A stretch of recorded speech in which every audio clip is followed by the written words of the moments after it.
never guess the places that I've been. You never guess the places that I've been. 'Cause everything is like a dream, yeah, but only in that dream that I live in.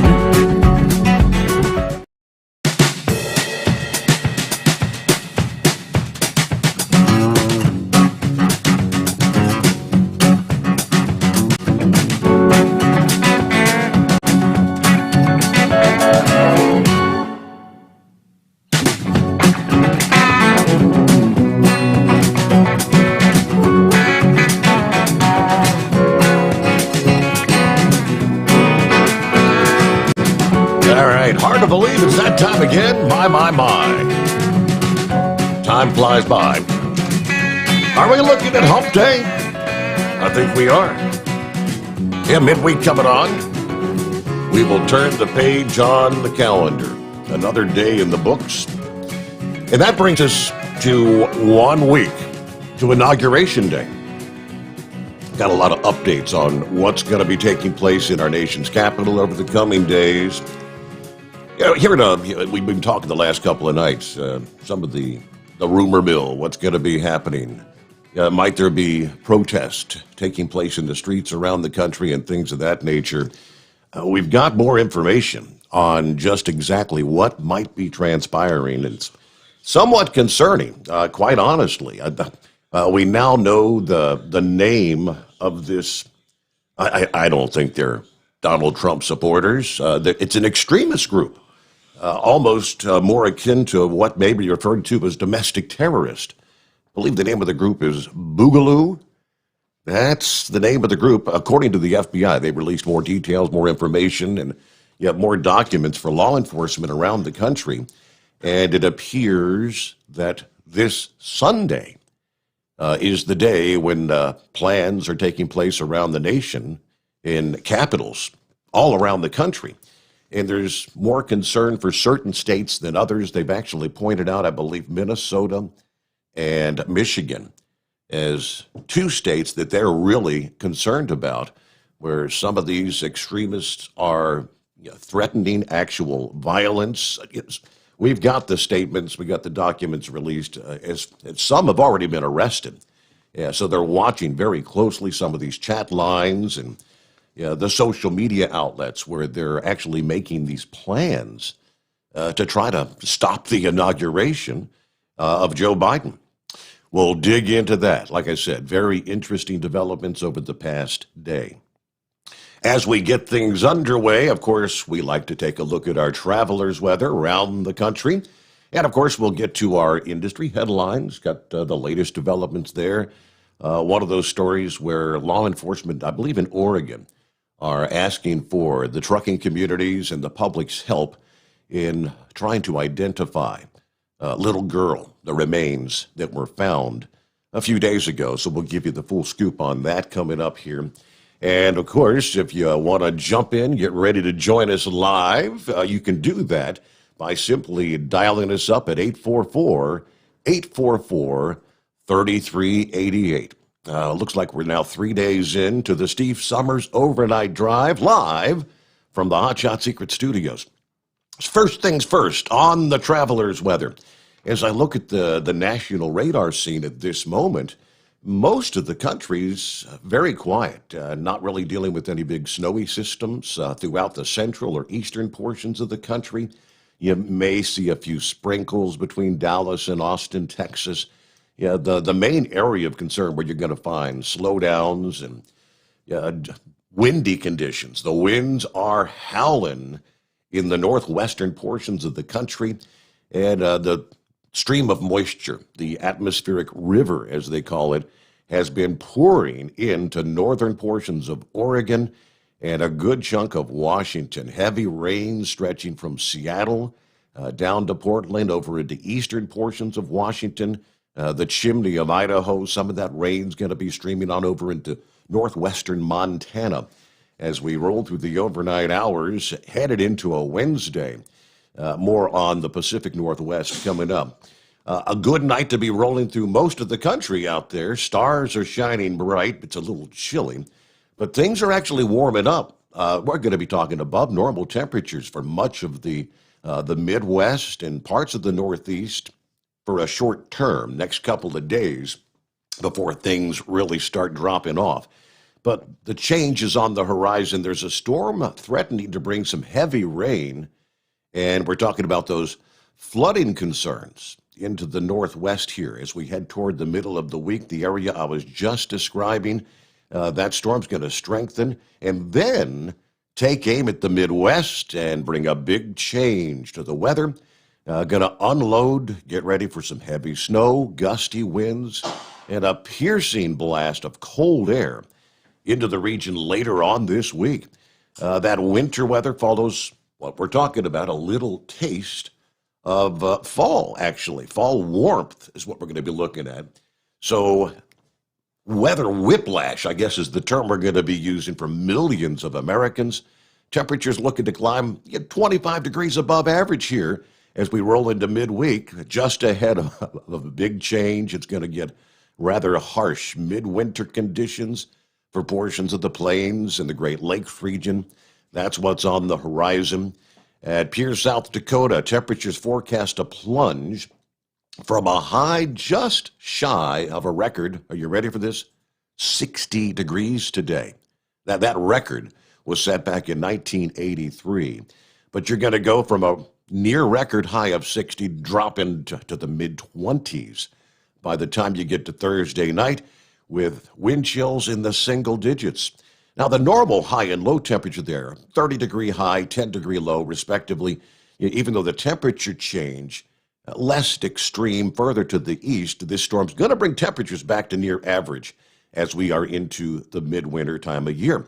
Storm's going to race across the southern Canadian prairies Wednesday night, then take route across the Great Lakes on Thursday, where it's forecast to stall out, and then unload some snow into Friday from the eastern portions of the Dakotas, northeastern Nebraska, northwestern Ontario. Heaviest snow, we're talking on the order of up to maybe a foot of snow, 6 to 12 inches. Some storm max totals could approach 16 inches for northeastern Minnesota, northwestern Wisconsin, and parts of the UP of Michigan, as well as the northern shores of Lake Superior there in Ontario. We will be looking at enough snow to break out the shovels and the plows, extending along the Red River and north along the Dakota-Minnesota border to northeastern portions of Iowa and central Wisconsin. So there's that cold front advances from the storm.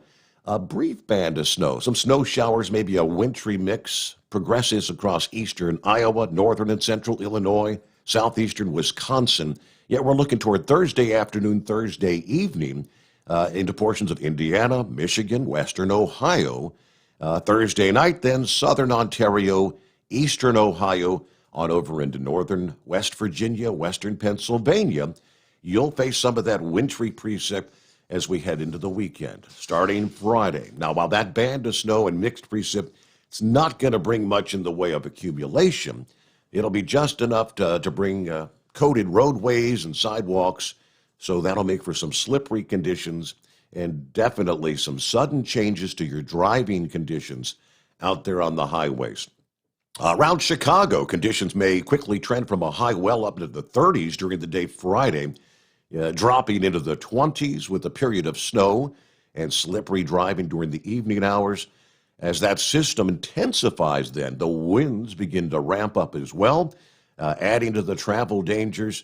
They're saying gusts 70 to 90 miles per hour anticipated over parts of Montana and Wyoming later today. Here we're into Wednesday. Obviously, those numbers have been bumped up. I think the intensity of this storm is going to grow a lot more quickly than they were talking about just 24 hours ago, because last night we were talking winds gusting maybe to 65 or 70 miles per hour. You get into that 70 to 90 mile per hour gust range, even if you've got a load in your trailer, you might find yourself on the side on the highway. Wind gusts 70 to 80 miles per hour outside of the snowfall area. We're talking eastern slopes of the Rockies in Montana, Wyoming, Colorado, the western and central parts of the Dakotas, Nebraska, Kansas, as we look toward Wednesday night and Thursday. Now, obviously, winds that strong, big difficulty handling not only your automobiles, but your high profile vehicles as well. Again, you see those wiggle wagons, the doubles rolling down the highway. There's a reason they call them wiggle wagons. They wiggle in slight winds. You get into those 30 to 50 mile per hour winds, ramping up Thursday to Friday with some of that snow in the plains and upper Midwest. They're talking we might actually be looking at some blizzard warnings, blizzard conditions, blowing and drifting snow. The combination of the cold, gusty winds and the air moving in the storm can take a lot of heat off the roadways at a very fast pace. You'll talk about a flash freeze. You'll be on wet driving conditions, and in short order, everything turns into a sheet of ice. So very windy conditions are forecast to persist further west over the plains and eastern slopes of the Rockies on Friday as that colder air begins to pass over the relatively open waters of the Great Lakes. Here come the lake effect snow bands, and the exact alignment of those bands obviously determine who sees the real heavy stuff. Now, since the air coming in, it's not tremendously cold. Lake effect snow shouldn't be too intense, but yeah, a bit of snow will make for some slippery travel there. Greatest impact for the lake effect snow into Friday night will be west of Lake Erie and Ontario. Saturday and Saturday night, some lake effect snow extending to areas east of Lake Erie and Lake Ontario as well.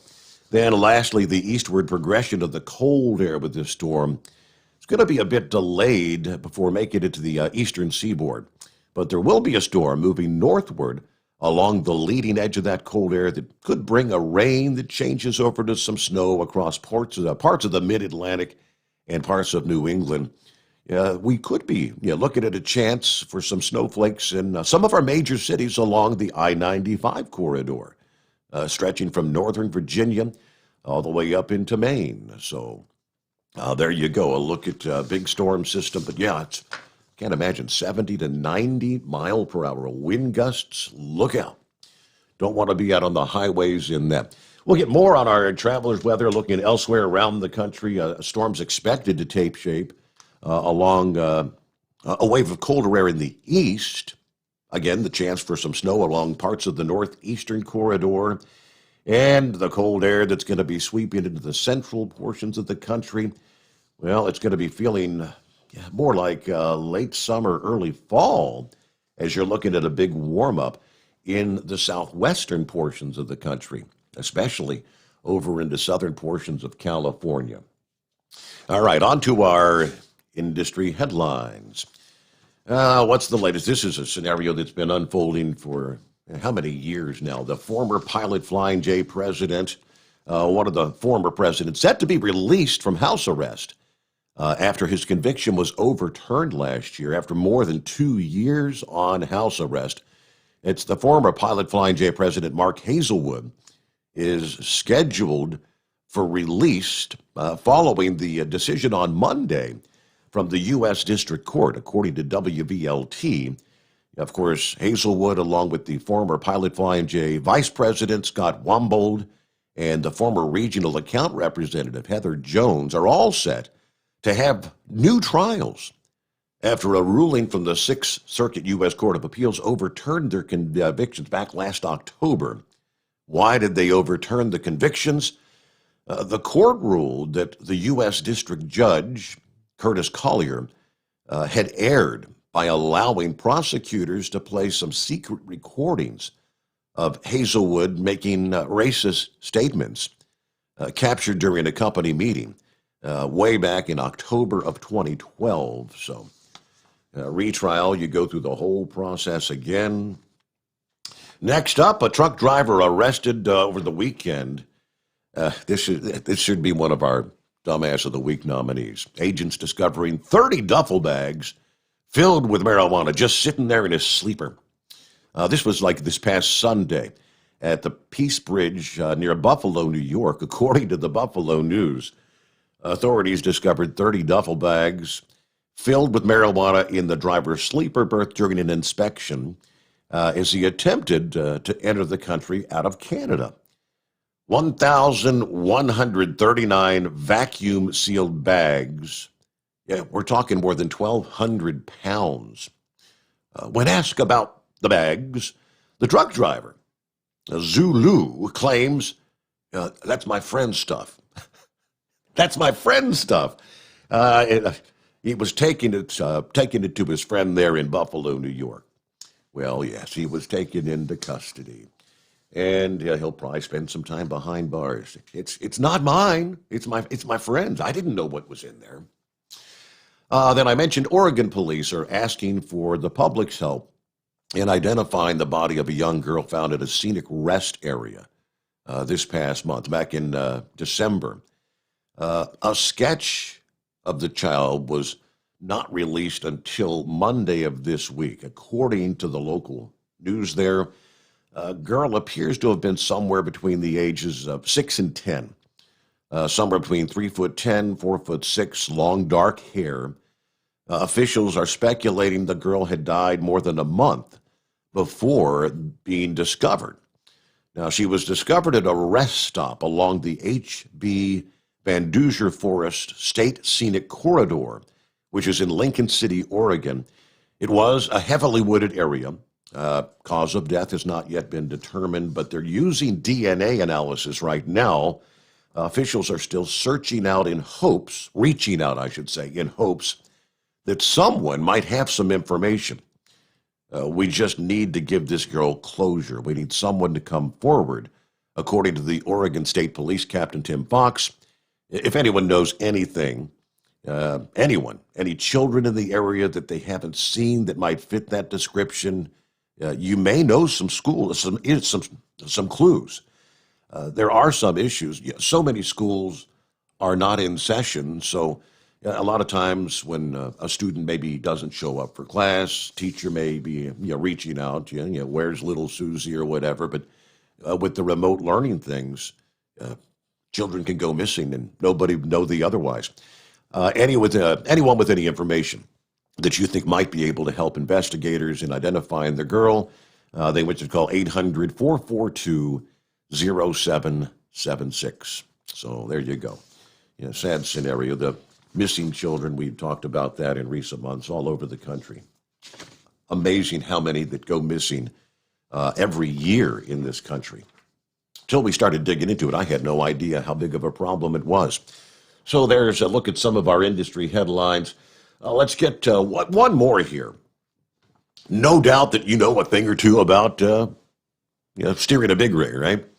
But what about steering your way to better health? Steering your way to better health, that's the newest Fit to Pass fitness challenge that they're designing to help professional drivers do just that by testing drivers' strength and conditioning. Starting this past Monday, running up till February the 20th, you can compete in, it's going to be a virtual online challenge. And they're looking for, you can perform as many squats as you can in one uninterrupted set. I know mine would be a very low number. But there's actually separate divisions for men and women, but they've got some really good prizes. Prizes will be awarded to the top 3 finishers in each division. There's no cost, no purchase required to enter this. If you want some information or you want to maybe register to participate in the contest, it's pretty simple. You go to the website fit2pass, FITTOPASS.com. You can verify your performance. They'll want you to submit some video clips. This is all being put together by the Trucker. The Trucker magazine, the Trucker news publication, thetrucker.com, which I use on a nightly basis to garner some of our industry headlines. But look at some of these prizes. Top 3 finishers in each of the men's and women's divisions include, first place, a set of Michelin X-Line Energy Z steering axle tires. Not half bad.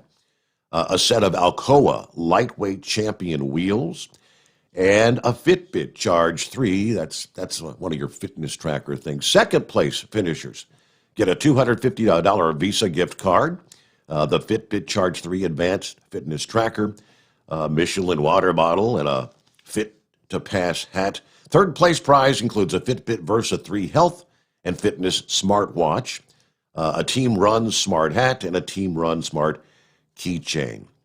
looking to help get the drivers fit out there on the road.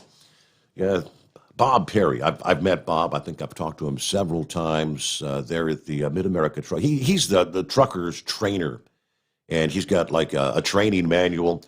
And Fit to Pass is kind of a year round coaching program, but for the 90 days prior to a driver's DOT exam. The idea is to intensify and help you pass your DOT physical. Fit to Pass benefits both the driver and your employer. It keeps you on the road. It helps you retain, well, for the companies, retain skilled drivers. It saves on hiring and training new drivers. You reduce the number of sick days. And if you're feeling good, if you're fit, typically they say you increase your overall productivity out there on the road. Looking at 20 past the hour here on a Wednesday morning. Yeah, we like to call that hump day. Let's see what we're looking at here. Again, the toll-free number is 844-844-3388. Let's jump up to the calls, and I don't actually see a name, nothing in particular. So who we got on the line here? Well, what does it say the name is? It doesn't. It doesn't say. It's the... Well, dadgummit. Well, it's the heat wave. Good morning, senor. Hi there. I recognize you. The screen says, weighs nothing in particular. Well, I wish I weighed nothing in particular, but you're talking about that fit thing. Yeah. Tell you what, it's a good thing they don't have a running option there because it's ugly when I run. I can roll faster than I run. Oh, boy. So I know. You know, I suffer from FAD, 26 years in the truck. It's a flat ass disease, but all the fat from my ass went to my stomach. So that's terrible. I know. Yeah, it was a heat wave and nothing in particular. Just want to ramble off a little thinking bit you here. said heat wave, and you probably then said nothing in particular. That's exactly what I said. Yeah, so it got nothing in particular, but they have no idea what heat wave is. So. Well, the first night they did. They did a real good job. Yep. Second night, I even said it slowly this time. So, but that's the price of progress. You know, sometimes it hits, most time it doesn't. Yeah, you know, well, I'm going to be taking some time off here, so tonight's going to be the last night on the road for me, and if a Big Ed is heading up my neck of the woods, he can give me a call and he can stop by for a visit. He just so happens to be in my neck of the woods there in New Mexico. Anyone else that's got my number that needs to stop by for a short 30-minute break or just a little visit, I'll be at the house, so don't be afraid to call. You going to fix us up some dinner? Yeah. Well, might as well, yeah. I do a pretty mean spaghetti, and I'm gonna be making myself some stew for next week. And I'm just tired of paying all that money that I guess you can call it extortion money from these truck stops that have their hot dogs, their tacos, or their hamburgers or pizzas. I mean, it's just not financially. Well, for me, it's not financially fit or physically fit to order all these damn things. I mean, for one, they overcharge, I feel, for a single-serving pizza or a sandwich or whatnot. I mean, if you buy a meal from one of these places, I mean, you're easily going to spend $10, $15 on it, and it's nothing really than what you can make at the house. And, you know, I'm a veteran, and I ask them, you know, if they do a veteran discount. Like, oh, yeah, sure, not a problem. So they'll take 10% off. But, I mean, still, I think it's way overpriced. This last week that I've been out, I've been eating the Christmas dinner, and it's getting a little old, to say the least. Yeah, I'm putting it in a lunchbox cooker, letting it heat up. But, yeah, I'm going to try to stay away from the chocolates, stay away from the real sugared sodas, I may not be able to lose a whole lot of weight, but if I can lose just a little bit, I'll be fine. So, How many squats can you but do? squats. Squats. Yeah. How many? Well, I can do. I can do. I was going to say I can do one going down. It's that getting up part that might keep me down. I got you. Gravity has a real funny way of working that way. Yeah. Yeah. So, but yeah, as far as weather goes out here, right now on 40 here around Winslow, Arizona. It's cold, but it's clear, I think. Yeah, there ain't nothing up in the sky, no clouds. Usually you'd have some snow on the ground out here, but even there at the Hacienda in New Mexico, we really have not had a really bad winter. So I'm surprised that, well, I think the Farmer's Almanac said we weren't going to really have much of a winter. Whatever snow came down was going to be gone the next day. So it's going to be unless El Nino comes in and kicks La Nina's ass out of the way, I'm afraid we're going to have a very, very dry winter going into the spring and summer. Well, that's what this forecast and, Lord for out. knows what's going to. I'm looking at the forecast for out west. I just mentioned they're going to be talking about a warm up there in the southwest, and I mean they're talking temperatures like into the 80s in downtown LA here in a couple of days. I mean, that's way above normal for this time of year. And yeah, they say wildfires normally aren't much of a concern by this point of the year, but it's been so dry that the setup they're looking at here in the coming days will be conductive for.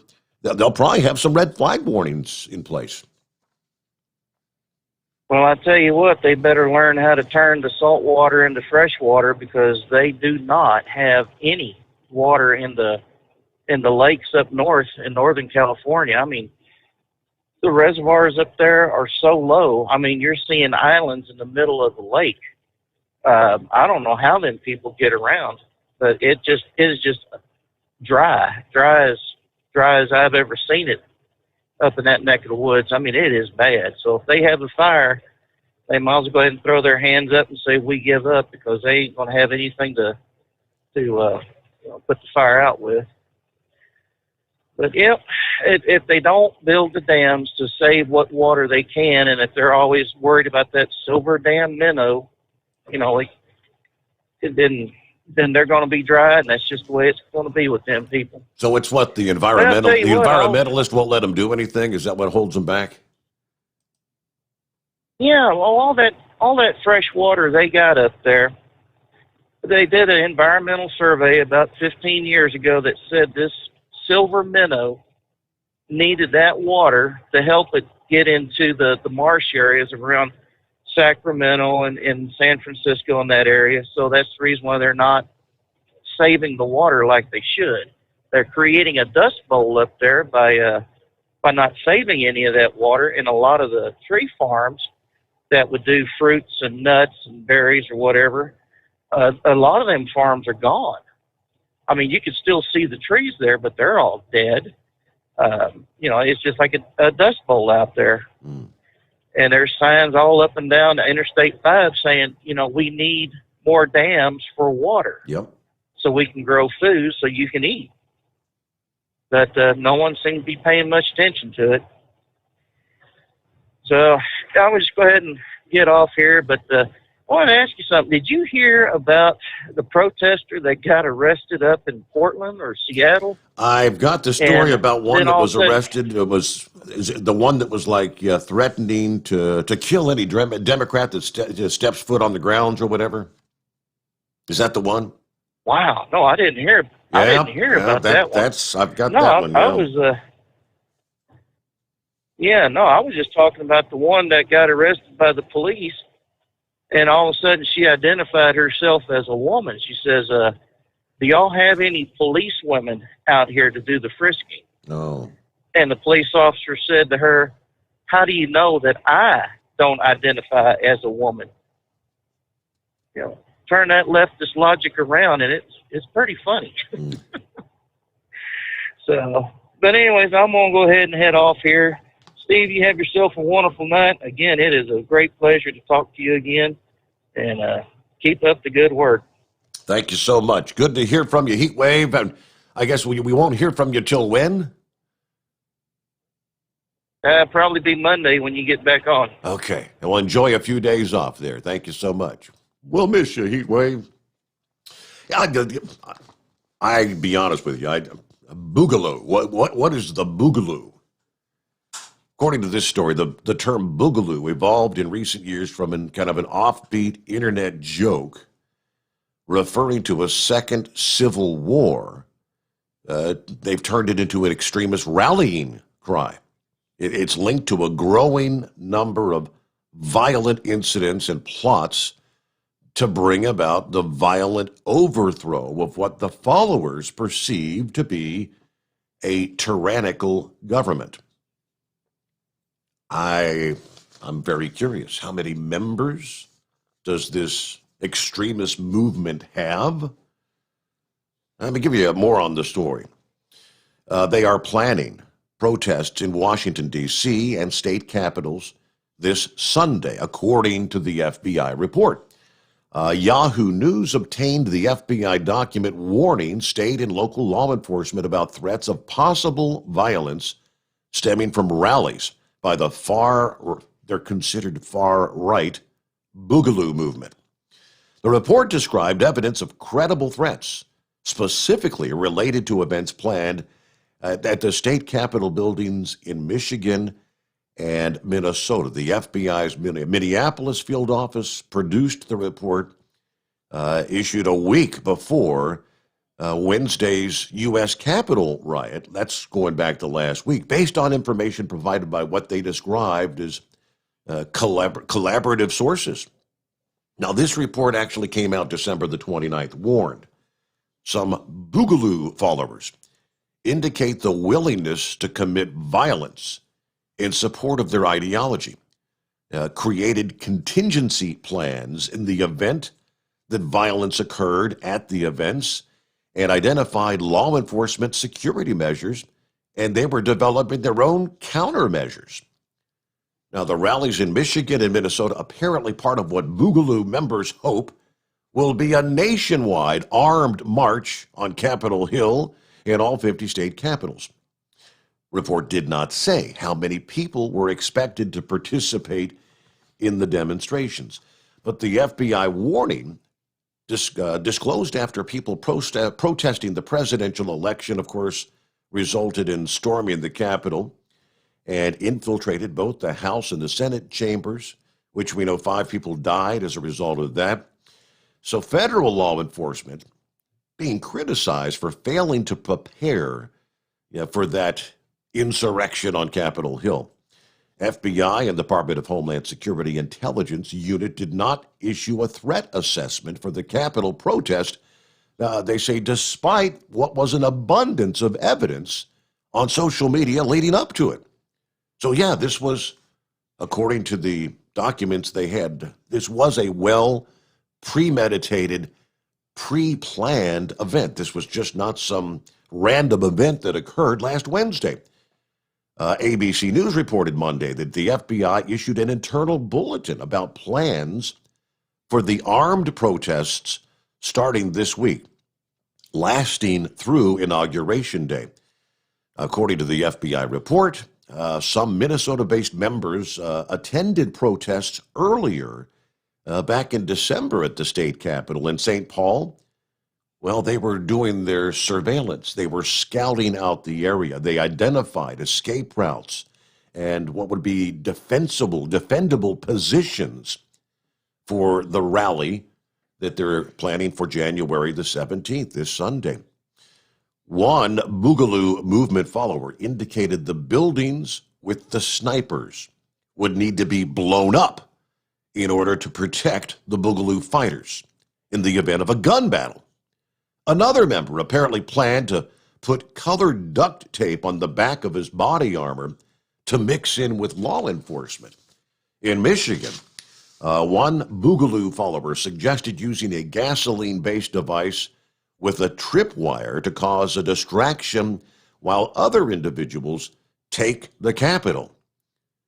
So, anybody familiar with Boogaloo? That's a new one to me, but Yeah, these are Donald Trump supporters. These are not individuals that are upset with the outcome of the election. These are people that want to literally overthrow the government as a whole. They don't like any government. They say government is tyrannical. All right, we'll get somewhere in the mix. I know I have the story about the individual that was in for the Washington D.C.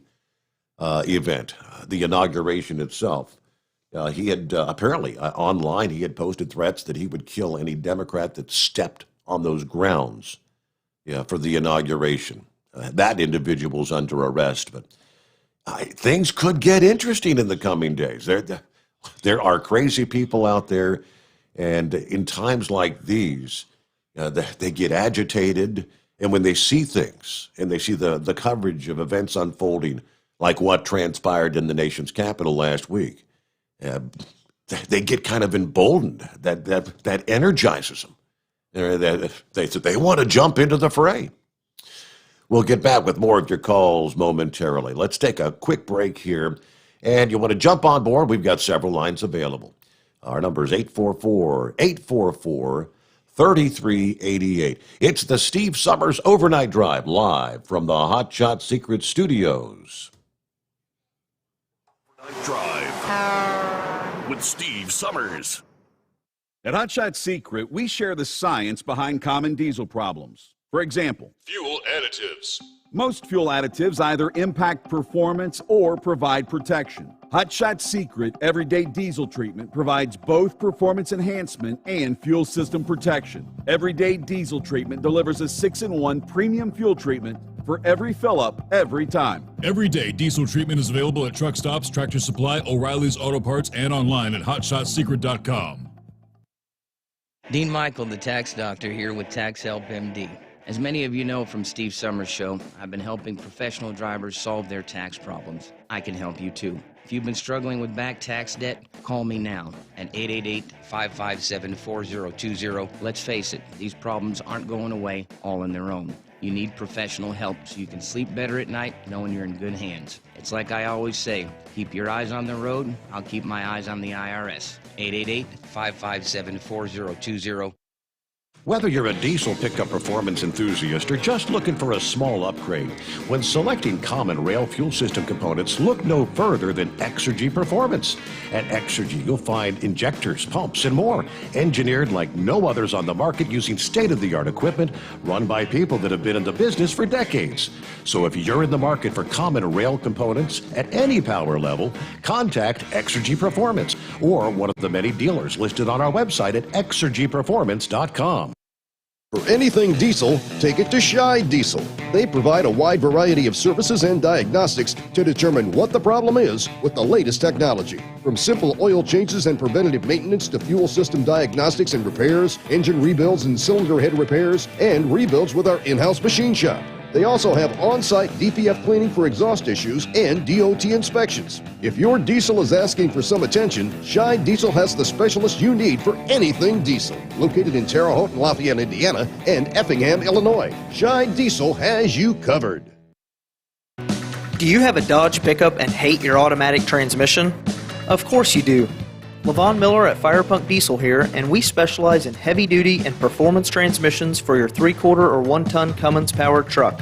So if you're interested in turning your stock slush box into a towing monster, call us today at 614-733-3744 or visit us online at shop.firepunk.com. The Overnight Drive with Steve Sommers. Live from the Hot Shot Secret Studios. Call Steve now. 844-844-3388. That's 844-844-3388.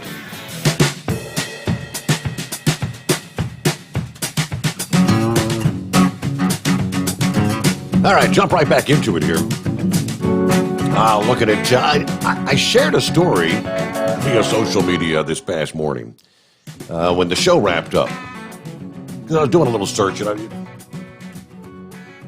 if you're on social media and you're hearing all this, rumors and rumblings about Donald Trump's going to invoke martial law, and we had the one caller last night, the guy that likes to do the satirical stories and whatnot, and he said that's all these, what do you call them, QAnon followers. It's just, well, I went back and I found a story from a legitimate news source. It's the Military Times.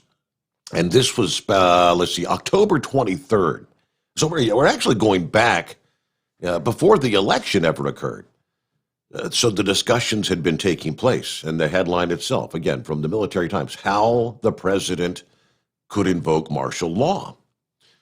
Throughout the year 2020, America's faced a global pandemic, civil unrest after the death of George Floyd, a contentious election. As a result, an influx of fear about the possibility of the invocation of martial law or unchecked military intervention circulating around the internet among scholars and civilians alike.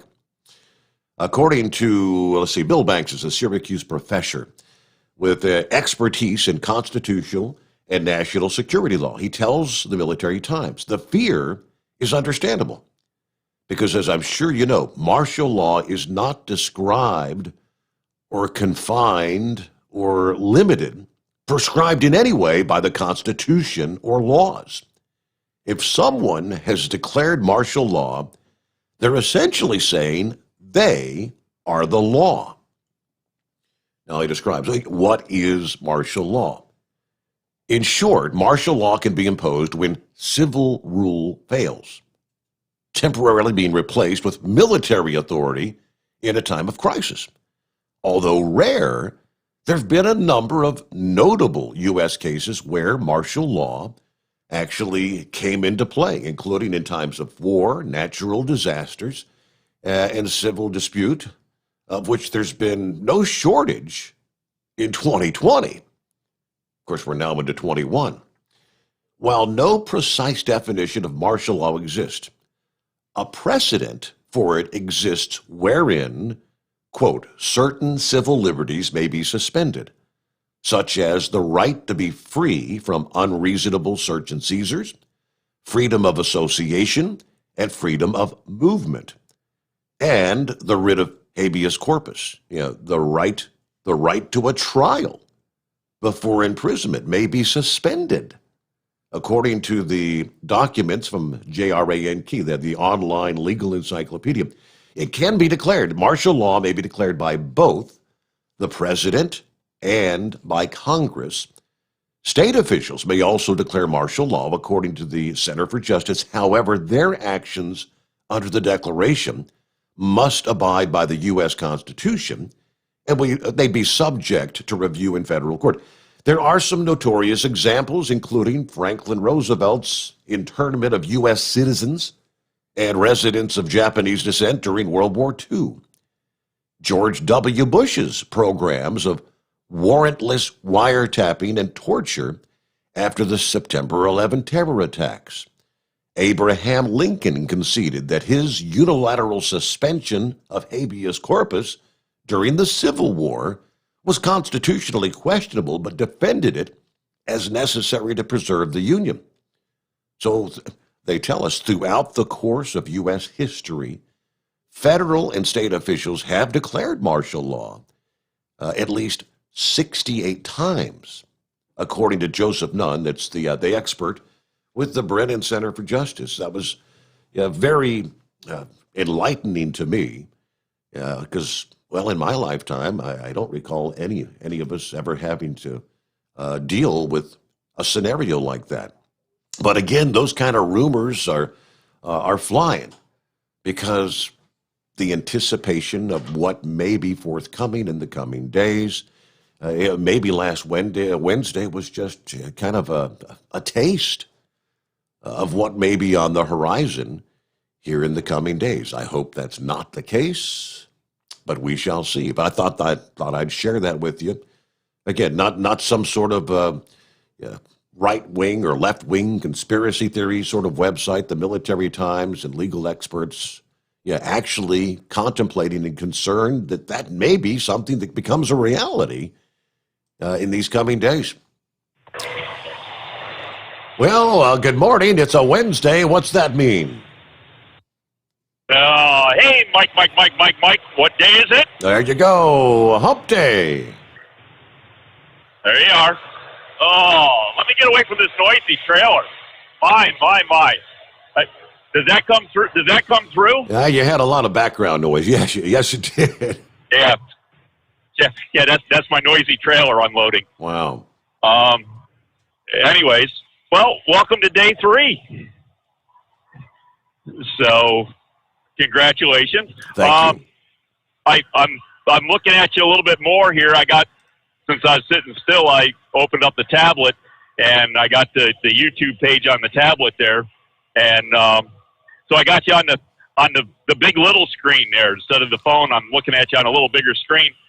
So I see you got the light turned off on the Eiffel Tower there. Yeah, so you can actually see the Eiffel Tower. Yeah, it's not just a glow in the corner there. So it actually, the studio looks really good there, Nat. I don't know. You think you'd want to give people a little tour of your studio? Kind of point out what you got going on? Because I see you got, 4 or 5 monitors there kind of around you, in front of you. And I don't know, I see a couple plaques up on the wall. I see one that said Peterbilt. Of course, that's the most important one. Oh, yeah? Okay. What is there, a Kenworth one and a Freightliner one above that or something? Yeah, and there's Mac. You got up on the wall by the hot shot. You go over to the other corner. We Okay. got the Caterpillar, and that's international to the, well, I would say, if I'm looking at it, to the right of that. So. Okay. Yeah, got the Eiffel just Tower there. The screen right before me would be my internet screen where that's where I'm looking at my weather and my radar and pulling my email. The screen up on the wall above would be the call screener, where that's where I look up to see, hey, Mike, showing right now. And rather than horse feathers, your name this morning is Your Shoulders.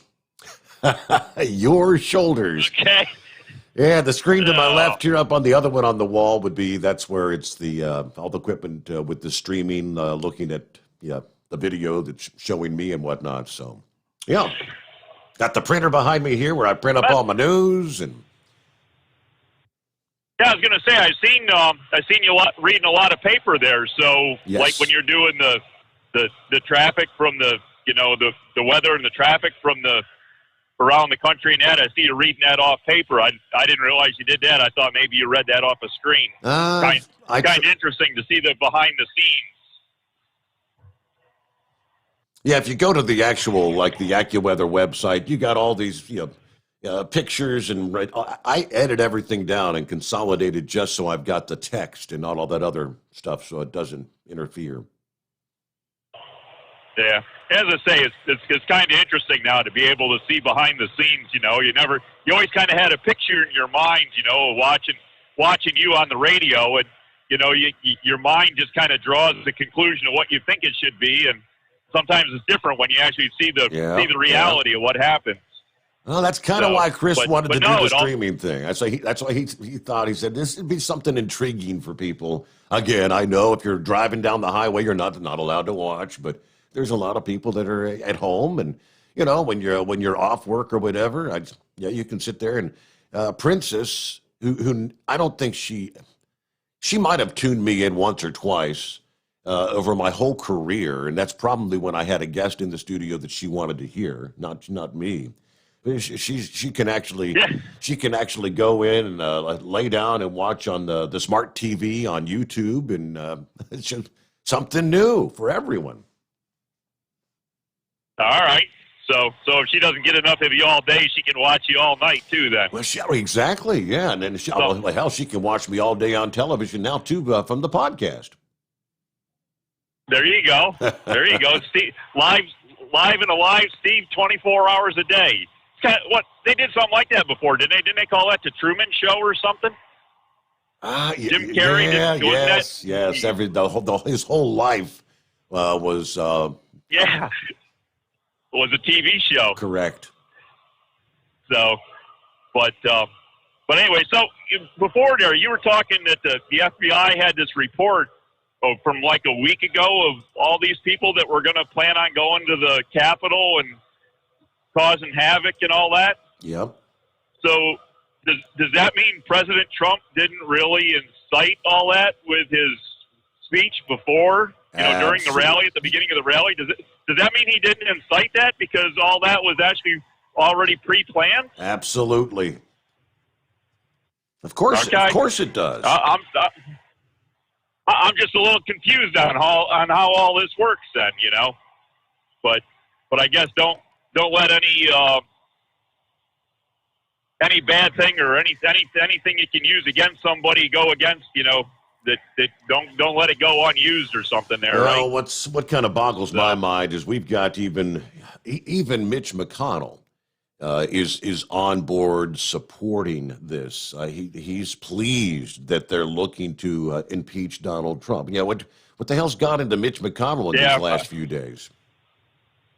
I heard something about going to clean up the Republican Party. Yeah, right. Okay. I think it's just going to take the Republican Party back into the swamp. Well, that's what Mitch McConnell's been a part anyway, of. How many years he's been up there, right? I mean, you talk about a career politician. He's a part of the swamp. Yep. The rhino, everything. So, anyway, I guess before I get too deep into politics, I got told by somebody there that I wasn't supposed to talk politics much anymore because it's somehow or another I'm going to step in something that smells bad and it ain't going to be good. So I'm trying to back off it a little bit there. So I got you. But anyways, I wanted to call in today and say, hey, the studio looks great, and I appreciate the little tour going around there, showing us what you got, and did the hey Mike for our special day of the week, and I guess we're on the downhill slide from here. There you go. Weekend is on the horizon now. That's right. All right, good. horse We'll feathers. Have a good night. Thanks for checking in.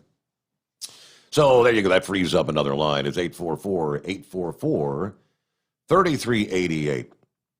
Here's the scoop I was looking at with some of these individuals, like threatening to assassinate members of Congress. Secret Service. This is Dateline, Washington, D.C. Secret Service and federal law enforcement are spending the final days of the Trump administration bracing for a possible violent assault against the inauguration, launching a security mobilization that will be unlike any in modern U.S. history.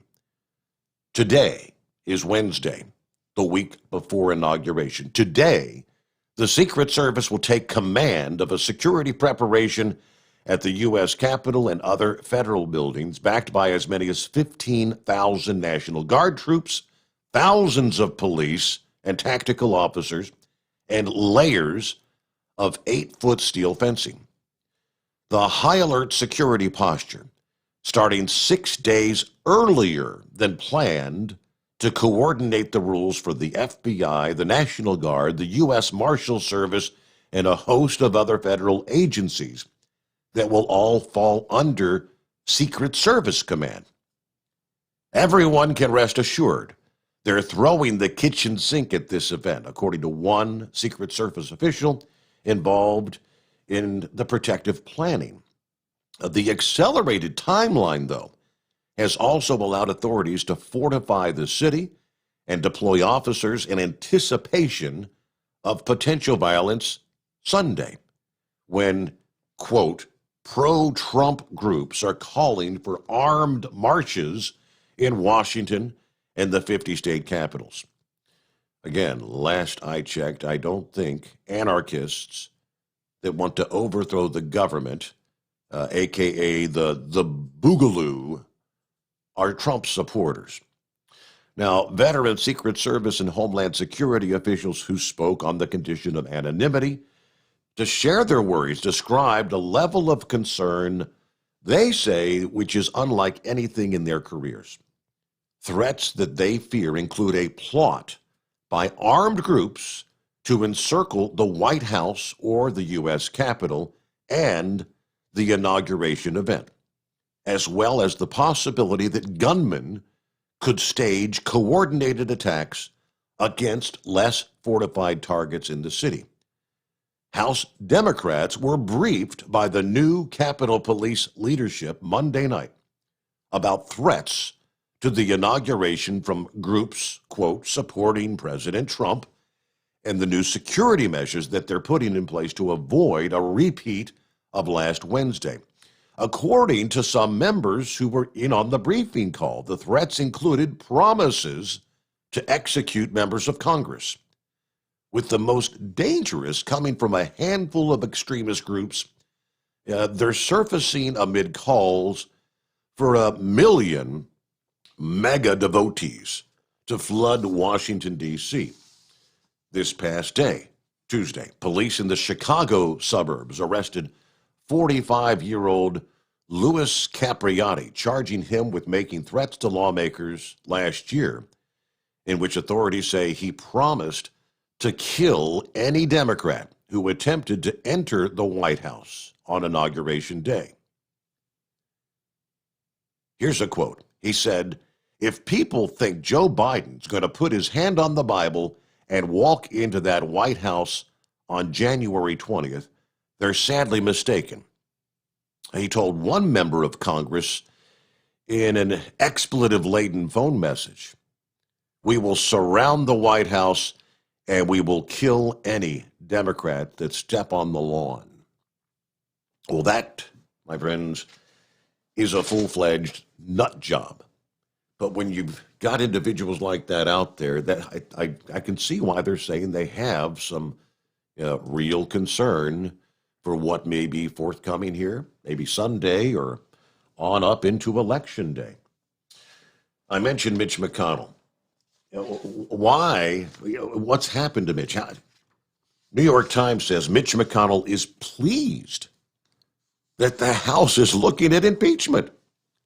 Reportedly told associates that President Trump committed impeachable acts and he's done defending him. McConnell told people he's pleased that Democrats have moved to impeach the president because it'll make it easier to rid Trump from the Republican Party. The Hill reported McConnell told friends that he's not spoken to the president since last month, and he's no longer defending him.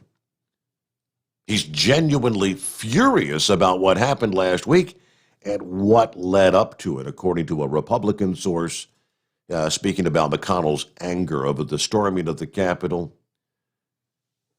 So Mitch McConnell apparently he's actually on the bandwagon that Donald Trump, who was actually, if I understand correctly, still speaking at the rally when the, quote, insurrection was already taking place. So apparently they do say the House will actually vote today, Wednesday, to formally charge the president with inciting violence against the country. McConnell hasn't actually said whether he would vote to convict Trump on articles of impeachment. According to the Hill's Senate Republican sources, a majority of House Republicans are expected to oppose impeachment, and it's also likely that a majority of Senate Republicans would vote to acquit Trump if they actually even had a trial. But all this stuff takes time. We're 7 days away from the end of the Trump administration. Now, McConnell voting to convict Trump, probably not, I would think. Unlikely under those circumstances. But some say that it can't be ruled out. So you look back at the very first impeachment proceeding back in 2019 into 2020, McConnell made very clear that he saw that as nothing but a political exercise without any basis. And this time he's not doing that. He's not really saying anything about, I don't know if he ultimately supports it or doesn't support it. Part of it probably depends on what case and what articles that the House Democrats ultimately put on his desk there in the Senate. But in this particular instance, he's not looking at it as a, quote, political exercise. So we shall see. But yeah, nut jobs threatening to shoot up anyone that Any Democrat. Well, if there are hundreds of thousands of people in Washington, D.C., how do you know who's a Democrat and who's not? Is there some magical, oh, there's a Democrat. That's the one we need to go after. Right, okay. So with that, we're rolling toward top of the hour here. And we'll get a timeout. And, hey, plenty of room for you. Want to jump in? It's 844-3388. Easy for you to say. Come back with more on our travelers, weather.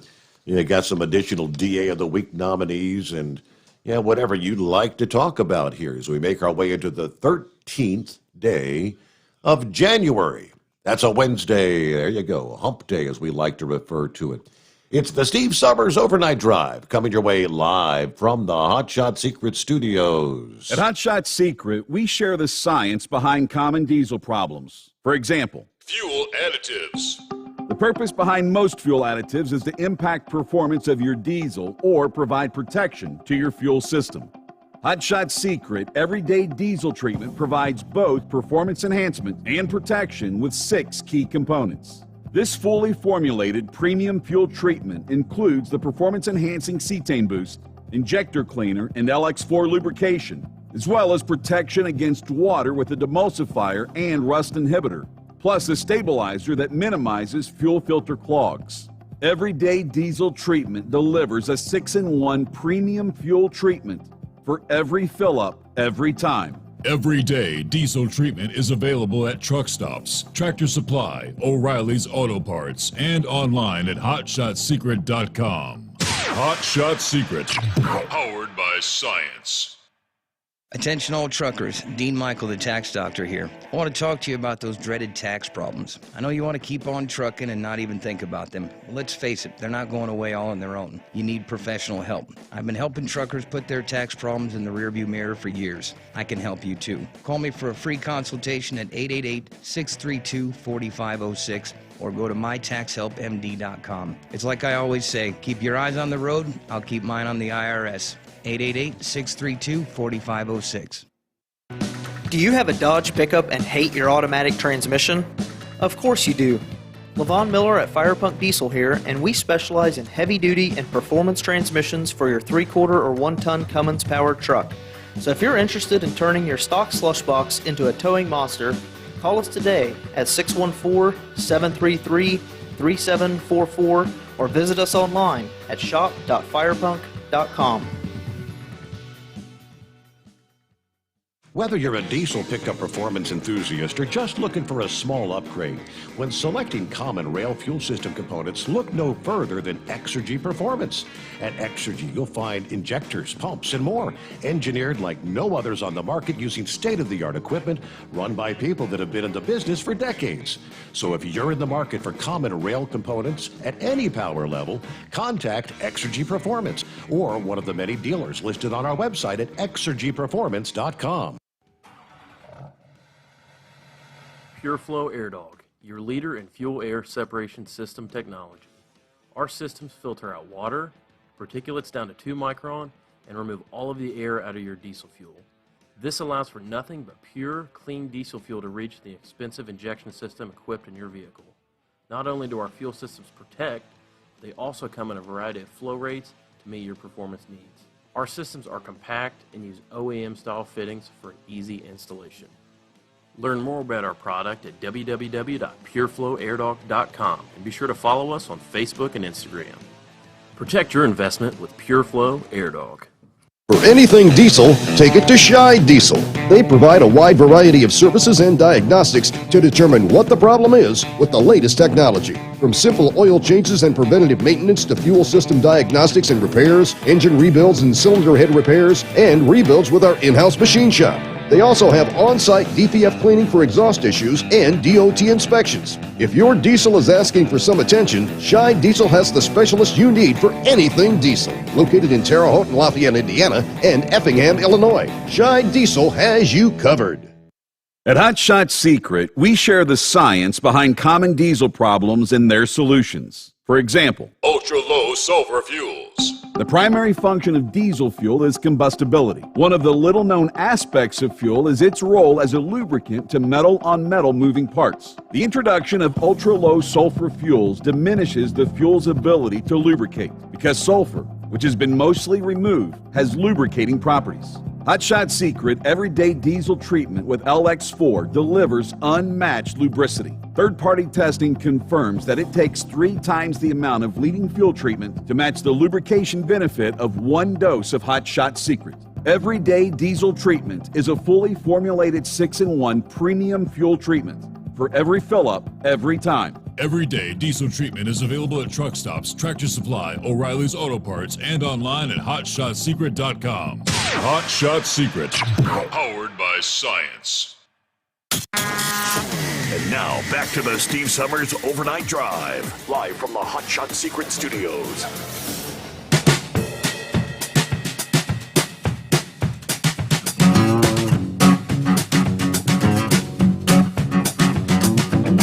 All right, round number 2. Here we go. Checking out a couple of emails. Steve at hotshotsecret.com. I try to keep an eye on the email through the overnight hours. And I'm starting to get some of my old friends back. Sharing tips. The Blade Runner sent me the upcoming launch schedule. We'll get to some of that. Yep. What's going on? 2020 was a really, really busy year for NASA, and not really NASA as much as it was SpaceX. SpaceX, I mean, launch after launch after launch. And it looks like they're going to start 2021 just like we left off in the previous year. From Deranger93, Steve, if you're President Trump, why would you send folks to Capitol Hill to disrupt the process that you could have used to overturn an election? And what makes the Republicans think Trump's going to go away, even if they ban Trump from running again? The Republicans will stay in the minority forever in this case. I'm not going to vote Republican again because even though my paper ballot said who I voted for once, it was scanned into a machine, and I have no proof if it voted the way that I voted. I think we need a third party. Yeah, Deranger, we've been hearing that for years and years, and it's been tried before. There's already, you noticed on your paper ballot how many different boxes were there that you could check for the president when you voted back in November. I think there were like 6 or 7 different choices on there. The Libertarian Party and this party and that party. But it's time to hang all this mess around the Democrats' net. Yeah, let them know. Let them own it. America dies, or just died last week. Okay, I think he's using some of that voice to type technology too. Misses some of the words. And happy birthday to Chihuahua. Chihuahua is the big 5-0 today. He's working in Kansas City and hailing the train crews. Well, happy birthday, Chihuahua. Good to have you listening in. Let me jump over to, the launch schedule. What are we looking at? We've already seen one. January the 7th, SpaceX successfully launched Turksat 5A communication satellite from Cape Canaveral. Coming up on January the 17th. That's Sunday, right? Just a few days away. Falcon 9 will be launched. This is a SpaceX internal mission from Complex 40 at Cape Canaveral Space Station. Launch time will be between noon and 2 in the afternoon Eastern time. And this is going to be the next batch, is 17, launch 17 batch of the Starlink internet satellites, which will now boost the constellation size to just under 1,000. I mean, it's incredible. I believe each launch is something like 60, 63 of those little internet satellites. when all is said and done, I think they've got approval for 12,000 of these things to be up there. And they're looking for approval for like another 15, 20,000 more. It's astronomical.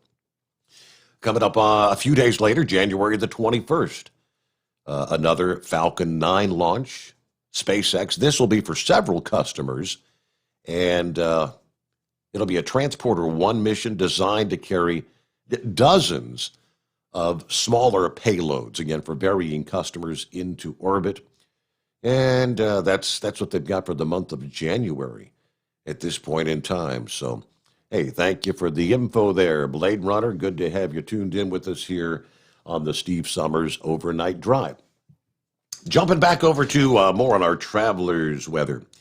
Yeah, as it gets colder and snow for the central portions of the country, it's going to feel a bit different, like a different season across Southern California. Record challenging warmth building up by this weekend. Forecasters say a kind of a flashback to fall is on the horizon. Temperatures expected to climb, more typical temperatures you'd see in September rather than the middle of January later this week and into the weekend, as a big area of high pressure is going to build northward along the west coast by Thursday. Circulation around the air of the core of this will support gusty offshore winds in Southern California Thursday and Friday. Offshore winds, or winds coming from the direction of the north and the northeast. That's a contributing factor to these September-like temperatures. And from this direction, the air flows down the mountains of Southern California, then off the coast. And of course, when the air descends, it compresses and actually heats up, which means temperatures are going to climb into the 80s in downtown Los Angeles. San Diego, Riverside, Palm Springs, all going to join LA, challenging records potentially Friday and Saturday. 15 to 20 degrees above average in those areas.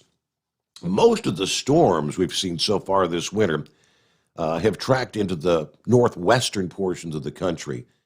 We've seen precip maybe as far south as Northern California. That's about it. As heat wave was talking last hour, it's been very, very dry. Since December 1st of 2020, downtown Los Angeles has only picked up 1.84 inches of rain, about 53% of what would be normal for this time of year. San Diego, even worse, only 0.60 inches of rain, just over half of an inch, or 27% of what would be normal.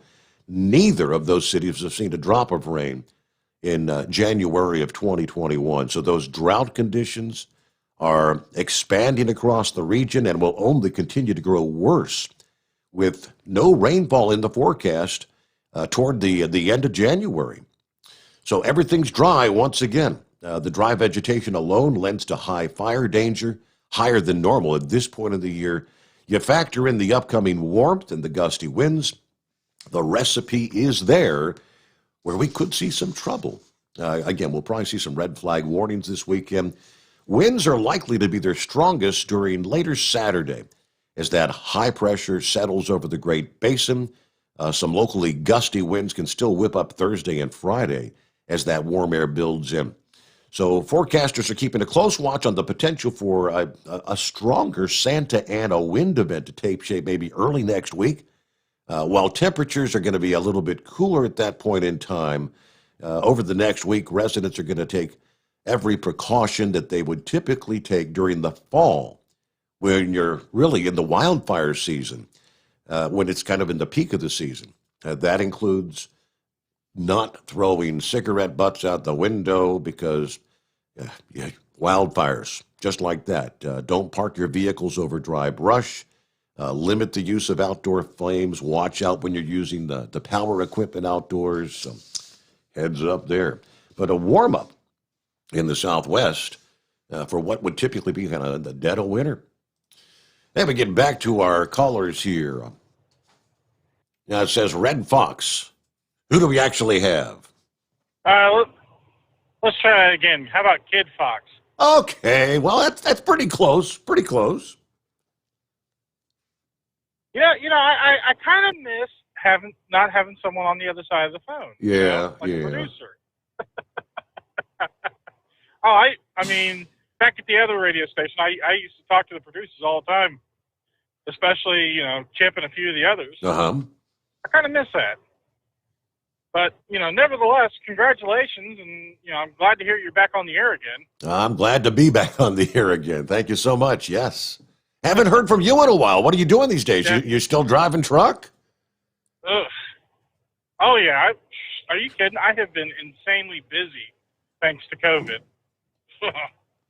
It's been a while. Let's just say it's been a wild ride this year, dealing with them tornadoes between Memorial Day in 2019 and back in March. And then on top of that, I had to, insurance company ended up totaling out the Bearcat Mobile 2.0, so I had to go get the Bearcat Mobile 3.0. Oh, boy. And since then, I've already got 20,000 miles on the thing and bought it brand new. So, I mean, if that gives you any idea I've been everywhere in a manner of speaking. Wow. As a matter of fact, I'm on my way, ironically enough, I'm on my way to Kansas City. So, I mean, it's been a crazy year. I mean, we've been dealing with a lot of, just with the slowdown from back in March till, midsummer. Lost a lot of, good people because of layoffs due to COVID. Mm-hmm. And, obviously I've had to fill in the gaps where needed. And, I mean, we've gotten a lot of our drivers back, but it's just been, it's been a wild year. We'll just leave it at that. Have you been one of the lucky ones? Somehow it's fun. Have you come down with the COVID? Or Oh, yeah. No, thank goodness. I have been avoiding it ironically enough, like the plague. Like the plague. No pun intended. Right. No, but I've been, both me and the Queen, we've both been pretty fortunate. I mean, well, all of our family. We've had a couple close scares, including the broadcast sheriff himself. Oh, really? Had a couple close calls. But Okay. yeah, there were some issues at the other radio station a couple months ago. I remember at one point he had to go get tested. so I do recall that. Yeah, he had to go get tested, and then they ended up quarantining half the producer staff, so he had to work like double shifts to help, Wow. to help offset. So it's been a wild year for all of us, unfortunately. I mean, I'm honestly ready for this whole COVID mess to get behind us. So, but by the way, I love the new digs. I'm going to tell you a little something funny. That international sign you've got up there by the cat sign. Yes, sir. I have the same identical one in my garage. Do you? Yes, I do. If I get home at this rate, I'll take a picture and email it to you. Cool. Okay. That was Kyle's idea. He's been helping with the interior decorating. Yeah, I just happened to see it. I was like, hey, I got that sign when you started your YouTube thing on Monday. I saw that sign up there. I was like, hey, I got that same sign in my garage. How ironic. But we've all been pretty fortunate so far, and we've been just been keeping busy. I mean, just kind of taking a hiatus from politics and all that stuff, just trying to focus on me and family life and all that nice fun stuff. Right. So you're gonna get the COVID vaccine when you get the chance. Are you going to take it, or are you going to be like so many others, not interested? I'm one of those. I am about the vaccines like I am about new technology. I'm not gonna say I'm not gonna take it, but at the same time, I want to wait and make sure that they got all the bugs worked out of this thing before I do. I'm with you. Because I'll give you a good example. With technology, perfect example that I can think of right off the bat is when the PlayStation 2 first came out. The first year of those PlayStations, they were having all kinds of issues with like the DVD player that was built into it. Because that was the first PlayStation that you could watch DVDs on. And so, like I said, with this whole COVID vaccine, I'm kind of erring on the side of caution for right now until I, see more results from it. Mm-hmm. Because I mean, I've seen reports where people have actually been getting COVID from taking the vaccine, which kind of make me a little concerned. So I mean, I don't know if that's real news or fake news. I mean, it's hard to tell anymore what's real, what's not. Sure. And Twitter and Facebook ain't helping matters any. So I mean, but no, like I said, it's just the whole COVID thing. It bothers me, but at the same time, I mean, at the same time, I'm going to do what I can to protect myself as well. Right. Because got to make that money, pay the bills, all that nice fun stuff. I got that right. But and then this whole political landscape, like I said, as far as I'm concerned, I'm just I'm just over it. I mean, they're going to do what they're going to do, and maybe one of these days things will change, but until it does, I mean, people are getting the government they deserve. Yeah. That's how I feel about it, And the only reason they're even doing the whole impeachment thing is so that Trump can't run in 2024. I'm pretty convinced that's correct. I'm with you 100% there. But anyway, Steve, well, like I said, I'm going to jump off here so more intelligent people can get on here and say hi. But I'm very glad to see you're back on the air again, and I look forward to seeing more. All right. Well, hey, good to hear your voice again, because it's been quite some time. And yeah, be safe out there, Kid Fox. Boy, that's been a long time. All right, it's 844-844-3388. Jumping up to who's next here, I believe. They may have actually got this one right. That would be the Chevy guy. Hello, Chevy guy. Good morning. Hey, thank you for letting me in on the front door. Mitch McConnell. Slow down here. Maybe this background noise won't be so bad. Mitch McConnell stood up there after he made, ran about the problems out on the invasion of the Congress. He did say the hallowed halls of Congress. I'm sorry, I've been putting it on Facebook. No, sir. No, sir. Our congressmen have turned it into the bowels of corruption. I mean, listen, Biden's not the only one up there that's been sharing, getting their families into some cushy jobs. Now, Mitch McConnell, all these people, somebody put out, and I was reading all the family members that were also involved in government jobs with these longtime congressmen. So, and that's both sides. But if you remember, Mitch McConnell in the first 2 years of Trump was fighting him tooth and nail, along with other Republicans. I'm not even going to talk about Democrats tonight, but it was all Republicans that fought until finally, towards the end, they seen that in the mid-elections that Trump was popular, and so they had to get behind him, and he was getting things done. But if you remember, even before Trump, and you had the Tea Party move in, he was beating down the Tea Party. He says, well, I'm in charge here. I'm the one. And he said that more times than not. You got to get it past me. So Mitch McConnell is only being who he is. Hey, listen, Lindsey Graham was a super conservative. We voted him. All right. Super conservative. And going to get all these criminals, get them convicted. Well, the only thing I've heard from him since, after he's got his cushy job back, he's worried about Afghanistan, women in Afghanistan, and sending money over to them. That come up whenever they were the checks, sending out the checks. So I'm sorry, Mitch McConnell is being Mitch McConnell, but I do believe he's going to regret it because people are paying more attention. You got this. We're on this on the cell phone talking things that there's people that's coming back to your show because it's on this Facebook Watch or YouTube. Mm-hmm. If they've given up, like the old radio stations. I mean, I listen. I can listen all night on that phone. I go into town to town. I'd lose you with the the AM radio.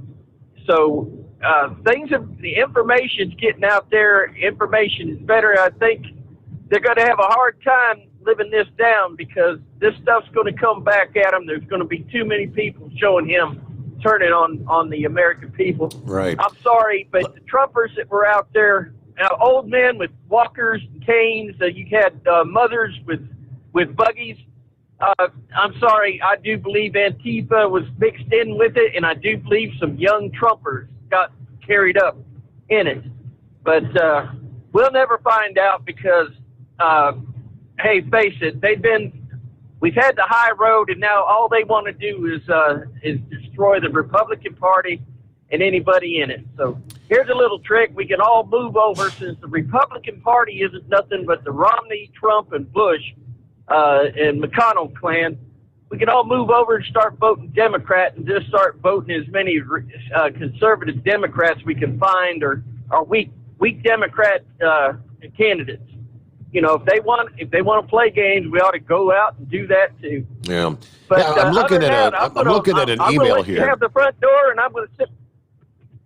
Yeah, I was gonna share with you. There you go. Door, and I'll sit back and copy the mail. All right, thank you, Chevy Guy. I'm looking at an email here, and it's in regards to McConnell. I did not see Hannity this past evening, but Scooter says, according to Sean Hannity on his show this past evening, that he contacted Mitch McConnell, and McConnell, he says, explicitly denied the New York Times article, saying it was full of salacious and false information, and that the New York Times was changing the headline. So, well, it wouldn't be the first time the New York Times has done something like that, false and salacious information. So we shall see. Now, with that in mind, let's see. Uncle Petey wanted to chime in regards to Mitch McConnell as well. He said, you mentioned Mitch McConnell supporting the impeachment. It's not at all surprising to me. Yeah, Mitch was never really behind Trump since day one. He was a go along to get along kind of guy, to save his own wrinkled butt to continue stealing and lining his own pockets. Proof of that was the day shortly before Christmas when he welcomed Biden as president in a speech in the Senate. In that welcoming speech, his underlying message was to every member of the Senate and House that business as usual will once again be back to normal. Now, that business being that we in the House and Senate can once again get back to stealing, lying, cheating, lining our pockets at the expense of the American people with no repercussions to any of us. We'll look the other way and admonish anyone caught or accused of wrongdoing and continue with our business as usual as we all get rich on the backs of the hardworking Americans. That's what I heard from Mitch McConnell in that speech on that day. So no surprise to me that he would want Trump gone for good. Okay. Uncle Petey, thanks for chiming in. Let's jump to, I believe it's Uncle Joe. Get him on the line here. No surprise to me. Hello, Uncle Joe. He would want Trump gone for good. Okay. Uncle Petey, thanks for chiming in. Let me put him on return to queue because Uncle Joe is, I guess he's listening to his radio rather than the actual phone, and that doesn't work real well. Yeah, here there's a delay there, if you know what I mean. Let's see. Would that be Uncle Joe? No, it's Texas Yankee. Okay, Are you there, Steve? Joe dropped down. Yeah, okay, so Joe's back in. I put him back in the queue. It went Yeah, to the Joe's. bottom. He's I don't know what's going on with Joe. He's not on the ball. Can you hear me? Okay. Yeah. What was your name again? Texas Yankee. Texas Yankee. What's happening this morning? Yeah. Hey, man, I haven't talked to you in a long time, but I used to listen all the time, man. I'm so glad that Hot Shot Secret and y'all work something out. I hope it really works out for you, Steve-O. I mean, I really, really do. I've called you. Hell, I started listening to your daddy in '82 when I got out of the Army and was hauling oil out of the oil fields way out in southwest Texas. But anyway, I just wanted to say hello and say God I found you. We're friends on Facebook. Okay. But that's the only way I found you. But I missed your weather reports. You give the best damn weather reports, and they're always right on. You know. Well, thank you very much. And yeah, you know, I most of the time I'm in the damn bed already. But anyway, the last few days I've my schedule's all screwed up. Yeah. But anyhow, I used to just set the radio on WLW and go to bed, and I'd, you know, Monkey Gouger would wake me up, or Ranger would wake me up in the middle of the damn night, and I'd be listening while I was laying back there in the bed and all. And I just think it sucks what they did to you, Steve. I don't know all the damn details, but I know it sucks. Anyway, and you probably don't want to talk about it, and I don't need you to talk about it, but right. it's just like it's just like, I mean, they banned President Trump from Twitter and Facebook and everything, and the whole damn world's going crazy. Are you freaking kidding me? And there's just too dang many of us out here that voted for President Trump. I'll never believe that Joe Biden got 80-some million frickin' votes. And I don't know if you're allowed to say that or not anymore. They may be coming after me next. Right, or you. Right, yep.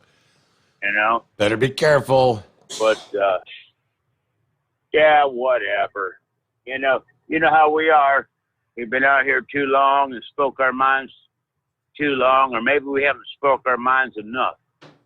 But evidently, the powers that be don't want to speak in our minds, you know? Anyway. So how's your family? Everybody good? Everybody doing well. Yep. Everything had a good Christmas, Yeah. good New Year, and hoping for a better 2021.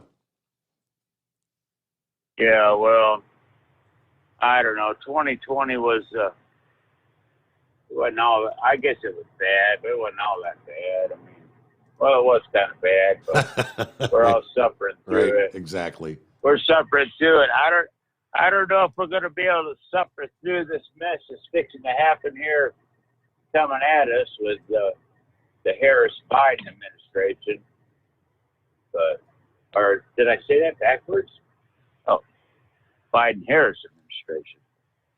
We'll see. It could be either We're or. losing a lot of good. Yeah, we're going to lose a lot of good people. You know, Mike Pompeo, our Secretary of State.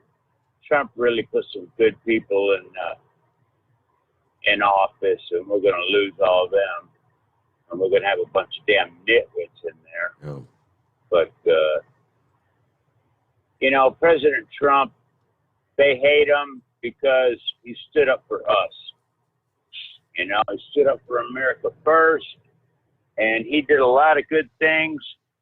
And most of his opposition, you know, the Democrats are all going to stand in line, lockstep. But we got a bunch of damn Republicans up there that have been there forever that stood in the way too.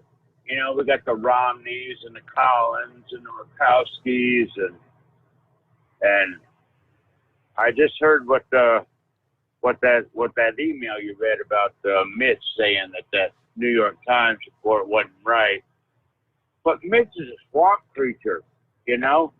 Okay, Mitch McConnell, I'll give you credit for the justices you put through, but they didn't seem to do us very much good here in the last couple months. But hell, how long has he been there? 1976. It's been a longer? long time. Yeah. Yes. Many years. Yeah. Go home, Mitch. And Dianne Feinstein, she's 87 years old. Go home, Dianne. Why is she? I mean, Nancy Pelosi, she needs to just hang it up. I mean, right? Yeah, call it a day already. Yeah, no kidding. I mean, like Pelosi's 80 years old. Okay, Nancy, how much money do you need? Just go home. You know, it was never supposed to be that way. Yeah. Hey, do you remember Jerry and Colleen, don't you? Absolutely. Gulf Coast Filters. Yeah. Yeah. Do you ever do you visit with them? Or they stay in contact with you, or what? You know, they weren't at the last Mid America Truck Show that we were there. That they weren't there, and I really don't know. I don't know if Jerry sold his business. I don't know if they're still in. I haven't really done any research. So He's still in business. I've been a customer there since 1998. Okay. And I still got the Gulf Coast filter thing and all that. Yeah. They moved to North Carolina. Really? And they got a steakhouse or something that they're doing now. I used to be on the show with you when Jerry and Colleen were on there. They used to call me and want me to, give them kudos on their product, which I still run. But I'll give Jerry a heads up that you got this thing going on with Hot Shot Secret, and maybe y'all can get hooked back up for a little bit. All right. Well, let's do that. Yeah, they were great people. Every time we got to the Mid America, whatever, we'd always have to get over to see Jerry and Colleen. And every time we'd go see them, they would invite us to come on down to their place there and spend a few days on the Gulf Coast, do some fishing, and never took them up on the offer. But let's see here. Senator Rand Paul speaking out about the, quote, ludicrous impeachment drive. Rand Paul calling this drive to impeach the president with, now down to a week left in his term is ludicrous, and cast doubts that the U.S. Senate would even conduct a trial if the House would actually approve formal articles of impeachment this week. The interview Monday, he said an impeachment trial that wouldn't likely start until Trump's out of office will do nothing but divide this country more. You'd think from their point of view, they'd want to put their positive and their first step forward to be something that they're trying to do for the country as opposed to something that's going to further divide the country. I think it's a terrible idea. I think it'll die on the vine in the sense that I don't think there's even going to be a trial. The House introduced a single article of impeachment on Monday. The article states that Trump willfully made statements that in context encouraged and foreseeably resulted in lawless action at the Capitol. It cites Trump's remarks saying, if you don't fight like hell, you're not going to have a country anymore. Now, last week, outgoing Senate Majority Leader Mitch McConnell circulated a memo among his caucus outlining the procedure for a second impeachment trial. It included the possibility of a Senate trial commencing on the same day that Joe Biden is inaugurated. Biden is pretty much steered clear of supporting the impeachment effort, likely calculating that sustained attention on Trump would only distract from his own governing priorities. Paul said the Democrat gambit is a classic example of overreach. I'll get away from them trying to do anything positive from the country and just showing that they still have this bitter rancor that they can't get out of their mouth. Impeachment is different from being very unhappy with the mob violence and what happened at the Capitol. Valid point. Well said, Rand Paul. Thank you very much. All righty, we'll get a quick time out here and get back to your calls just ahead. Our number's 844-844-3388. It is the Steve Sommers Overnight Drive coming to you live from the Hot Shot Secret Studios. The Steve Sommers Overnight Drive. Available exclusively on Hot Shot Secret YouTube and Facebook. And more coming soon. PureFlow Air Dog, your leader in fuel air separation system technology. Our systems filter out water, particulates down to 2 micron, and remove all of the air out of your diesel fuel. This allows for nothing but pure, clean diesel fuel to reach the expensive injection system equipped in your vehicle. Not only do our fuel systems protect, they also come in a variety of flow rates to meet your performance needs. Our systems are compact and use OEM-style fittings for easy installation. Learn more about our product at www.pureflowairDog.com and be sure to follow us on Facebook and Instagram. Protect your investment with PureFlow AirDog. Do you have a Dodge pickup and hate your automatic transmission? Of course you do. Levon Miller at Firepunk Diesel here, and we specialize in heavy-duty and performance transmissions for your 3/4 or 1-ton Cummins-powered truck. So if you're interested in turning your stock slush box into a towing monster, call us today at 614-733-3744 or visit us online at shop.firepunk.com.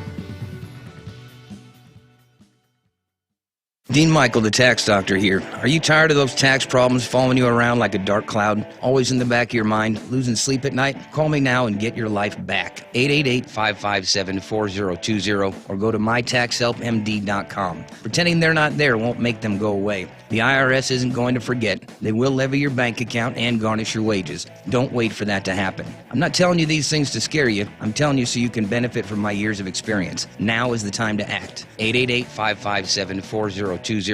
Whether you're a diesel pickup performance enthusiast or just looking for a small upgrade, when selecting common rail fuel system components, look no further than Exergy Performance. At Exergy, you'll find injectors, pumps, and more, engineered like no others on the market using state-of-the-art equipment run by people that have been in the business for decades. So if you're in the market for common rail components at any power level, contact Exergy Performance or one of the many dealers listed on our website at exergyperformance.com. At Hot Shot Secret, we share the science behind common diesel problems. For example, Ultra-low sulfur fuels. fuel has two purposes, combustion and lubrication. Ultra-low sulfur fuels have diminished the fuel's ability to lubricate. Hot Shot Secret Everyday Diesel Treatment with LX4 restores lubricity, protects your engine, and optimizes performance. Everyday diesel treatment is available at truck stops, Tractor Supply, O'Reilly's Auto Parts, and online at hotshotsecret.com. Hot Shot Secret. Powered by science. And now, back to the Steve Summers Overnight Drive.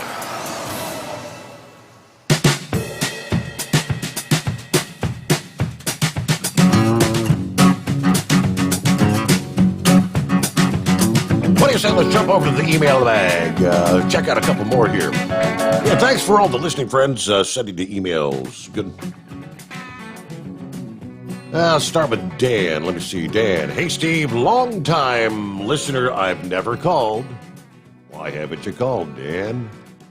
Started listening to your dad back in the 80s when I was driving over the road. Went into law enforcement, continued listening to you, and was flabbergasted when they canceled your Trumpism. But watching you on the big TV on YouTube.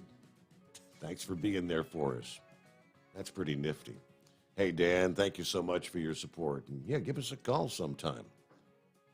Let's see. Craig says, Steve, everyone who opposes masks but wears them anyway to keep the peace should just write across their mask, "Kiss my mask."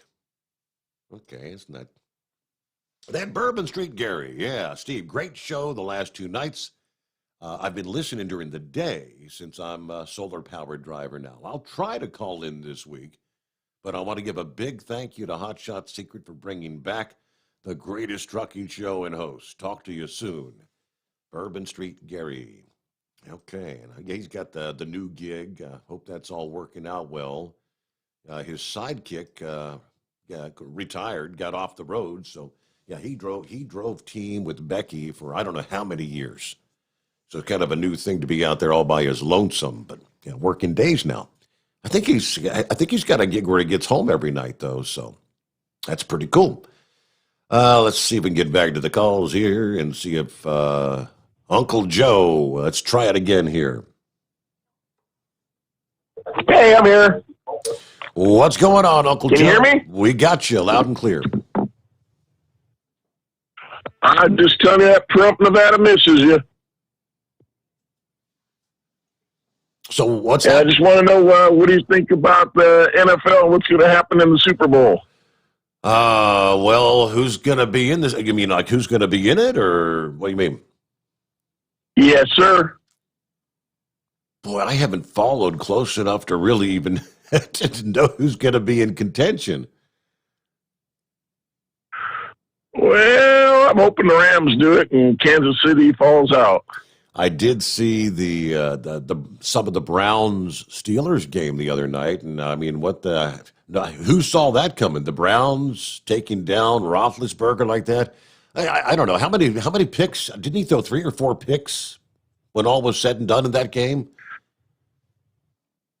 I believe so. I think he threw 3 interceptions in the first half, if memory serves. First quarter. Yeah. Yeah, well, good to hear from you, Uncle Joe. Don't be a stranger. And, yeah, quite honestly, I don't know enough about who the hell might be even going to the Super Bowl. Let's jump up here to who's on the line. Is it Lone Ranger? Is it Curtis? Or Well, it's Curtis. Curtis. And Okay. I'm just asking. Yep. Called last night. Has Lone Ranger got in with you lately? Yeah, he did call for our very first show. He did. Oh, did see, that's what I was talking about the other night. When not on the radio, when I'm laying in bed, I always listen to you all night long. Where you're on this now, I get up for a couple hours and I watch, and I gotta go to bed. I gotta get up in the morning. Yep. What about Big Ed? Big Ed, he chimed in for our very first show as well. Yes, he did. Yeah, and I spoke to Blind Man today, and he said he called last night. Yeah, and, he did explain that he can only listen like when he calls and he's on hold. Yeah, he doesn't have any ability to. Yeah. Yeah, doesn't even have the Like I told smartphone you the other thing. night. Yeah. Where Nitro, well, you said Nitro wound up getting a cell phone, but yeah, listen, I'm glad you're back, and I'm missing listening to you all night long. Yeah. To quote, all night long, but Long and Richard. Yeah. Well, you can just sit up and watch it on the big screen all night. What's the difference? I got to go to work at 7 o'clock in the morning. Okay, well, sleep on the couch, right? Oh. Yeah, that's about it. My wife going, where are you at? Yep. Well, dude, hey, I'm glad you're back, and I'll call whenever I can. Hey, thanks for checking in. Good to hear from you, Curtis. Have a good morning. Let's get a couple of other industry headlines as we roll into a Wednesday. Federal Motor Carrier Safety Administration proposing a rule that would update their vision standards. It's a notice of proposed rulemaking that published in the Federal Register this past day that would allow individuals who can't meet the current distant visual acuity or field of vision standards in one eye to be deemed physically qualified to operate a commercial motor vehicle. This proposed rule provides an alternative vision standard for individuals who cannot meet either the current FMCSA distant visual acuity or field of vision standard or both in one eye. Now, it states if adopted, this would replace the current vision exemption program on a basis for determining the physical qualification of such individuals to operate a commercial motor vehicle. The proposed action would ensure that those individuals are physically qualified to operate a commercial motor vehicle safely. Now, they say the proposed standard is based on recommendations from their medical review board. So the new rule would require drivers to complete a road test before being allowed on the road unless they have 3 years of interstate or other qualifying driving experience with the vision deficiency. To be qualified, the individual must have at least 20/40 vision in the other eye, with or without corrective lenses, and a field of vision of at least 70 degrees in the horizontal meridian. Must be able to recognize the colors of traffic signals, have a stable vision deficiency, and have had sufficient time to adapt to the, and compensate for the change in their vision. So, all right, so it's pretty well recognized. Individuals with vision loss in one eye can and do typically develop compensatory viewing behavior to kind of mitigate that vision loss. Therefore, if you can meet the proposed standard, they expect there should be no adverse impact on safety due to your individual vision. From the FMCSA. About 11 before the hour, and it's 844-844-3388. I think Dina's going to be next up. Is this Dina? Actually, it's Scenic Route. Can you hear me? Yeah, we got Can you hear me? We got you. What's up? Okay, it's Scenic Route. Okay. Thank me for making my call. Uh-huh. I just want to say that it's great having you back. Well, actually, it's good and bad having you back. The good part is I can't stand Red Eye Radio. I can't believe those guys have been in radio for that long. I mean, it sounds like they're newbies. They're so unprofessional. Can't stand to hear them.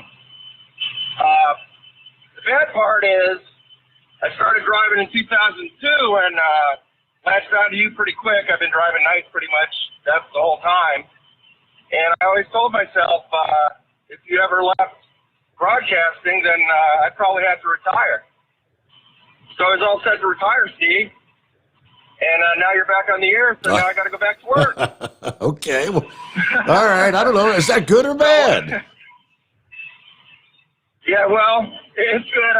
I'm making great money here, so I could use a little bit more to throw away for retirement. But you got to keep me posted on what your plans are in the future, because I'm kind of syncing my career up with yours. So keep you posted. Wow. Okay. I also wanted to say, have you heard the Monkey Gouger? I'm sure you have. This is the first night I've actually been listening. Yeah, he chimed in last night. Yeah, I really wanted to hear his reaction to the Ohio State Clemson game. I don't know whether he's commenting on that or not. But, yeah, he wasn't. He wasn't real happy. He wasn't real happy with that. Yeah, I mean, they lost the national championship, but beating Clemson was all I needed this year. Yeah. So, if he's listening in, Monkey Gouger, thank you for that. I really needed that. Steve, it's just really, really great to hear your voice again. I hope everything goes well with this thing, and I'll be out here listening, supporting, and calling in, and it's all good now. So, thank you, sir. You're more than welcome. Thanks for being with us. All right. And have a safe morning. Thanks for checking in. Well, that sounds like a dedicated listener. Steve's not on the air, so I'm going to retire. No, I was all set to retire. Oh, my. So the COVID-19 vaccine. Truck drivers are moving the vaccine around the country. And apparently, the Commercial Vehicle Safety Alliance issued a memo this past Friday telling inspectors, don't slow down the vaccine shipments for inspection. The CVSA advising inspectors do not hold up trucks for inspection that are transporting the vaccine. It is a temperature sensitive, according to the bulletin. Every effort should be made to get the vaccine to the destination. Shipments should not be held for an inspection unless there's an obvious, serious violation that would be considered an imminent hazard. Now the notice adds, the vaccine is kept cold using dry ice, which could actually be hazardous to inspectors as well as first responders anyway. They went on to note that the case of a crash or other hazmat dangerous goods incident, law enforcement should follow their local standard operating procedures. And one other tidbit that I think we mentioned Monday morning, first show, that The PPP round number 2, the small business loans, the program opened back up for new applicants on Monday. So now officially open. The Small Business Administration announcing the impending availability of Paycheck Protection Program loans, which are forgivable within parameters laid out by the Small Business Administration. Don't think there's nearly as many dollars available in this round as had been in some of the previous, but yeah, you might want to, if you're interested, take them up on that. It's about 6 before the hour, and I believe the American Eagle's on the line. Hey there. Yeah, this is your man. This is your buddy Eagle. Yeah, I'm calling in tonight, brother. I want to say a couple of things right quick about what's going on and what's happening with the past couple of days with this situation with the impeachment of Donald Trump. Uh-huh. Can you hear me? Oh, yeah. Lay it on us, Eagle. What you got? Hello? Yep. Oh, okay. Okay, yeah, I didn't know if you could hear me. Okay, then, well, listen, Steve. Okay, as I looked at while driving the truck today, and I've been listening to the radio, different programs. Okay, now here's the situation. They wanted Mike Pence, the vice president, to accept the 25th Amendment and try to get Donald Trump kicked out of the White House or whatever you want to call it. Okay, as we know, earlier today, maybe around about 5 this afternoon, it looked like Mike Pence came with the decision that he's not going to go along with the deal. Correct. He said that Donald Trump is still capable of running the United States for the final 7 or 8 days that he's scheduled to do this. And Mike Pence is right about that. Donald Trump should be allowed to finish out as the president. These people in such a big hurry, like I told you 2 nights ago, the only reason they want Trump out of the White House in such a fast way is they want to stop Donald Trump from trying to run for re-election in 4 years. If he is impeached or if he is 25th Amendment, he will not be allowed to run for office again. That's why Nancy Pelosi wants him out, because they know that Donald Trump has 75 million people, followers that are going to wait 2 or 3 years for the next election, and they're going to put their money on Donald Trump again, and he'll probably end up with more votes than that in the next election. They don't want nothing to do with Donald Trump in 4 years. You see what I'm saying? Yeah, right. They want to eliminate him. They want to eliminate him out of the picture for 2024, and that's why they want him out. But here's the deal, Steve. Here's what I'm so really upset about the most. I don't know if you noticed over the last couple of days, Donald Trump, early in his presidency, we was having a problem with North Korea. This man was launching missiles, every couple of months, weeks, or whatever. Okay, Donald Trump sat down and had a talk with this man and got this man straight. But guess who popped up his head the last couple of days, since he knows that Trump is on his way out and good old Joe Biden's on his way in. That's the North Korean president saying that yes, you're right. He did. I mean, you know what? We're going to see Iran start doing some saber rattling. We're going to see Kim Jong-un. Just wait till China. I mean, you got China. I mean, look at the possibilities over there in the China Straits. They know they're going to test Joe Biden right out of the box.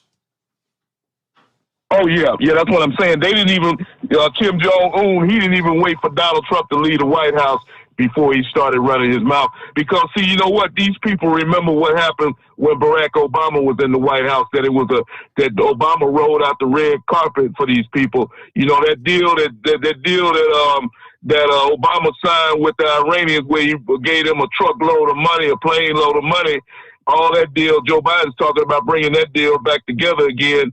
And these people are licking their chops right now because they know that Joe Biden is nothing compared to Donald Trump.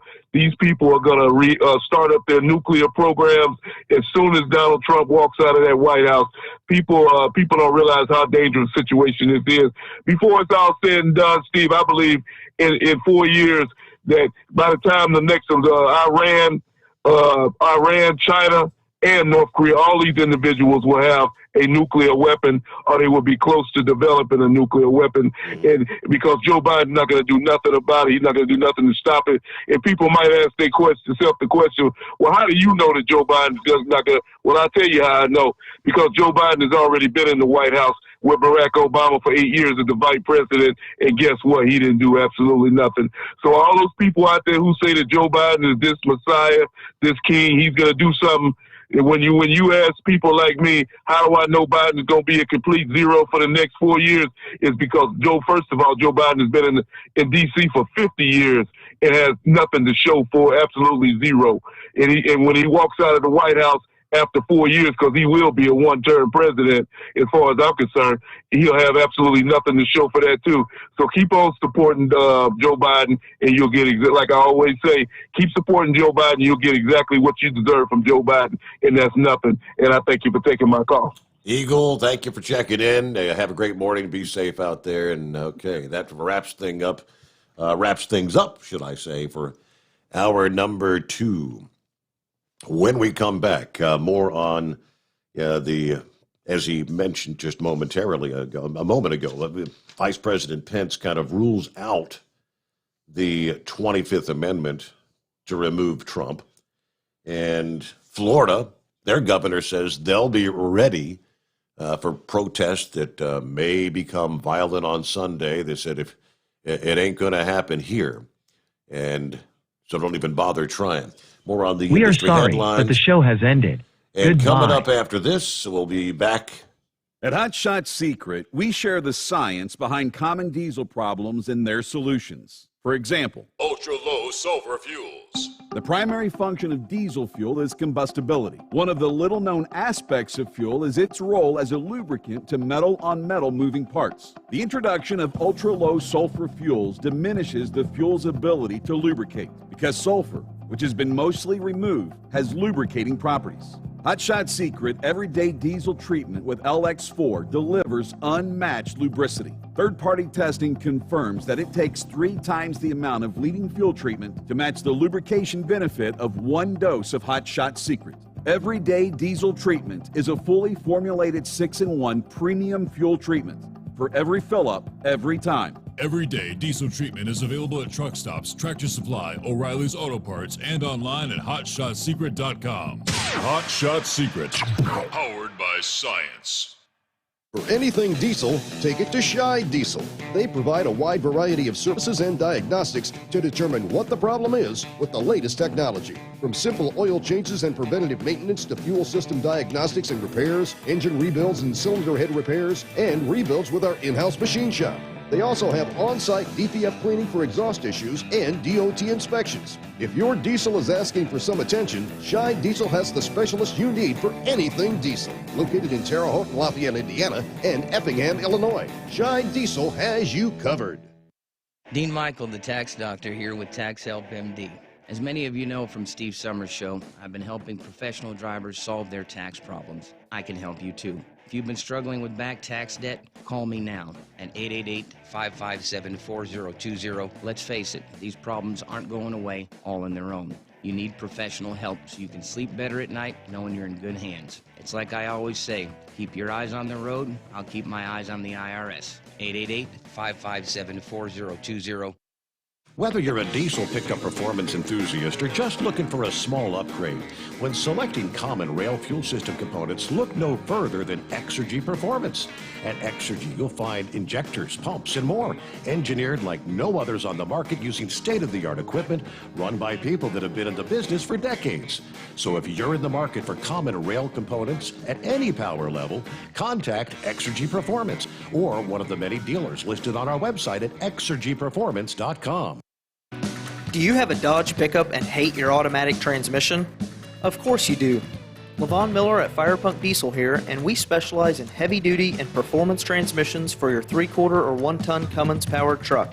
So if you're interested in turning your stock slush box into a towing monster, call us today at 614-733-3744 or visit us online at shop.firepunk.com.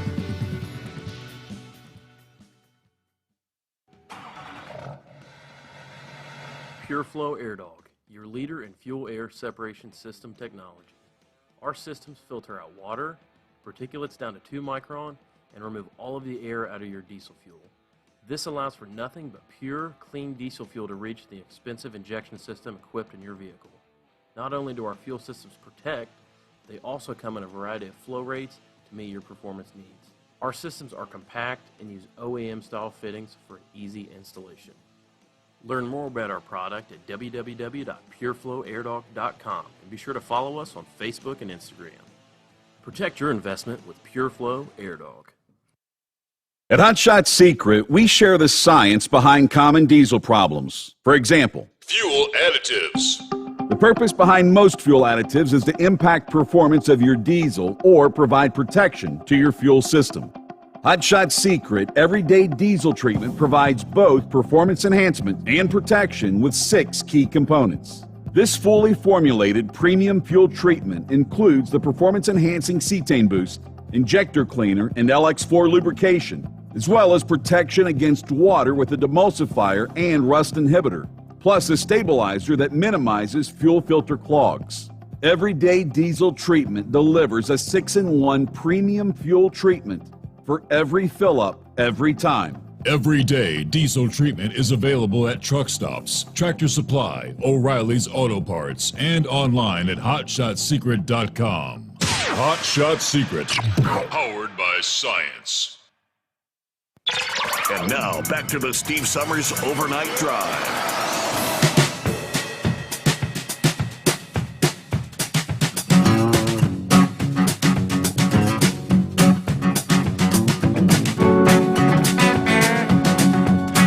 All right, trying to get the hang of it. One step at a time. Back for another hour. All right, with our little software thing, had to do the phone reset there at the top of the hour. So that means, lines are wide open. You can dial us up at 844-3388. Get back at it. And now the phones will be up till the end of the show. And we're working on a fix around for that so we don't have to reset the phones. Modern day software. All right, as we get things underway for another hour, next up, Vice President Pence, yes, as Eagle mentioned a few moments ago, has ruled out invoking the 25th Amendment to remove the president. Yeah, we're less than a week away now. I don't believe such a course of action is in the best interest of the nation or consistent with the Constitution, he says. I wrote a letter this past day to Nancy Pelosi. Last week, I did not yield to pressure to exert power beyond my constitutional authority to determine the outcome of the election. I will not now yield to efforts in the House of Representatives to play political games at a time so serious in the life of this nation.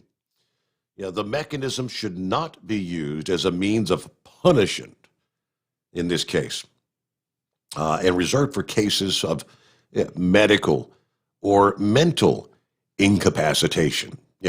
As in, a president has a stroke, and he's not going to then have the mental capacities to fulfill his duties. That was the intention of the 25th Amendment.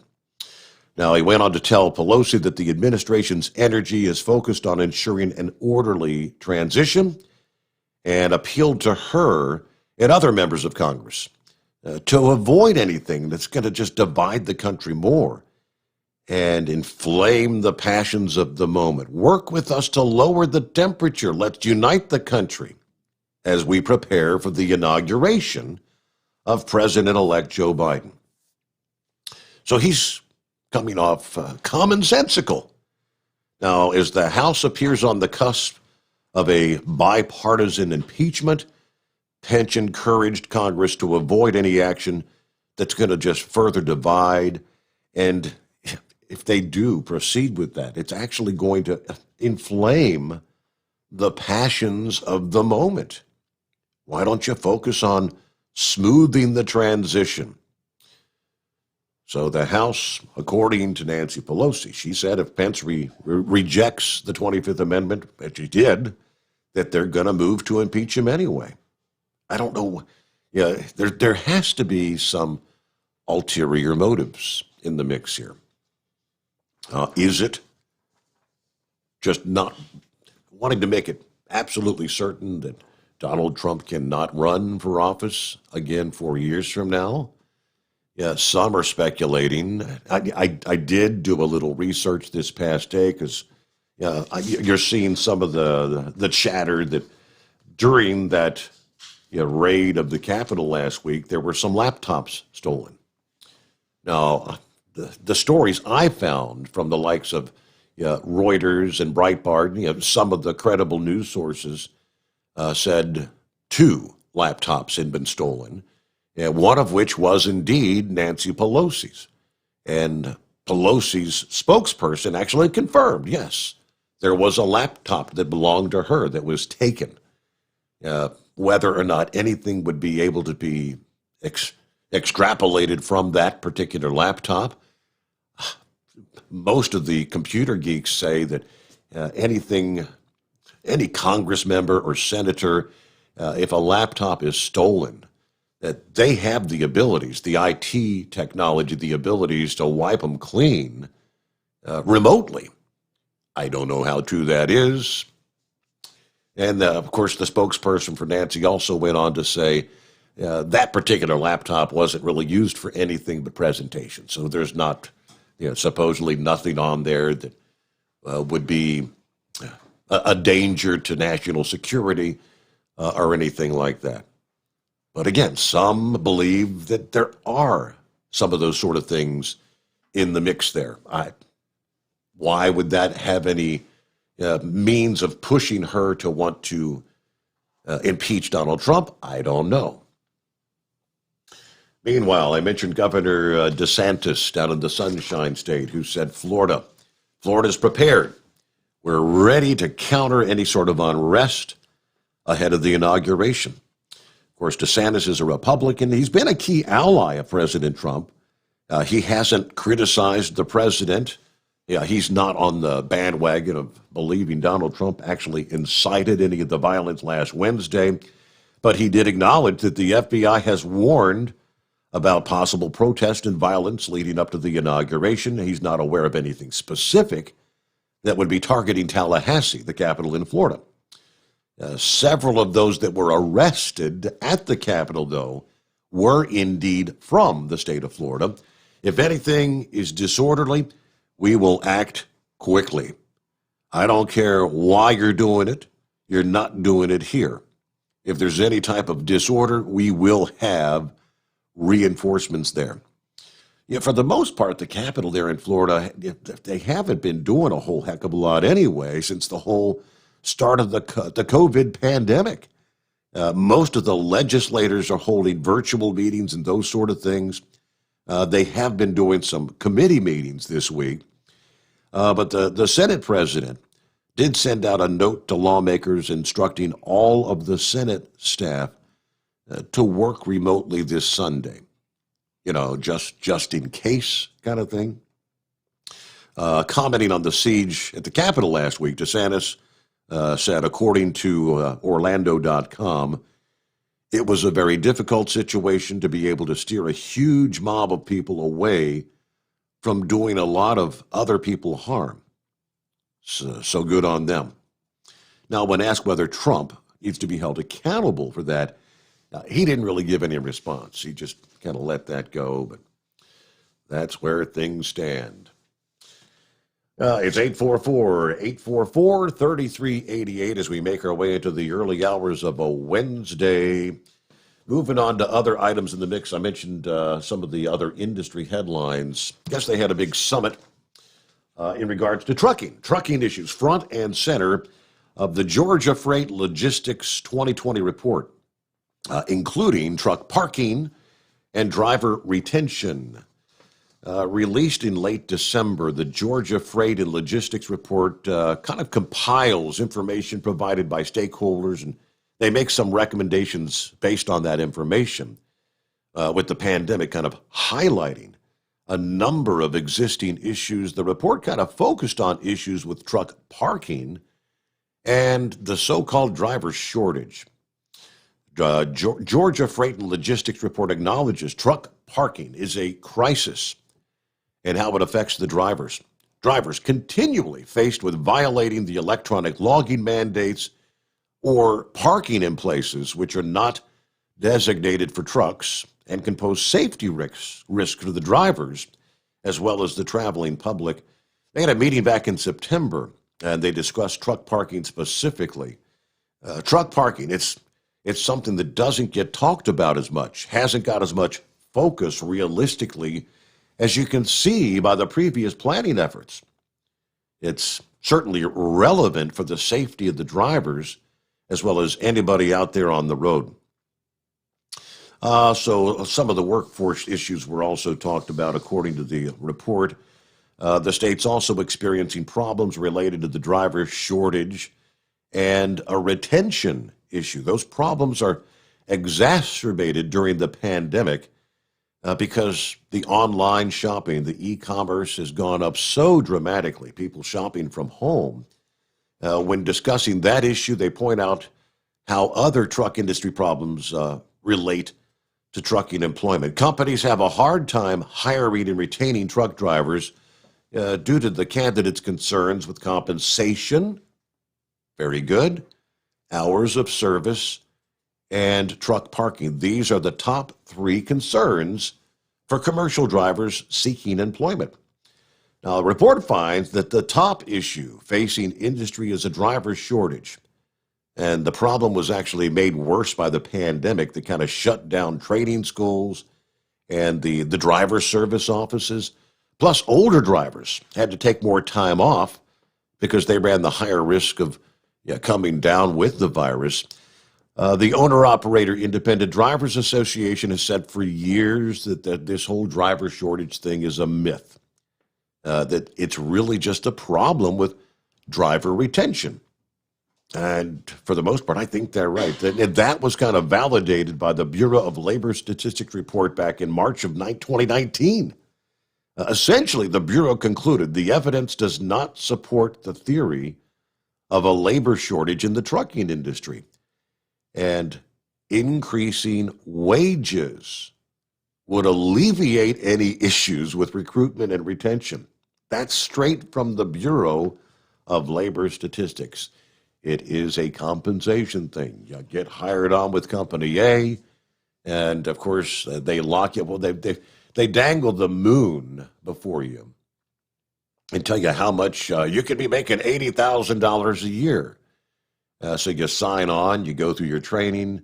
Next thing you know, you're barely getting anything when paycheck day rolls around because you're paying back for the training, you're paying back for this, and you're making pennies per mile, and either they just quit or as soon as they get the opportunity, they jump ship and move to another company. It makes perfect logical sense. That's what they call driver churning, driver turnover. OIDA argues since the issue is based on a retention issue, not a shortage, allowing younger drivers, that's not the way to go. In fact, the association contends that groups that represent large carriers, they want young drivers because they'll work cheap. They want cheaper labor. Of course, studies showed younger drivers are involved in more crashes. Consequently, insurance for those younger drivers is typically higher. Remember when you first started driving? Yeah, obviously, insurance cost a lot less back then, but compared to your parents or your grandparents, the older you get, the lower the rates. The longer you drive without having issues, the cheaper the price for your insurance. I'd venture to say it may be a tough thing to find some insurance companies that would even be willing to insure drivers for companies that are 18, 19, 20-year-olds, because that's what they're looking for. They want that category to be allowed to run around the country. Only thing is, I know there's a number of these big companies that are, quote, self-insured. So they don't need to find the likes of a Progressive or a Great American or a OOIDA, someone else to insure them. The self-insured, they get the cheap labor. All right, we'll get back to the calls. It's 844-3388. I believe, I think, is it Eagleback had something additional for us? Is that? Yeah, it's me, Eagle again. Yeah, it's me, Eagle again. I wanted to finish up on a couple of things that I didn't get to say. I meant to say something else. Hey, listen, Steve, on this situation, I'll talk about trucking in a second, but I wanted to make one quick statement about Donald Trump. Only thing I'm asking Donald Trump and the people that support Donald Trump, because I don't want to see this man get blamed for something if something happens in the next couple of days. Donald Trump needs to call before he leaves the White House. He needs to call for peace and to call for no violence in the name of the election. Okay, we know, anybody in their right mind knows that the election was rigged and stolen away from Donald Trump. But there's no violence is not going to overturn the election. Violence against other Democrats or whoever you don't like, that is not the answer to the problem. The only way you're going to solve this problem is in 4 years. I know it's hard to wait 4 years, but you're going to have to wait 4 years and vote for Donald Trump in 2024 or whoever you want to vote for to get back into the White House. Violence is not the answer. I'm begging people not to resort to this because it only makes the Republican Party look bad. You see what Donald Trump is going through. This man, he's trying to cover his words. This man never told nobody to go to the Congress building and do what those people are not Donald Trump supporters. Those people who did what they did. I don't know what you call those people, but they don't represent me. I'm a Republican, and they damn sure don't represent me. So I hope these people don't resort to violence because that's not the answer to this situation. As far as I'm concerned, we have too many problems in America right now for this the type thing to take place. You know, it's really embarrassing, Steve. You know, because people all over the world are seeing this. You know, Washington D.C. is like a military base right now. They got 7-foot high fences. They got the National Guard, the military. All these people are getting ready for next week, you know, and this has never happened in the history of the United States where you have to have a damn military in Washington, D.C. for an inauguration. You see what I'm saying? Yeah, some 15,000 apparently. 15,000, and some of them are going to be armed. Oftentimes when they bring the National Guard in and whatnot, they're not armed. Yeah, they're telling us in this case they are going to be armed. Yeah, that's what I'm saying. You know, there's no reason for violence. I'm upset about it. You know, I don't like what happened, but I realize the only thing that I can do at this point is to wait until 2024, and you can bet your last dollar I'm gonna be voting for a Democrat, a Republican, whether it's Donald Trump or whoever decides to throw their hat in the ring for 2020. You can bet your last dollar I'm not voting for Joe Biden. So, like I say, hopefully people will do the right thing because the whole world is looking at this. We don't need no more embarrassment. You see, you know, after what happened this past last Tuesday, we don't need no more violence to take place.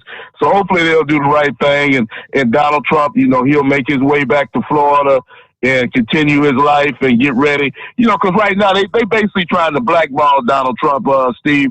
You know, I just happened to turn my phone on this tonight. That's what I meant to talk to you about the first call. You know, now they say that YouTube, they are taking Donald Trump off of YouTube access.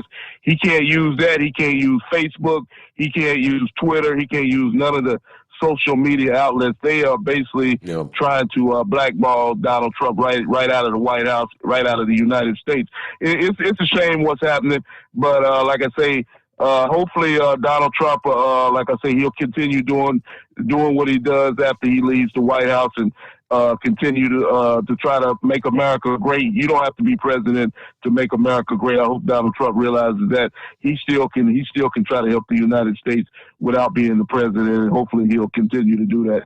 Because I guarantee you, like I told you before, I'll be voting for him in 2024 if he decides to run. And I thank you for taking my call. All right, Eagle. Thanks for checking back in there. Glad you were able to get back through. And plenty of room for you as well. Lines, we're wide open here on a Wednesday morning, midweek coming on. We like to call it Hump Day. It's 844-844-3388. Yeah, mentioning that some of the I don't know that we've ever seen anything along these lines where concerned about a renewed violence for the inauguration. The military's top leaders actually issued a written reminder to all service members yesterday that what transpired at the Capitol last week was an anti-democratic criminal act, and that the right to free speech gives no one the right to commit violence. I think we all know that. But the memo signed by all members of the Joint Chiefs of Staff went on to remind military members that Joe Biden was duly elected as the next president and will be sworn in on January 20th. Kind of unusual that military leadership, including General Mark Miley, chairman of the Joint Chiefs, felt compelled to actually remind service members that it's wrong to disrupt the constitutional process. Now, of course, that, as law enforcement tries to determine the full extent of the criminal activity that took place at the Capitol and discover the extent of participation, how many current or former military members were actually there when they kind of stormed the Capitol. We know that girl that was shot and killed was a 14-year veteran, 35 years old, had served, I believe, 4 tours overseas. So, quoting, we witnessed actions inside the Capitol that were inconsistent with the rule of law. The rights of freedom of speech and assembly do not give anyone the right to resort to violence, sedition, and insurrection. As service members, we must embody the values and ideals of the nation we support and defend the Constitution. Any act to disrupt the constitutional process is not only against our traditions, values, and oath, it's against the law. So ahead of course, next week's departure, President Trump departs, the National Guard gearing up to provide support to those law enforcement agencies.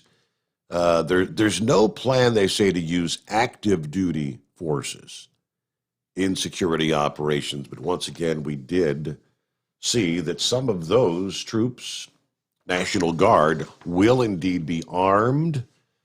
Seeing numbers between 10 and 15,000 are streaming into D.C.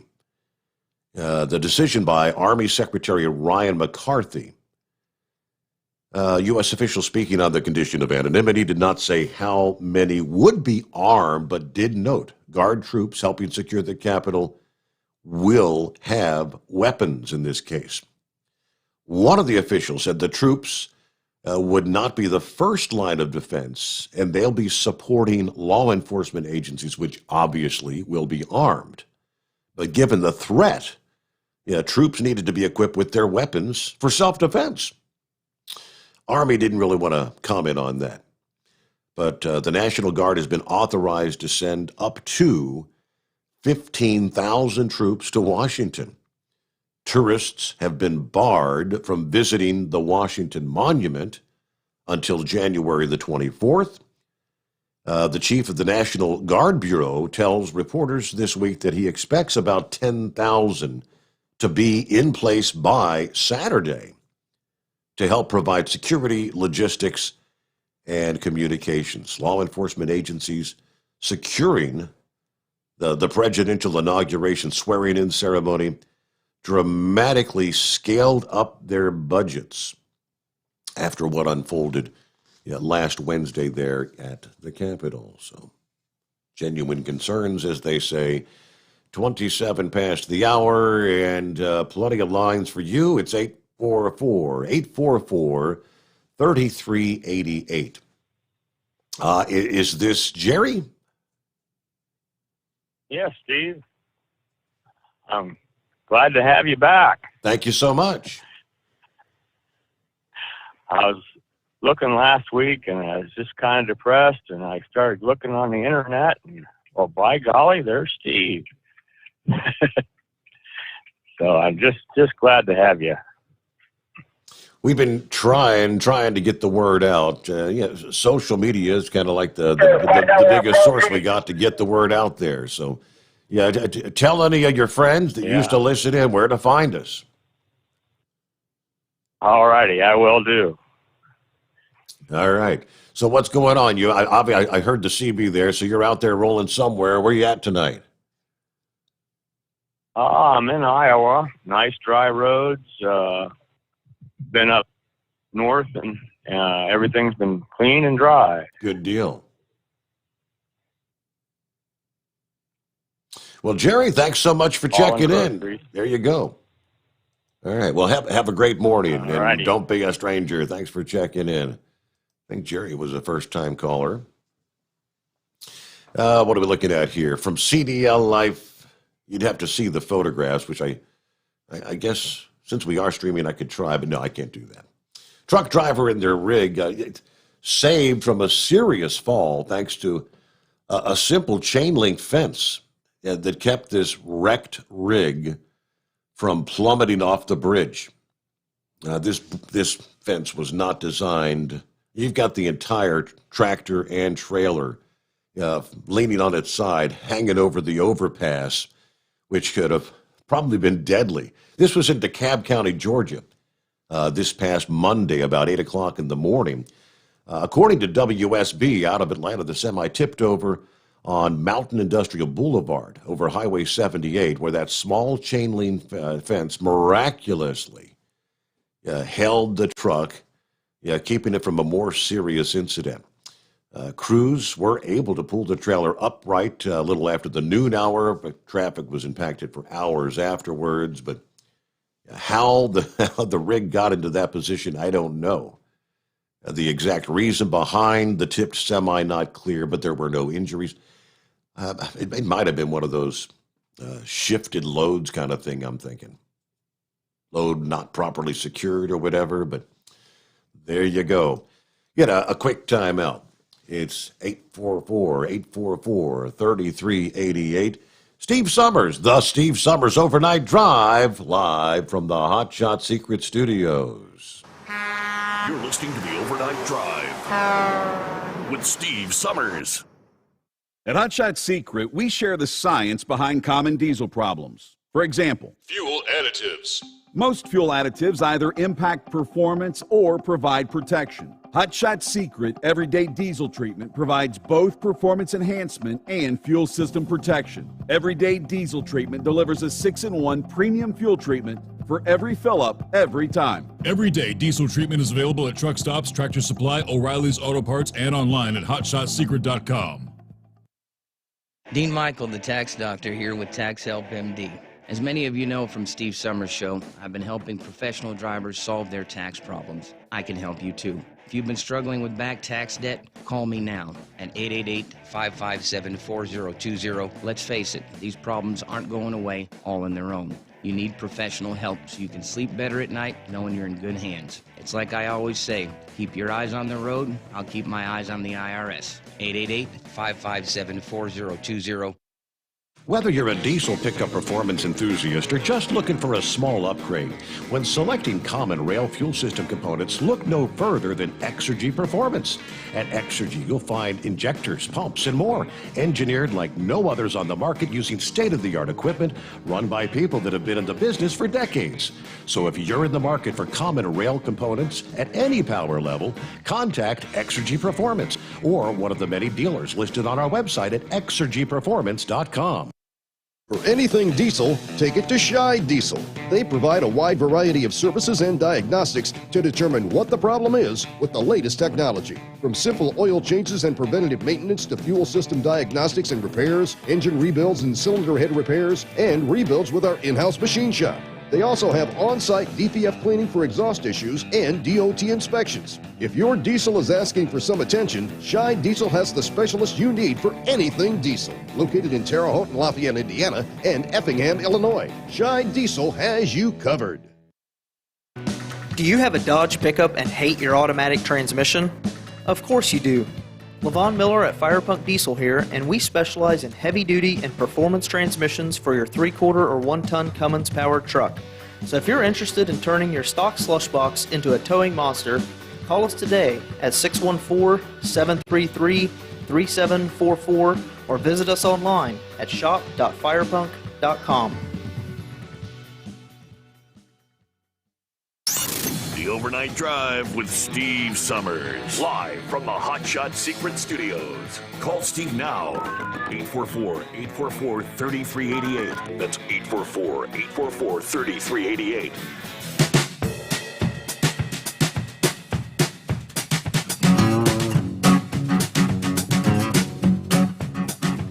That's the number to call. And, lines are wide open here. I know it's a new thing. You can help us out. Give us a ring. What's on your mind? Talk about the inauguration. Talk about trucking. Talk about whatever you want. And via the email, steve@hotshotsecret.com. Several this morning, R.A. Lucas says, hey, I think you got a typo on your email address from the YouTube page. You're missing a letter S. Okay, so Hot Shots Secret. The product itself, you've got Hot Shots as a plural, and then secret.com.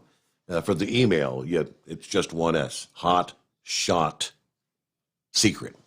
So just one. If you put the other S in there, I probably won't get it. So there you go. But thanks for noticing that. You're paying attention. Todd says, first of all, thanks to the fine folks at Hot Shot Secret for getting you back on the airwaves. Mr. Steve Summers, the overnights just hadn't been the same. I'm so happy you're back. Now, can you please get us an app to listen to? Facebook Live and YouTube are great, but a smartphone app, that would be great. Have a great night. And that's from Hank. Hank, you know what? They're actually working on that. Believe it or not, I think they found kind of I don't know what they call it, a backdoor way to develop an app, which I know what you're talking about. That would be pretty simple. Yeah, I guess would that be more akin to using an iHeartRadio kind of thing? Is that considered an app? I guess it is. So, yeah. Okay. So, yep. Thanks for the heads up. And they're working on it. And what else do we have? All right. Can't get that one to open. And let's see. More than 400 law enforcement officers injured in riots across this is the year 2020 they're talking about. All this focus on what transpired 1 week ago today in the U.S. Capitol, and all the outrage about the fact that officers were injured, and this is all because of Donald Trump and Donald Trump's supporters. Think back. Where was the outrage from the left when all this was unfolding through the summer? The riots that followed the peaceful protests resulted in millions of dollars in damage, 9,000 arrests, the deaths of at least 2 law enforcement officers, injuries to more than 400 other officers. They actually have a complete list going city by city where officers were injured and what transpired, from Atlanta, Georgia, to Boston, to Buffalo, to Champaign, Illinois, alphabetically to Chicago, to Denver, to Huntsville, to Jacksonville, and on it goes. Where was all the outrage from the left? What we were hearing were either crickets, or we were hearing most on the left saying that, well, the means were justified. It was justifiable violence. For whatever reason, in this case, the freedom of speech did not end with a line drawn between committing acts of violence, destruction of property, theft, in some cases outright murder. What's the difference? Well, in this case, according to the media, it was, well, right-leaning or right-thinking supporters that committed the acts of violence 1 week ago today. It's a big difference when you're on the right versus the left, apparently. All right, who we got on the line here? Did you? This is Stupid Trucker. Okay, I didn't want to call you that, but it does say Stupid Trucker. Okay, so it's correct. Thank you.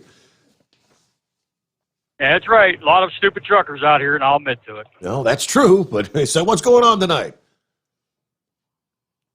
Other than, hey, if I remember correct, the last night you were on the air, you had brought up an email from the disgusted Democrat. And Yes. he made contact with you since then? No, but where he did make contact with me, that particular email, of course, was at my other employer, and it was gone. I had used that email for years, and not even thinking that, well, if you lose your employment, you no longer have access to their email server. So he probably does. I don't know if he's on social media or like Facebook and whatnot, but no, I have not heard from him since then. But hell, I think he said 8 years had passed since we had last heard from him, and he was looking to make contact with the next week, I think. Yeah, I remember the email, and that was a shame because, we missed him. He always has good points when he called and sent an email. He was a great caller, and I mean, especially in this particular environment with what's going on with the inauguration, what a great contributor he would have been. Oh, absolutely. I'd like to heard his point of view. Yeah. The other thing I wanted to make a comment on, you brought up about that everybody says trucker shortage. Last few years, the company I work for, we're an LTL company. A lot of times you're home every other day, sleep in a hotel. We can't get guys to come here. We pay fairly well, unionized. They don't want to work nights. They don't want to work weekends. Mm-hmm. It's just the mentality anymore. People don't. They want a 9-to-5 job. We get guys come here. They don't even make it through the orientation, sitting in the office doing paperwork. They quit. I don't think it's only trucking that has a difficult time. I've got an uncle that does construction, and he says in this day and age, you hire these individuals, these younger workers, and they might or might not even show up on the first day. They may show up on the first day, and they might show up 3 hours late on the second day, and 3 hours late on the third. And you can't find people that want to work. I don't get it. I don't either, Steve. We're about the same age, and when I was a kid, we grew up on the farm, and you had to do what you had to do. It didn't matter what the weather was. If you were sick or whatever, cows need fed. Everything needs done. This day and age, it's mind-boggling. But I'm glad to hear you're back. I'm glad I found you. Been kind of watching over since Facebook there. I found you on Facebook and followed everything there, kept track of what was going on, and sure didn't miss your weather reports out here. Well, I appreciate you dialing us up here, and thanks, Stupid Trucker. Okay, that's what I handle. Have a good night. Okay, thank you much. Yeah, I saw that up on the screen. I was like, what? Who would call themselves a stupid trucker? Well, he does. How about a DA of the Week nominee? Let's try this one. Residents of the usually quiet South Florida community of Palmetto Bay kind of buzzing after one of their neighbors was just kind of joyriding around the neighborhood in his tank. Yes, his military tank on the residential roads. Most were kind of confused by this idea. Is it even legal? And apparently it is. The tanks belong to the person who lives in a gated property despite the fact that the tank is legal, it's kind of too close for comfort for some of the neighbors there. They say for the most part, it's unusual to say the very least. But in this current state of politics, it kind of freaks some people out. Of course, we know tanks have been around for more than 100 years. You typically see them on the battlefield, right? Well, if you do a quick check, and I had no idea, you do a quick check on the internet, you will find sites selling the heavy-duty machinery, sometimes for hundreds of thousands of dollars. If you got the jack, you can buy a tank. This was apparently a British-grade tank. CBS News tried to speak to the owner of the property, but was told to a security speaker at the gate. Nobody was there to talk about it. So this guy's got some money, right? He's got toys. Yeah, boys and their toys, and he thought I'd go for a ride in his tank. Those allowed inside the gate on that day were a security vehicle and 2 Miami-Dade police vehicles. CBS said they were told that as long as the guns to the tank are not functional, and apparently they aren't, tanks are actually allowed. How about that? A Palmetto Bay code enforcement officer spent about an hour on the property. He also documented some damage to a concrete curb that the tank apparently crossed. So, joyride. That's about 15 before the hour. It's 844-844-3388. And, all right, I'd like to put a heads up. I took the day off yesterday and got my DOT physical. Now, a question they asked me is something that was sort of unexpected. Had I been with anybody or around anybody with COVID in the last 20 days? And I said, well, I couldn't lie. I said, yeah, my grandson was cleared of it. He's a police officer in Williston, South Carolina. And he was cleared 2 days earlier, and he stopped by my house last weekend. It let me eke through. If they hadn't, by the 18th, if they'd have quarantined me, my license would have, basically, I wouldn't have had the physical, I wouldn't be approved on my license. So if anybody's planning on it, just heads up, don't get around anybody that's had COVID for at least 20 days earlier, and because that's just something that nobody said, and it just come out of nowhere. So other than that, we're going to get back into So when they ask you that question, again for the DOT physical, would they not do it? Oh yeah, they did it for me. They eked me through because they didn't know what to do about it. The nurse looked at the doctor and said, "Well, what do we do with this one?" And the doctor said, "Well, take his temperature and go from there." Mm-hmm. And they took my temperature, blood pressure, temperature, and they went from there. So yeah, I've got it. I'm good to go this morning. But Lord, if they hadn't, by the 18th, if they quarantined me for 20 days or whatever, I would have had a hard time getting right back in the saddle. I'm missing that much work, plus having to get back in the saddle after just being around my grandson who had already been cleared. But they just didn't know what to do, but they went ahead with it. So it's just something to look. Everybody needs to pay attention if they know their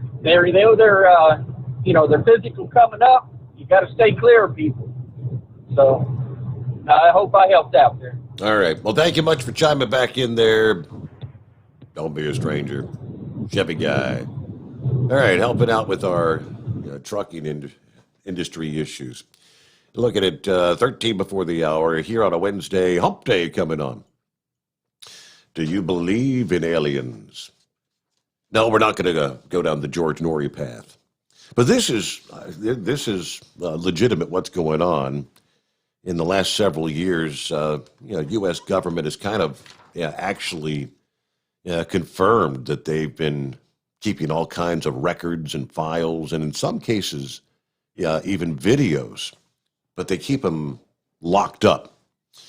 A trove of government documents on UFOs has been compiled for download on a website by an author and podcaster who spent years researching the topic, adding a recent release of items before it was actually to be formally presented to Congress. John Greenwald Jr. is the author of a book, 2019, entitled Inside the Black Vault, The Government's UFO Secrets Revealed, who has gathered the documents through a series of Freedom of Information Act requests. And sometime mid-2020, he actually purchased a CIA-produced CD-ROM disc of what the agency said is their comprehensive collection of documents on the matter. Although the CIA claims this is their entire collection, there may be no way to actually verify that, according to Greenwald. But research by the Black Vault will continue to see if there are additional documents still uncovered within the CIA's holdings. But the download itself, the download rather, comes in two versions. You got a pair of zip files, and they're pretty big, and thousands of individual PDF files. The first of the zip files contains, they're in a TIF format, which Greenwald says are not searchable, which that means they're kind of useless. The second file has been converted the items into PDF documents. But there was a Defense Department team that was given the task of studying UFOs, the Unidentified Aerial Phenomenon, UAP task force, they called them. And then they just announced that last summer officially. It would publicly release their findings, and they were supposed to report at least some of that work, to the Senate Intelligence Committee every few years. Are there things out there? Well, our number is 844-844-3388. And we roll toward news update, top of the hour. We were talking about China last evening, where the World Health Organization inspectors are anticipating going into the country as we try to get to the bottom of where did the coronavirus actually originate. Was it inside a lab? Was it in the meat market? Where did it actually originate? And I've been saying for quite some time, China's been making it sound like, well, the coronavirus, they've got it under control. You notice that for months and months, trying to say, we've conquered this thing, while the rest of the entire world literally is having outbreak after outbreak and things ramping up. The UK right now, we were talking last night about the new strain that's much more contagious, and discussions that we may be going backwards and shutting things down. Well, lo and behold, I guess seeing as some of these inspectors are going to be going in the country, and you can't keep secrets when you've got actual eyes and ears on the ground, China admits the lockdowns have been expanding. A major political conference has been postponed in a province next to Beijing. Residents of the city of Guan, just north of Beijing, have been ordered to stay home for 7 days, which started yesterday, Tuesday. Similar measures being ordered all over the country, particularly in the central city of Wuhan, where it all started, where 11 million people were locked down for 76 days last winter. It was the beginning. Hubei has also delayed the meetings of the Provincial People's Congress and their advisory body. That's usually held in February. It's not clear when the meetings are going to be held now. Remember, China last year postponed the National People's Congress and their advisory body back in March. They postponed till May. They shortened the session. They limited media access in a sign of the seriousness, this is how serious we're treating the outbreak, they said. They've got numerous new cases confirmed. Well, surprise, surprise. Local authorities say dozens of the more than 300 confirmed cases reported this year in the city appear to be linked to wedding gatherings. But you notice, you see 300 out of a city in China. It's probably more like 3,000 on any given day, because that's the kind of numbers we've been seeing here in the United States. So with that, what are we looking at? Papa John, I believe, is going to be checking in with us here. Let's see what's going on with Papa John, and room for you as well. Hello, Papa John. Yeah, I'm checking in, to let you know I'm present tonight. I appreciate it. Yeah, I mean, I don't want you to think that I abandoned you after I had to wait for 2 months. That's a good thing, yeah. Yeah, I still got 2 more hours and I can go to bed. That's about where I'm at. Yeah, I know. So I ain't too bad. But I was riding along and I was thinking, what am I going to do Friday and Saturday night? And then I got to thinking, I didn't listen to the other show on Friday and Saturday night. So you do whatever you've always done, right? I did make a mistake tonight when I put you on. I guess I clicked on the wrong thing or something, and I started hearing a repeat of last night's show. I'm thinking, where's Steve at tonight? And I realized that I was the one that went brain dead, not you. So would you click on the podcast versus the live stream, or yeah? When I punched it up on my phone on YouTube, it showed the other shows, and I just clicked on one of them instead of doing like I was supposed to do, and it started show. I think it was last night's show, Monday night show. I'm thinking, and you given the weather, and he was talking about the snow and Texas. Man, that was last night. So I missed the weather report, for the first 10 minutes tonight's show, but it's all clear over here anyway on 65. So I just came into Alabama, so it's all clear tonight. Good deal. Yeah, but I just wanted to make sure you that I'm present. I'm in class tonight. Present and accounted for. Getting educated, with the things of the world and all, Yeah, we're trying. All right, y'all. I'm gonna sit back and listen for another hour and a half, and I'm going to bed. All 2 right, hours on my head. Thanks for helping out there, Papa John. I do very much appreciate it. Yeah. All right, talk to you tomorrow. Very good. All right, yeah, I could use your help as well. Let me see here. As we roll toward top of the hour, we'll get a break in here just ahead. But, room for you. It's 844-844-3388.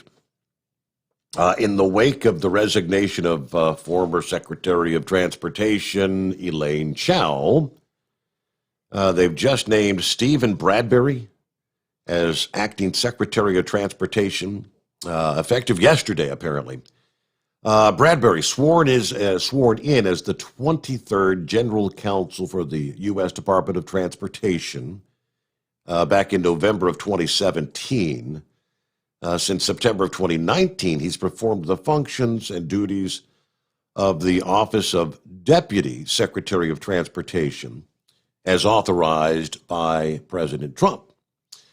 So now as acting secretary, Bradbury leads the DOT's activities, and we're talking their 55,000 employees and $87 billion budget. As the DOT's chief legal officer, Bradbury has the authority to resolve all legal questions concerning department policies and programs and oversees the activities of the department's lawyers, safeguarding the integrity of the decision-making process and ensuring compliance with applicable laws. That's the official statement. So Bradbury steps in now. Correct me if I'm wrong. I thought they had said Pete Buttigieg was actually the one that Joe Biden's going to be appointing. I guess that's going to be happening sometime in February, if all goes as they expected. So, all righty, about a minute before the hour. We'll take a break here, and we'll come back with more. I want to jump on board. Love to hear from you. It's 844-844-3388, and we'll be back after this. It's the Steve Summers Overnight Drive, live from the Hot Shot Secret Studios. You're listening to the Overnight Drive with Steve Summers. At Hot Shot Secret, we share the science behind common diesel problems. For example, Fuel additives. most fuel additives either impact performance or provide protection. Hot Shot Secret Everyday Diesel Treatment provides both performance enhancement and fuel system protection. Everyday Diesel Treatment delivers a 6-in-1 premium fuel treatment for every fill-up, every time. Everyday diesel treatment is available at truck stops, Tractor Supply, O'Reilly's Auto Parts, and online at HotShotSecret.com. Dean Michael, the tax doctor, here with Tax Help MD. As many of you know from Steve Summers' show, I've been helping professional drivers solve their tax problems. I can help you too. If you've been struggling with back tax debt, call me now at 888-557-4020. Let's face it, these problems aren't going away all on their own. You need professional help so you can sleep better at night knowing you're in good hands. It's like I always say, keep your eyes on the road, I'll keep my eyes on the IRS. 888-557-4020. Whether you're a diesel pickup performance enthusiast or just looking for a small upgrade, when selecting common rail fuel system components, look no further than Exergy Performance. At Exergy, you'll find injectors, pumps, and more, engineered like no others on the market using state-of-the-art equipment run by people that have been in the business for decades. So if you're in the market for common rail components at any power level, contact Exergy Performance or one of the many dealers listed on our website at exergyperformance.com. For anything diesel, take it to Scheid Diesel. They provide a wide variety of services and diagnostics to determine what the problem is with the latest technology. From simple oil changes and preventative maintenance to fuel system diagnostics and repairs, engine rebuilds and cylinder head repairs, and rebuilds with our in-house machine shop. They also have on-site DPF cleaning for exhaust issues and DOT inspections. If your diesel is asking for some attention, Scheid Diesel has the specialist you need for anything diesel. Located in Terre Haute and Lafayette, Indiana, and Effingham, Illinois, Scheid Diesel has you covered. Do you have a Dodge pickup and hate your automatic transmission? Of course you do. Levon Miller at Firepunk Diesel here, and we specialize in heavy-duty and performance transmissions for your 3-quarter or 1-ton Cummins-powered truck. So if you're interested in turning your stock slush box into a towing monster, call us today at 614-733-3744 or visit us online at shop.firepunk.com. The Overnight Drive with Steve Summers. Live from the Hot Shot Secret Studios. Call Steve now. 844-844-3388. That's 844-844-3388.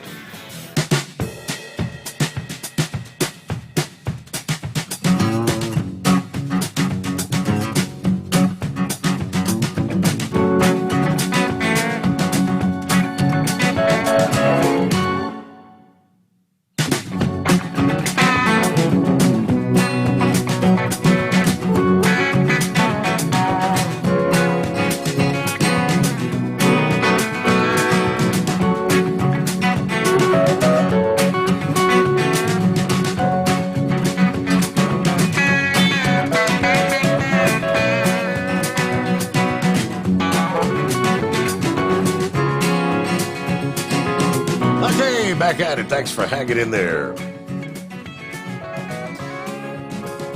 I don't get a chance to see a lot of the comments that are coming through as they come through, but I know there's a lot of folks out there commenting, hey, have we heard from Lone Ranger? Yep, we've heard from Lone Ranger. I'd like to have Ranger calling back on a regular. He needs to get us some of those top 10s. He used to do some really great top 10s. Ranger, your duty is to come up with Top 10 things you'll hear on Inauguration Day. What do you think that's going to be?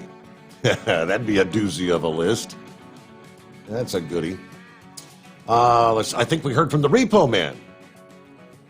He used to call in. Repo Man, why don't you give us a call? 844-844-3388. He said, just found out Steve was back. We'll spread the word. That's the way it has to work. Hey, I'll be honest with you. My Facebook friends list. I don't know how many years I've been on Facebook. I never really got on the Twitter, the Instagram thing. But once I had like 1,500 friends, something like that. And I really didn't spend a whole lot of time going through. And when I was dismissed back in November, I actually went in. I said, I had like 700 or 800 requests pending, people that had asked to be friends on Facebook.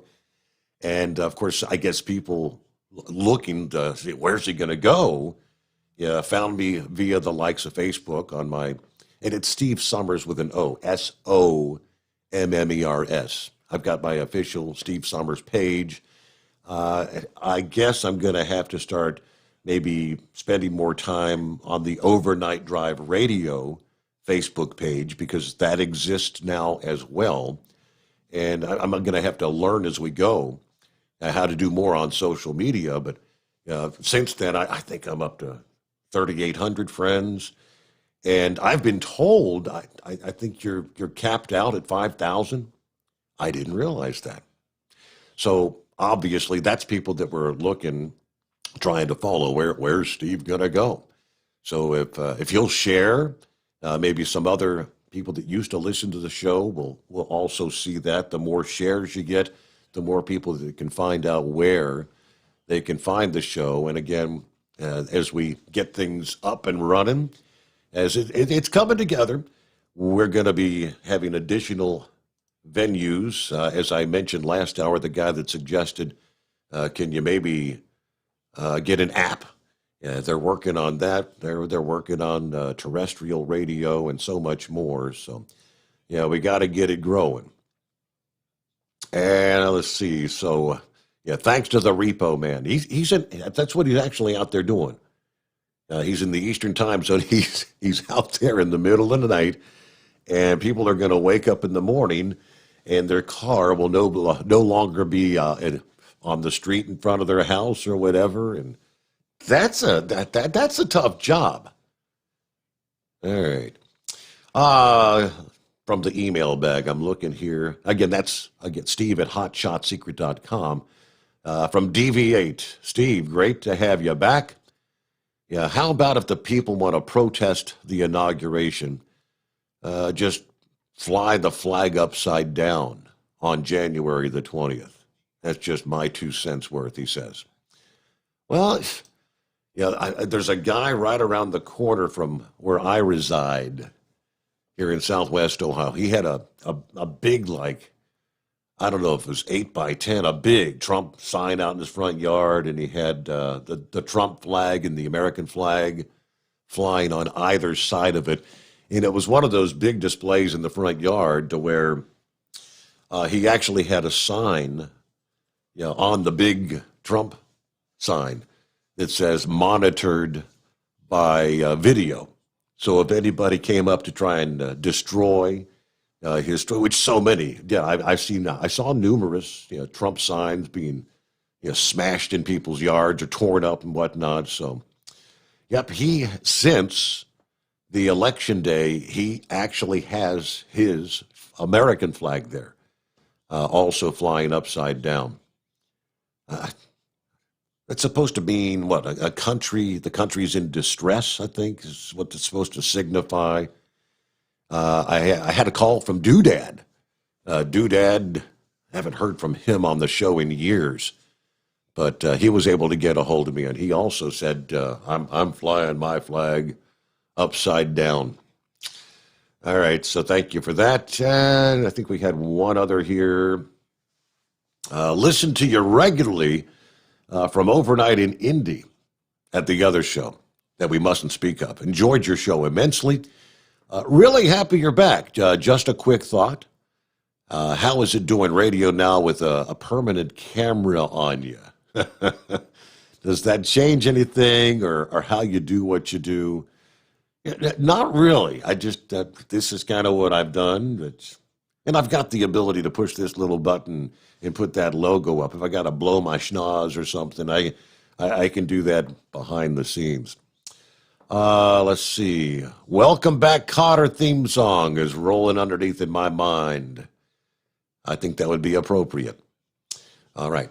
Thank you for the email. I think that was from Eldon. Glad to be back. Now let's get up to our callers out there in listener land. And yeah, slow. Just checking in. So who the hell would that be?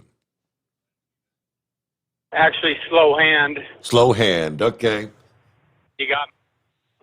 Yeah, I'm actually a long-time listener, kind of a casual listener, though, but and actually started out listening to your dad, believe it or not, but I was pretty young back then. Anyway, I suppose, my heyday listening overnights was way back when, I don't know, the Bubba Bo was running for you on the weekends, and I don't know how long ago that's been now, but quite a while back. But really enjoyed the show back then, and enjoyed some of your, more colorful callers, like, Lone Ranger, of course, Monkey Gouger and Horse Feathers, those guys. I don't know them personally, but I always enjoyed listening to the commentary, and I just haven't really called very much, so I just happened to go on tonight and try to find your show on the old channel, and was surprised you weren't there, and so just did a quick Google search and found out you were here. How about on your that? second night on the new show. So I just wanted to call, and I just wanted to call and tell you welcome back, and look forward to listening to you on this medium here. I'm glad you did a quick search. I hope a lot of other people do the same thing. Yeah, I was really surprised that you weren't over there. But and I don't know if you can expound on the reasons for the change or not. It doesn't really matter, but I hadn't listened for a little while because my schedule just had me on days. So I was actually really surprised you weren't there. Yeah. Well, we can. I'd be happy to explain because I don't know. I've tried a couple of times since via the interviews with the folks at Hot Shot and whatnot, where they do their Hot Shot Secret Live program like every Thursday from like 1:30 till 2:30 in the afternoon Eastern time, and I got an opportunity to go up there, and you'll see some of those video on the overnight drive, but. Yeah, we go back to last summer, and you remember when all the riots were taking place right after the whole George Floyd thing and all that. And apparently there were some people calling San Antone, which was the headquarters of my former employer, and complaining about the content and complaining about some of the callers to the program that, they sounded like they were just too extreme, essentially too supportive of Donald Trump. And I was, oh my goodness, and no shortage of words. I was pretty much told to stop talking about certain things, and for a while I did. But those are the things that's the things that people want to talk about. I tried to talk about trucking issues, but you can't do 5 hours every night just solely talking about trucking issues. I always give the trucking industry headlines and things like that. So a little time passed. I'm going all the way back to maybe June, July, somewhere in that time frame. And over the next few months, I kind of worked my way back in to doing what I'd always done. I thought, I'll let the dust settle and get back to what I do. And it was like the morning of November the 6th. It was a Friday morning. I thought it was a great show. But, a lot of the content of that show was about what's going on in the political arena. It was 3 days after the election. Ironically. So that was all everybody was talking about. And much of the discussion was about the ballot box stuffing and all these boxes showing up, at the 2 o'clock hour in the morning on election night and all that. I got home from work that morning about 8:30. I get a call from the boss, and they said the show's ended. Just like that. You're done. Wow. So it caught me by surprise, Well, you know, yes. yeah, no kidding. You know, the suppression of free speech is obviously becoming a really serious issue, given what's happened with Donald Trump and his blocking his Twitter accounts and everything else. But, you know, your show as well. Why can't you talk about those issues? That's what your callers want to talk about. So that's disappointing to me. I'm sorry to hear that. Yeah, and last night, since this is your first night with us, you didn't get to hear last night, and I touched on it. You're familiar with Cumulus Radio, the big. That's another big radio company. They've got hundreds of stations around the country. They put out a decree sometime last week that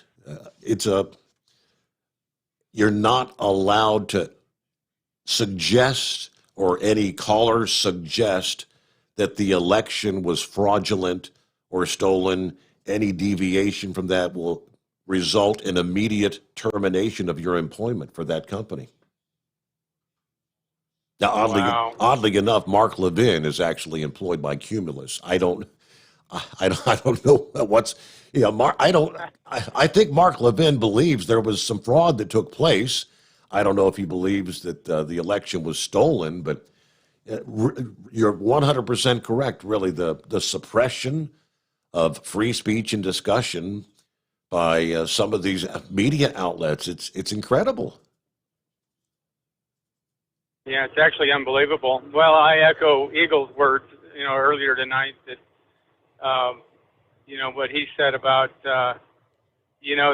this is kind of out of hand, and violence is definitely not the answer to it. I think that Donald Trump was set up with the violence that happened on Capitol Hill. That's my own personal opinion on that. Yes, sir. But it just is, where does this go from here? The First Amendment is literally under attack. I don't know where it's going to end. Some make it sound as though we're headed down the way of communist China, with everything there, of course, is censored. Your ability to, how many internet sites are blocked. You're not allowed to see things, what's going on elsewhere around the world. You can't say anything detrimental about their government, their leadership. It almost seems as though that's kind of the direction we're headed here.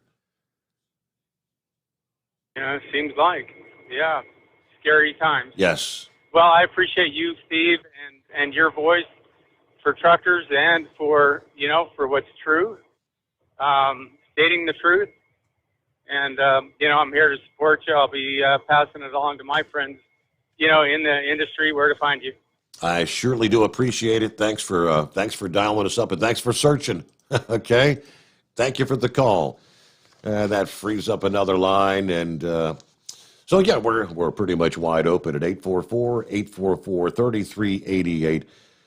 Right along that line of the inability to speak your own opinion, say what's on your mind, and censoring those. As Eagle mentioned earlier, Donald Trump's YouTube account is. They say he's been canceled for at least a week. I don't know how much, he did on YouTube. Twitter, of course, announced last week that he's permanently banned. How can you do that?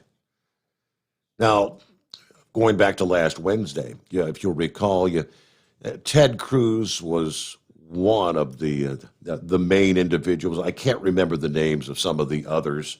I think Josh Hawley might have been one that were, trying to hold things off for verifying the Electoral College vote. That's what was going on that day. That's why the big rally was taking place. And in light of that, you got all these big corporations that are now saying they're going to stop making contributions to Republican.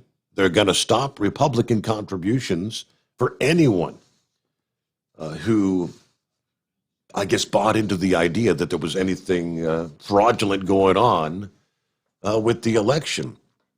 That list has been growing, and I think Walmart is the latest to join the fray this past day, the world's biggest retailer, joining other major companies indefinitely suspending donations to U.S. lawmakers who voted against the election certification.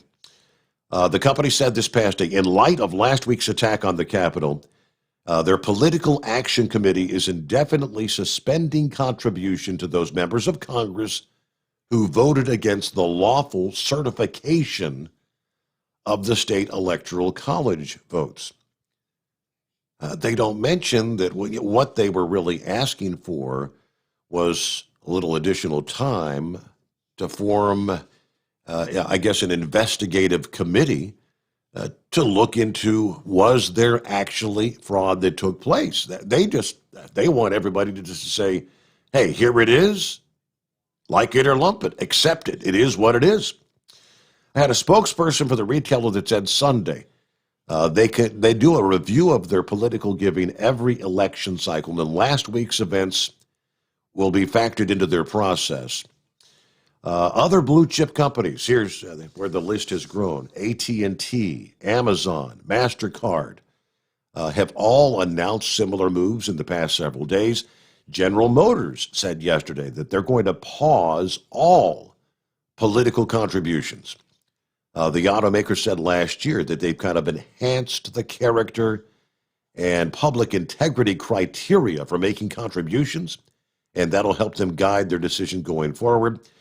They joined other firms, J.P. Morgan Chase, Alphabet's Google, Union Pacific Corporation, withholding contributions from all members of Congress, they're saying all members rather than just those who opposed Biden's certification.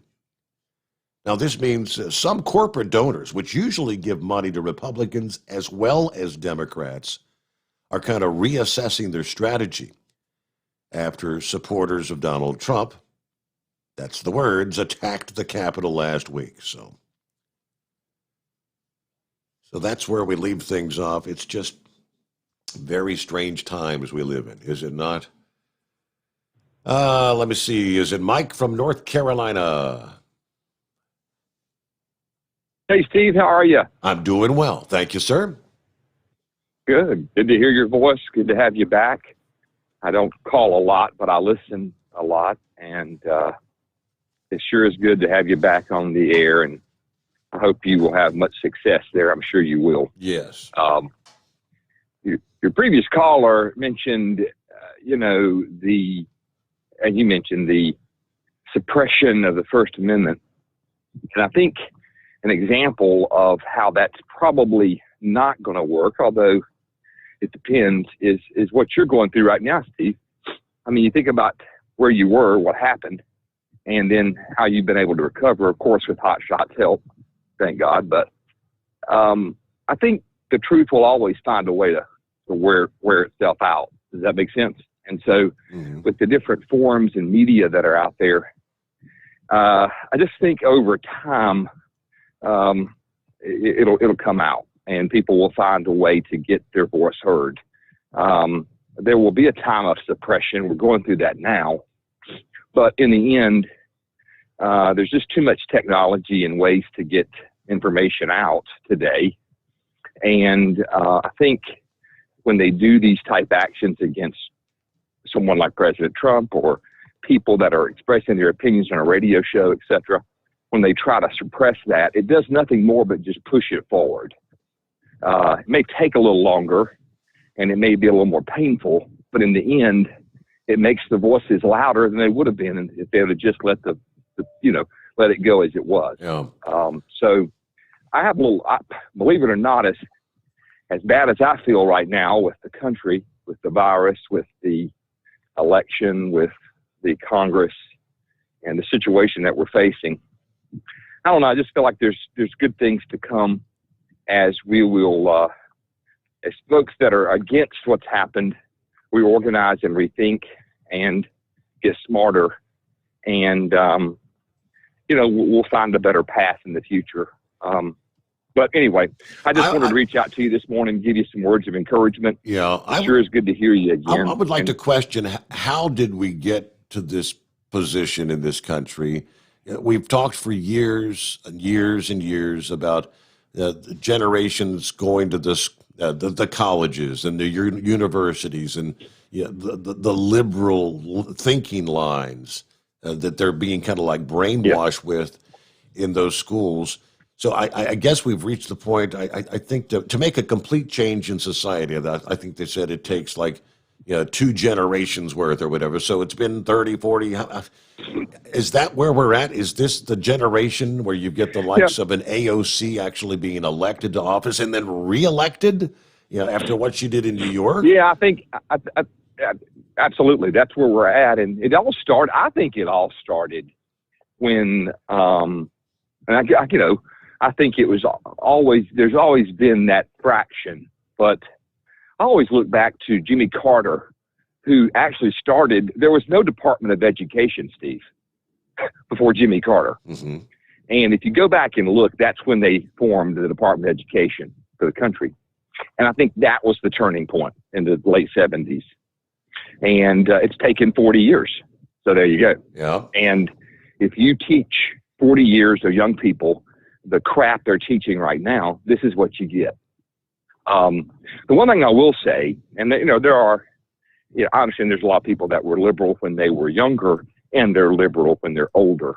But I think the older you get, most people, the older you get, the smarter you become and you begin to realize things. And I think you become the opposite of what you were when you were young. So that's the only hope I hold, is that as some of these young folks that have been brought up in this crap begin to get older, maybe they'll wake up and realize what they were taught over the past 20, 30 years has really been, a bag of goods, so to speak.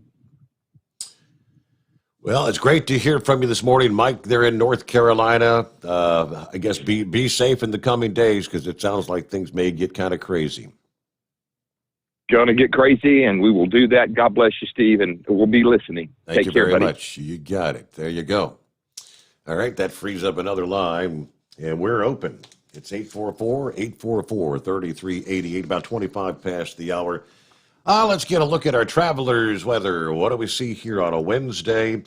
Not a lot of precip to mention around the country at this point in time. Pretty good night around most of the country, but we will be looking at some changes, big-time changes, on the horizon here of the next couple of days. The Pacific Northwest, that's where you're playing in the rain. Heavy rain from Seattle to Portland. Yeah, there's a little break in central portions of Washington now, more heavy rains and actually some higher elevation snow through northern portions of Idaho. Yeah, snow looks to be trying to push its way into Helena, Montana in the coming hours. Over to the eastern seaboard, where it's a very quiet night tonight. A storm is expected to take shape along a wave of colder air, with the potential to not only bring snow to the coastal areas of the Northeast, but forecasters warn it may put down a swath of accumulating snow over interior locations. As we look ahead toward Friday night into Saturday, it's a rather weak storm that's going to form along a cold front that's going to slow the forward speed as it moves toward the East Coast Friday into Saturday.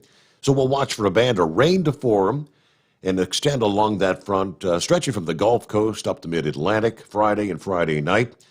Rain may change to some snow around D.C., Baltimore, Philadelphia, New York City, even though temperatures may still be above freezing during Friday night, they tell us. Temperatures forecast to climb into the 50s from New York City to Washington, D.C., well into the 40s for Boston and southeastern New England on Friday. I mean, very mild conditions for this time of year. The changeover, though, takes place as the temperature drops. Accumulating snow, more likely probably north and west of I-95. For those traditional higher elevations, places like the Pocono, the Catskill, the Berkshire, Adirondack, the Green and White Mountains, you've got the best chance of picking up an accumulation of that wet, heavy snow. There's a small chance of some slushy accumulations on some of the non-paved surfaces in the hilly areas. They're in eastern Pennsylvania, outside the Poconos, and the hills in northwestern New Jersey. Now, further west, as the colder air moves in over West Virginia and the western parts of Pennsylvania, Maryland, and New York, snow showers may make for some tricky travel. Friday night and Saturday, conditions can vary from breaks of sunshine to the risk of a brief heavy snow shower and poor visibility, snow squalls, as they refer to them, in very short order. Now, those snow showers could bring up a few inches of snow over the higher elevations from western New York State to West Virginia, where the air on the ground is going to be colder. Colder air forecast to settle in across the Appalachians, the Mid-Atlantic, and New England as the weekend progresses, and then on into next week. Okay, however, with the cold air passing over the open waters of the Great Lakes, I don't think they have any ice coverage at all at this point. And kind of taking an indirect route into the northeast, temperatures are only forecast to dip to average levels for mid-January, rather than way below average. And by the way, normal highs this time of year, upper teens in northern Maine, to the upper 40s in places like southeastern Virginia. Your normal lows range from about 10 in northern Maine, lower 30s in southeastern Virginia. So that's what we'll be looking at here as we head through the second half of the week. We're into a Wednesday morning. We call that hump day, don't we? And what do we see here? It's 844-844-3388. And I'm going to get a quick break in, come back, and get back to your calls in about 3 minutes. I hope you'll stick around. The Steve Sommers Overnight Drive, live from the Hot Shot Secret Studios. You're listening to the Overnight Drive with Steve Sommers. At Hot Shot Secret, we share the science behind common diesel problems. For example, Fuel additives. most fuel additives either impact performance or provide protection. Hot Shot Secret Everyday Diesel Treatment provides both performance enhancement and fuel system protection. Everyday Diesel Treatment delivers a 6-in-1 premium fuel treatment for every fill-up, every time. Everyday diesel treatment is available at truck stops, Tractor Supply, O'Reilly's Auto Parts, and online at hotshotsecret.com.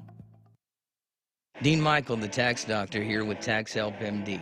As many of you know from Steve Summers' show, I've been helping professional drivers solve their tax problems. I can help you too. If you've been struggling with back tax debt, call me now at 888-557-4020. Let's face it, these problems aren't going away all on their own. You need professional help so you can sleep better at night knowing you're in good hands. It's like I always say, keep your eyes on the road, I'll keep my eyes on the IRS. 888-557-4020.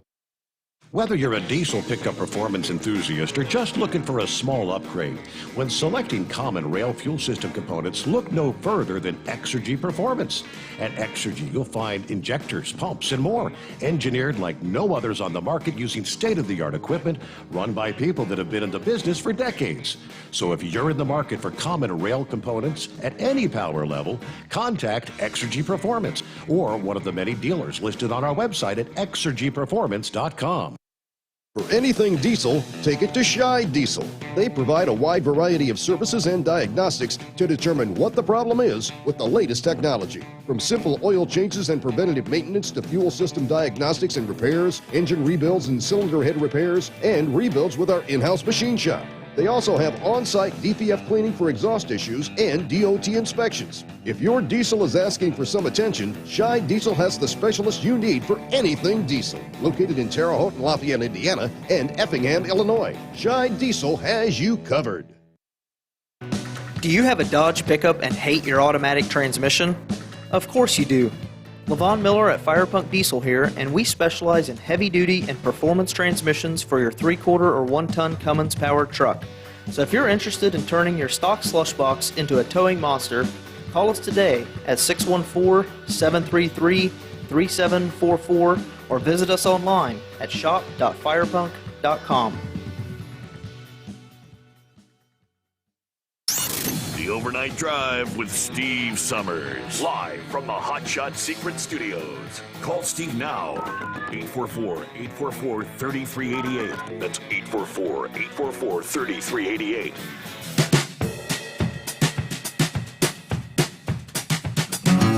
Yeah, I'd be happy to take that call. There you go. Jump on in. I'm looking at 27 before the hour, and we get back to the calls here in just a sec. I got a couple of... What was I looking at here? I think they were looking for maybe your assistance. There we go. Yeah, authorities asking for the public's help identifying suspects who broke into 18-wheelers while the drivers were asleep. Now, I know there are some heavy sleepers, and then there's people like me, who is a very light sleeper. Tell you what, I mean, it could be something like somebody walking in front of the fan, and that'll wake me up. In this case, the incidents happened, December 30th. According to the Coleman County Sheriff's Office, two different truckers, two different scenarios. Truckers asleep in their cabs when the driver's side windows were broken out. Thieves stole their wallets and belongings from the front of the truck. Then their debit cards were used in Falkville, the Flying J in Birmingham, and at a Walmart in Roebuck. Are you telling me the drivers didn't wake up? How do you break out the window? And I don't get that. Anyone with information on the identity of the suspects? And they've got the photographs here from, where was this one at? I guess Birmingham Real-Time News. They got the photographs, two individuals, man and a woman. Okay. With that, let's get back to our calls. I think Lee will be next up for us here. And hi, Lee. Hello. I'm a first-time caller, but a long-time listener. Really? Yes, really. So what part of the... I'm not a truck driver. Yeah, what part of the country you in, Lee? Oh, I'm here not far from you. I'm in Ohio, in the Dayton area. Okay, well, that's great, yeah. It's a long-time listener, first-time caller. I like that. Yes, yeah. I just have enjoyed you for years, and I was so upset when you weren't there. My radio just sat there on the head of the bed, quiet, and so now I'm watching you right now on YouTube, and I'm sending the word out to my family that also missed you. I sure do just appreciate keep up the good that. work. We're so glad you're back. That's great. Okay, so I know if you And were I one of echo those if you were one of those that were up late at night and you listened on the radio, you probably didn't. Do I look like what you thought I would look like, Lee? Well, it's no surprise to me because I see you. I'm a friend on Facebook. Okay, so you knew what I looked like then. Already I got a peek gotcha. at you. Yeah, okay. Yeah, but you do. You do look a little bit more handsome than the last picture I saw. There you go. That's what I want to Did you have some hear. work done? Yeah. Thank you so much, Lee. Thanks for being You had a some work listener. done, didn't you? No, I didn't have any work done. Maybe I got a haircut. Maybe that was it. Oh, no, I am going to have to get a haircut this weekend. Looking a little shaggy there. All right, what do we have next on the list here? Now, is this part of the whole cancel culture? There's a Forbes magazine. There's an op-ed that warns companies about hiring fabulists, as they call them, from the Trump administration. In other words, canceling anyone who was associated with President Trump. Now, that's not going to unite the country. That's the word from the Independent Women's Forum analyst, Kelsey Bowler, this past day. She said, this is just the latest example of cancel culture and the great purge that we're seeing coming from the left and the never-Trump Republicans. She said that when Biden was elected to the president on the idea of bringing unity and a sense of normalcy back to the country. However, this cancel culture is going to prevent that from happening. This dangerous cancel culture, which wants to ban any American who had the audacity to support President Trump or work in his administration from being able to do something as basic as having a job.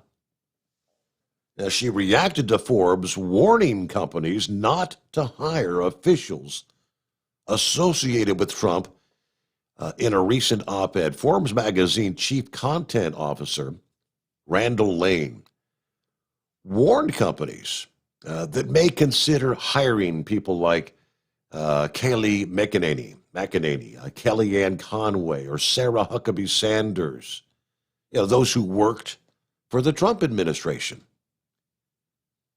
Let it be known to the business world, hire any of Trump's fellow fabulous, and Forbes will assume that everything your company or firm talks about is a lie.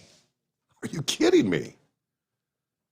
Now, Bowler argued that the media, the big tech companies in corporate America, they're all in on canceling anyone who was associated with the Trump administration. Bowler said it was a very dangerous and concerning trend, and it's not going to unite the country. This is going to divide us, and of course, this is a huge double standard to talk about here. Where this is coming from. The same media that peddled the idea that the 2016 was what? It was hijacked. Russian intervention. It was the Russians. I would, quite honestly, if there was any meddling in this recent election, 2020, we're here in China. You're finding, China's bugs and bots and software on electronic products that you buy from China. There's numerous cases where they've actually got stuff planted on those, like spyware kind of things, when you buy it off the shelf here in the United States. Then you start talking about these voting machines that were mistabulating, miscalculating, and be quite honest. If China were going to interfere in the 2020 election, who would they favor to be the next president, Donald Trump or Joe Biden? I mean, you don't have to think about that, do you? China is, they're just probably doing jumping jacks in the street for the fact that Joe Biden is going to be president of the United States. We'll be going back to where things were prior to Donald Trump ever being elected. That's the direction Joe Biden's going to take things. All right. Lastly, Bowler went on to say, going back to this Forbes piece, you remember when Nancy Pelosi tweeted that the 2016 election was hijacked? Go back and look at your archives. She said that.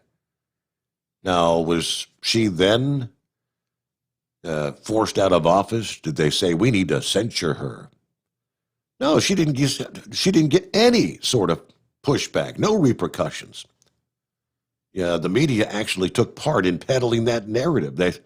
They don't hold themselves accountable, but they want to turn the table on us and tell anyone that worked in the Trump administration they don't deserve to have a job. That's where we are. Well, hello, Knucklebuster. Morning, Mr. Steve Summers. Old Slick Willie and Slick Hilly, they've always been in bed with China there, I try to avoid that Wally world there, because I call them China market myself, but that's just the way it goes, right? Yeah. Shoot, I'm gonna tell you something now. You better be real careful about flirting with Irene there, 'cause Mama Sommers will give you a knuckle sandwich there for flirting with that girl, right? I hope she's snoozing. I hope she ain't up listening. Mama Knucklebuster knows I be checking out them young girls there, but she don't even mess with me no more. So anyway, if you put a dog in the truck, you ain't got to worry about nobody breaking your windows out there. They'll leave your truck alone there, right? I sent you a article. They found a beer cave from the 1800s buried under St. Louis, Missouri, Steve. Buried? Buried under St. Louis, Missouri. What did it say? I guess it's a cave down in the ground or something. I don't think they had refrigerators back in the 1800s. Did Yeah, you're right. Yeah. Unless they just done the ice thing. Yeah. I got some advice for your callers there. Have some talking point notes to yourself. That way, when you call in to Steve, you know what you want to talk about. And you don't get to the point where Steve has to say, well, he ain't got nothing to say, so we're going to hang up on him, all right? My memory is fine. It's just my recall sucks. But if you'll remind me, I promise you, Steve, I will remember it there, right? Well, I appreciate I appreciate anybody that dials us up, Knucklebuster. When they hear me sitting here saying, hey, I don't have any phone calls, come on, help me out, get this thing going. We know they're watching. We know that the viewership is growing every night. I think we're just looking at some of the highest numbers we've seen thus far here in the past 30 minutes or so. So I can use some help, especially from the likes of Lee. She did just that. Lee called to say hi and help us out. Oh, yeah, absolutely. Yeah. Absolutely there. Shoot, man. We want this thing to grow. We don't want it to go backwards. I want to know, Steve, was Congress in session up there when they stormed that thing up there last week? Oh, yeah, absolutely. Yeah, they were going through the whole certification of the Electoral College vote. Yeah, House and Senate were both in session. And, I mean, they're saying now that those protesters came within just feet of actually getting into actual contact with some of the lawmakers there. Oh, man, I'd have loved to have been up there and watch their little fat asses running for cover, right? Yeah. That would have been funny as hell there. They were hiding under tables, hunkered down behind the seats. They pushing tables up in front of the doors. Oh, yeah, man, I just, shoot, they ain't as brave as they think they are, right? Well. I got news for iHeart Radio there. You can't talk about trucking for 5 hours. Trucking used to be fun. Used to have a good time out here. But it's boring now. They made it into an actual job there. If we talked about truck driving for 5 hours, 5 nights a week, we would all be asleep at the wheel there, right? I hear you. Gotta add some politics in there. There ain't but one way to straighten all this stuff out, Steve, and that's for Jesus to return. Yeah. And that's all of my baloney for the day. Well, I always appreciate your baloney. Have a great morning, Mr. Steve Sommers. Thank you, Mr. Knucklebuster. It's all of his baloney. I'll take that. So again, jumping back, I was just looking at this article in regards to these extremists. I don't know what... How do you get the determination whether you're a right-wing extremist or a left-wing extremist if your ultimate goal is to just overthrow the government? I mean, because they don't like any government. I don't know how you can call that right or left. I guess just call them radical extremists. That would be a better term. But they use the term right-wing. Right-wing extremists are using channels on the encrypted communications app known as Telegram to call for violence against government officials next Wednesday, Inauguration Day. some of these extremists sharing knowledge of how to make, conceal, and use homemade guns and bombs. The messages are being posted in Telegram chat rooms. And again, with my lack of knowledge of modern technology, I don't even know what Telegram is, but supposedly encrypted. Now, they say white supremacist content has been freely shared there for months, but chatter on the channels has increased since extremists have been forced off other platforms in the wake of the siege on the Capitol last week. So I guess they had been using, all the social media platforms. Telegram, so they explain, Telegram is a Dubai-based messaging service that has very little moderation of content and a sizable international user base, particularly in Eastern Europe and the Middle East. Now, in the days since the Capitol attack, for example, an Army field manual, exhortations to shoot politicians, exhortations to encourage armed struggle have been posted in a Telegram channel that uses fascist in its name. Fascist. All right, that makes me even more confused. I thought the fascists were the other guys. Chief of Research at the Terror Asymmetrics Project, a defense research institute, said his group is focused on and concerned about users of the channel. They've alerted the FBI about it. The institute is run by Malcolm Nance, an NBC News terrorism analyst. When they start calling for assassinations, when they start calling for action versus sharing information, we flag them up a little higher. Now, some channels just swap information, then they accelerate into conversations of where to be. Documents shared via the channel's file manager include U.S. Army Explosives and Demolitions Manual, U.S. Army Engineer Course, as well as white supremacist content. A post explaining how to radicalize Trump supporters to become neo-Nazis has also circulated on the channel. Extremists are aware that they're under scrutiny. However, and in the fallout of the riot, that they've been using online platforms to kind of recalibrate their movements. As we already discussed last evening, on Monday, the FBI sent a memo to law enforcement agencies warning about possible, not just protest, but actual armed protests at all 50 state capitals starting Saturday. In response, some Trump supporters with extremist views have used the encrypted platforms, posting warnings about avoiding local rallies in the coming days, and instead rather wait for a big turnout in Washington. Let's see. Do not attend armed protest at state capitals before inauguration. It is a possible sinister plot hatched by the radical left to take away our guns and our gun rights, was one of the posts. Yeah, thousands of members of PAB apparently liking that after the January 6th extremist started posting calls to arms for round 2 on Inauguration Day in Washington, D.C. A million militia march is being planned, they tell us, as well as a million martyr march. Boy.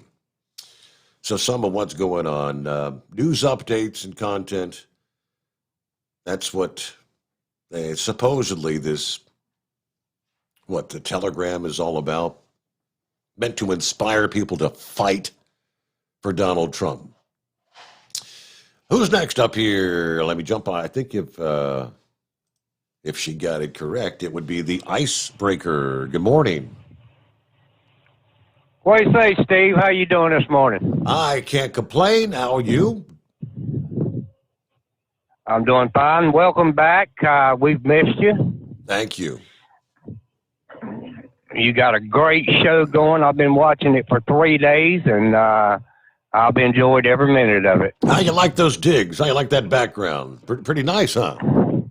It looks awesome. It really looks awesome. What Lighting. are we missing in here? It's just unreal. I'm looking. I see all these signs. I don't see a Volvo. I don't see a Western Star. Somebody's going to get angry.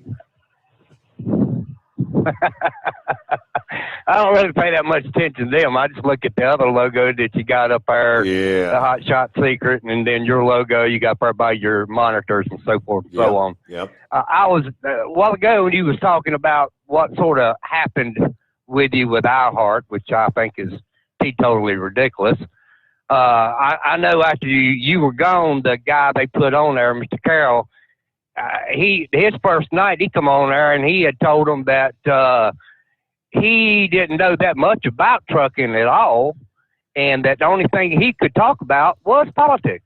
And for 30 days until they got him off of it, that's all he talked about was politics. Yeah. Just like your show was going, and that's sort of what confused, I guess, all of us listeners. Why that took place, but that's water under the bridge. This ordeal with Trump going on and all these big tech taking away our First Amendment, freedom of speech, and all this. I noticed. I think it was yesterday or day before yesterday on one of the news lines on Fox when I got home that PGA Tour is pulling 2 of its tournaments from Donald Trump's golf courses. I did indeed see that headline. I believe that is correct. Yes. Yeah, because I think the affiliation with him would hurt their image or something of this nature here. I'm sitting there thinking, do you know how many golfers are Donald Trump supporters? I have no idea, but I guarantee there's plenty of them. If golf is like anything I play else, with about 40 guys. Essentially, you can say half the golfers because half the damn country is a Donald Trump supporter. I mean, that's the reality. 75 million people voted for the guy. Oh yeah, I was one of them, and I cannot. You couldn't pay me $1 million to believe that Joe Biden got 80 million idiots to vote for him. Yeah. But it is what it is. But I just want to call and congratulate you. So you got a fantastic show going. I'm glad you're back, and I'll be watching every night. So I appreciate you taking my call. That's what I like to hear. Thank you, Icebreaker. Don't be a stranger, and appreciate you chiming in this morning. Let me see here. Yeah, I'm doing a quick search.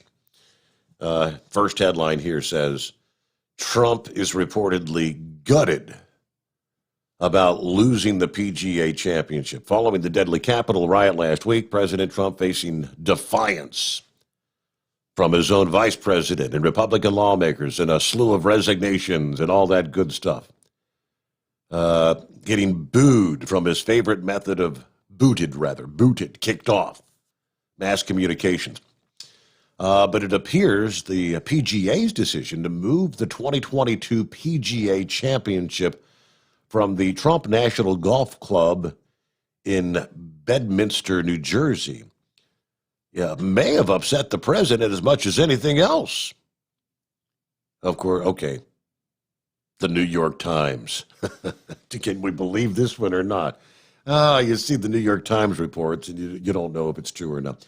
A source close to the White House told Maggie Haberman that Trump is just gutted by this. While he's angry about the House moving with the impeachment for a second time, his reaction to losing the tournament was kind of a different order of magnitude.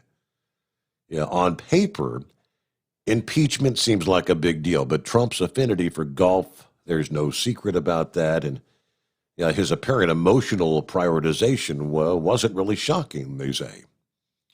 I guess he's getting blindsided from all directions.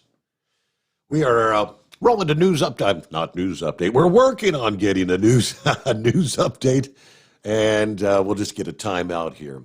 I know that we're talking about different options last night, as a matter of fact, so yeah, give it a little bit of, I'm so used to saying news update, top and the bottom of the hour, but that will be forthcoming. Just hang with us. But so we'll get a quick break in here, and we'll come back for our final hour. Can you believe that? It's almost here. Of course, we'll get check more on what's going on with our travelers' weather, and we do have several lines available if you want to jump in and help me get through that final hour. It's 844-844-3388. The Steve Sommers Overnight Drive, live from the Hot Shot Secret Studios. At Hot Shot Secret, we share the science behind common diesel problems. For example, Fuel additives. the purpose behind most fuel additives is to impact performance of your detection to your fuel system. Hot Shot Secret Everyday Diesel Treatment provides both performance enhancement and protection with 6 key components. This fully formulated premium fuel treatment includes the performance-enhancing cetane boost, injector cleaner, and LX4 lubrication, as well as protection against water with a demulsifier and rust inhibitor, plus a stabilizer that minimizes fuel filter clogs. Everyday Diesel Treatment delivers a 6-in-1 premium fuel treatment for every fill-up, every time. Everyday Diesel Treatment is available at truck stops, Tractor Supply, O'Reilly's Auto Parts, and online at hotshotsecret.com. Hot Shot Secret, powered by science. Attention all truckers, those dreaded tax problems. I know you want to keep on trucking and not even think about them. Let's professional help. I've been helping truckers put their tax problems in the 4506. Do you have a Dodge pickup and hate your automatic transmission? Of course you do.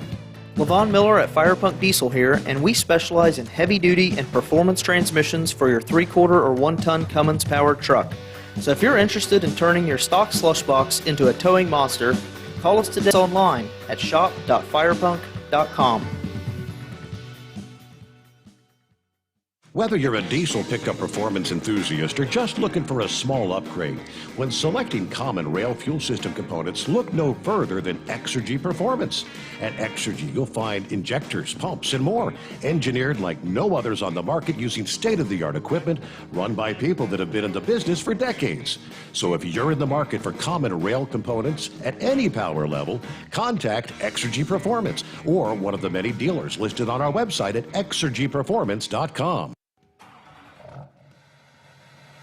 PureFlow AirDog, your leader in fuel air separation system technology. Our systems filter out water, particulates down to 2 micron, and remove all of the air out of your diesel fuel. This allows for nothing but pure, clean diesel fuel to reach the expensive injection system equipped in your vehicle. Not only do our fuel systems protect, they also come in a variety of flow rates to meet your performance needs. Our systems are compact and use OEM-style fittings for an easy installation. Learn more about our product at www.pureflowairdog.com and be sure to follow us on Facebook and Instagram. Protect your investment with PureFlow AirDog. For anything diesel, take it to Shy Diesel. They provide a wide variety of services and diagnostics to determine what the problem is with the latest technology. From simple oil changes and preventative maintenance to fuel system diagnostics and repairs, engine rebuilds and cylinder head repairs, and rebuilds with our in-house machine shop. They also have on-site DPF cleaning for exhaust issues and DOT inspections. If your diesel is asking for some attention, Shy Diesel has the specialist you need for anything diesel. Located in Terre Haute and Lafayette, Indiana, and Effingham, Illinois, Shy Diesel has you covered. At Hot Shot Secret, we share the science behind common diesel problems and their solutions. For fuels. The primary function of diesel fuel is combustibility. One of the little-known aspects of fuel is its role as a lubricant to metal-on-metal moving parts. The introduction of ultra-low sulfur fuels diminishes the fuel's ability to lubricate because sulfur, which has been mostly removed, has lubricating properties. Hot Shot treatment with LX4 delivers unmatched lubricity. Third-party testing confirms that it takes 3 times the amount of leading fuel treatment to match the lubrication benefit of 1 dose of Hot Shot Secret. Everyday Diesel Treatment is a fully formulated 6-in-1 premium fuel treatment for every fill-up, every time. everyday diesel treatment is available at truck stops, Tractor Supply, O'Reilly's Auto Parts, and online at HotShotSecret.com. Hot Shot Secret, powered by science. And now, back to the Steve Summers Overnight Drive, live from the Hot Shot Secret Studios.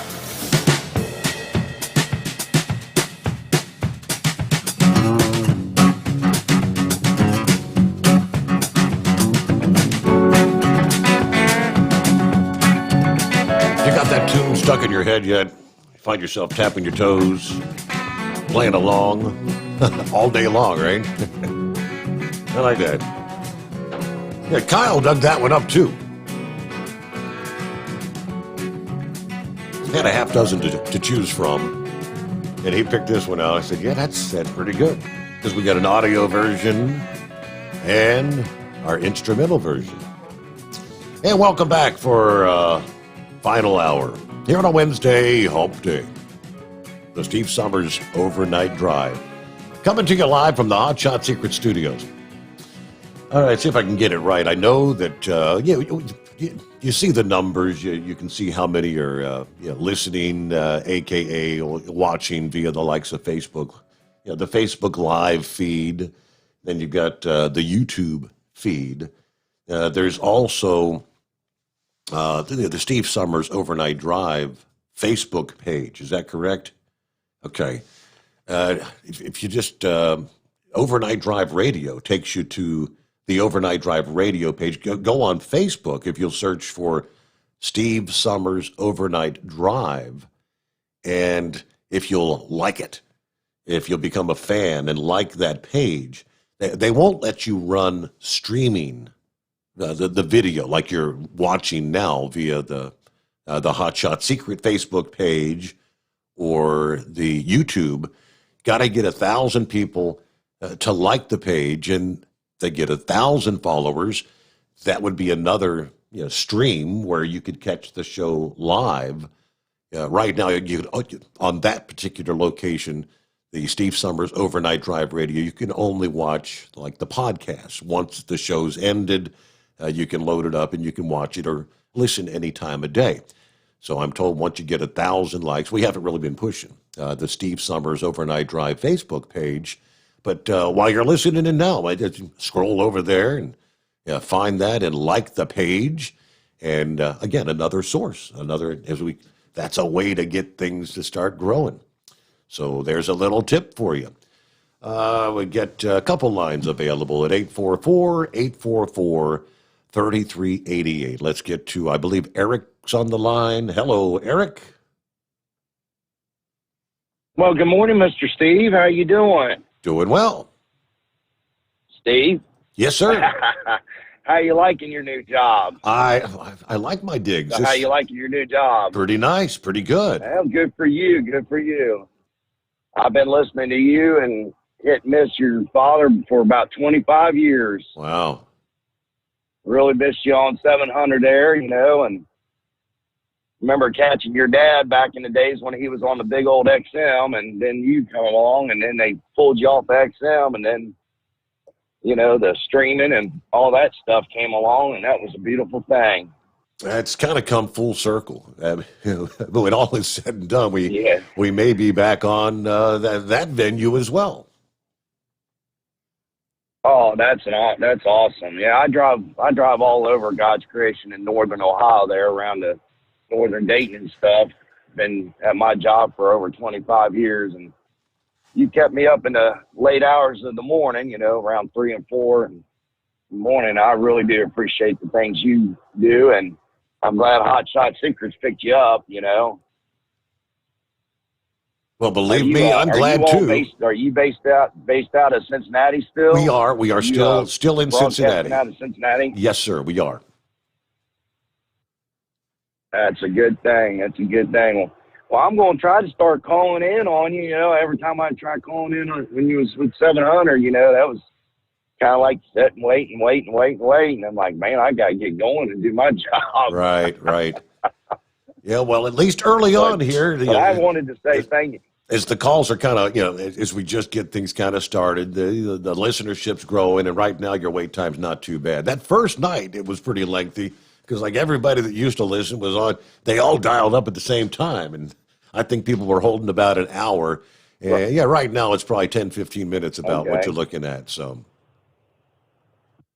Gotcha. Well, hey, has your one buddy called in this morning, Horse Feathers, to give you the old Wednesday, what day is it? I think Horse Feathers was like number 2. He didn't make it first out of the box, but he was like number 2 this morning. Yes.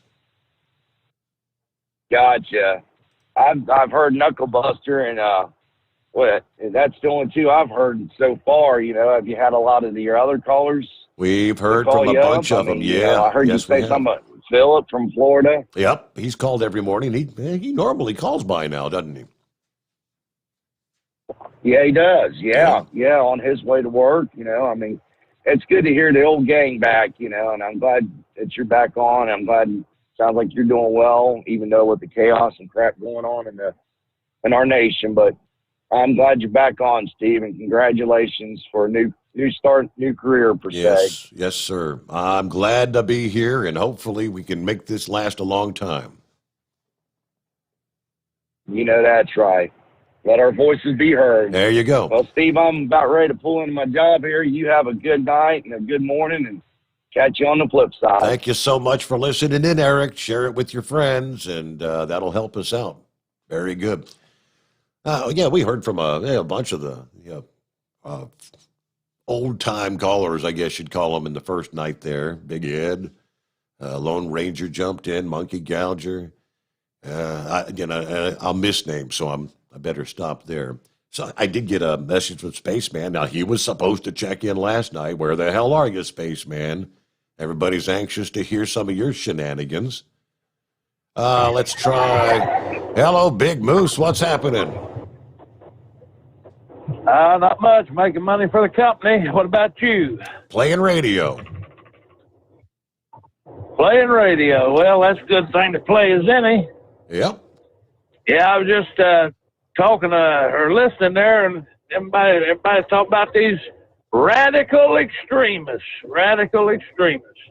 I wish that we could get an actual percentage number of these radical extremists on both sides of the fence. I guarantee you one side's going to be a lot higher than the other. I think I could guess which direction you're leaning. I would tend to agree with you on that. And I'm not too, you've seen that guy scale that wall, for crying out loud. I mean, you ain't telling me that wasn't a plant, know? Yeah. I mean, that guy went up that wall like Spider-Man, Come on. They got all these people, wanting to sway the general consensus, so to speak. But, the fact of the matter is, there's a whole lot of people out here, like me, for example, that I really don't care who's doing the job as long as the job's getting done. And the fact of the matter is, in Washington, D.C., the job has not been getting done for a long time. And I think people ought to be a lot less concerned about being Republicans and Democrats and a whole lot more concerned about being Americans. I think we'd be in a lot better shape if everybody was concerned about being American as they are their political affiliation. Yes, sir. And can anyone really say Donald Trump has not done a good job in his first 4 years? If they would be honest and look at the man's accomplishment. Yeah, forget the fact that he's kind of crass and he says, belligerent things, and he just kind of tells it like it is.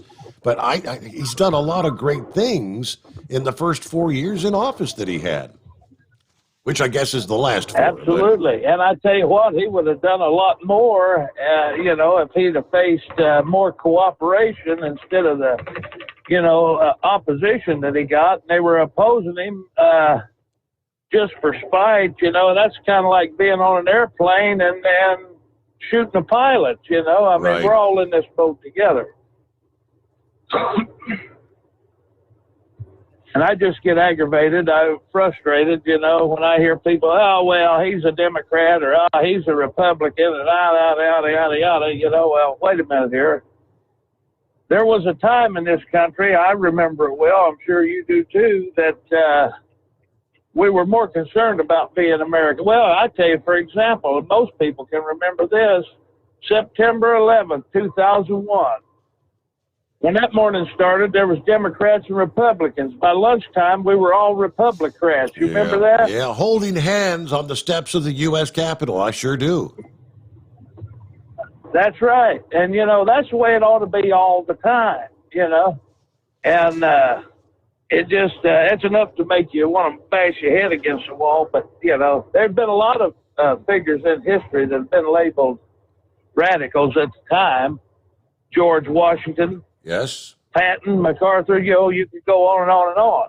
But, you know, history has proved them to be patriots, and I believe that's exactly what's going to happen in this situation. Yeah.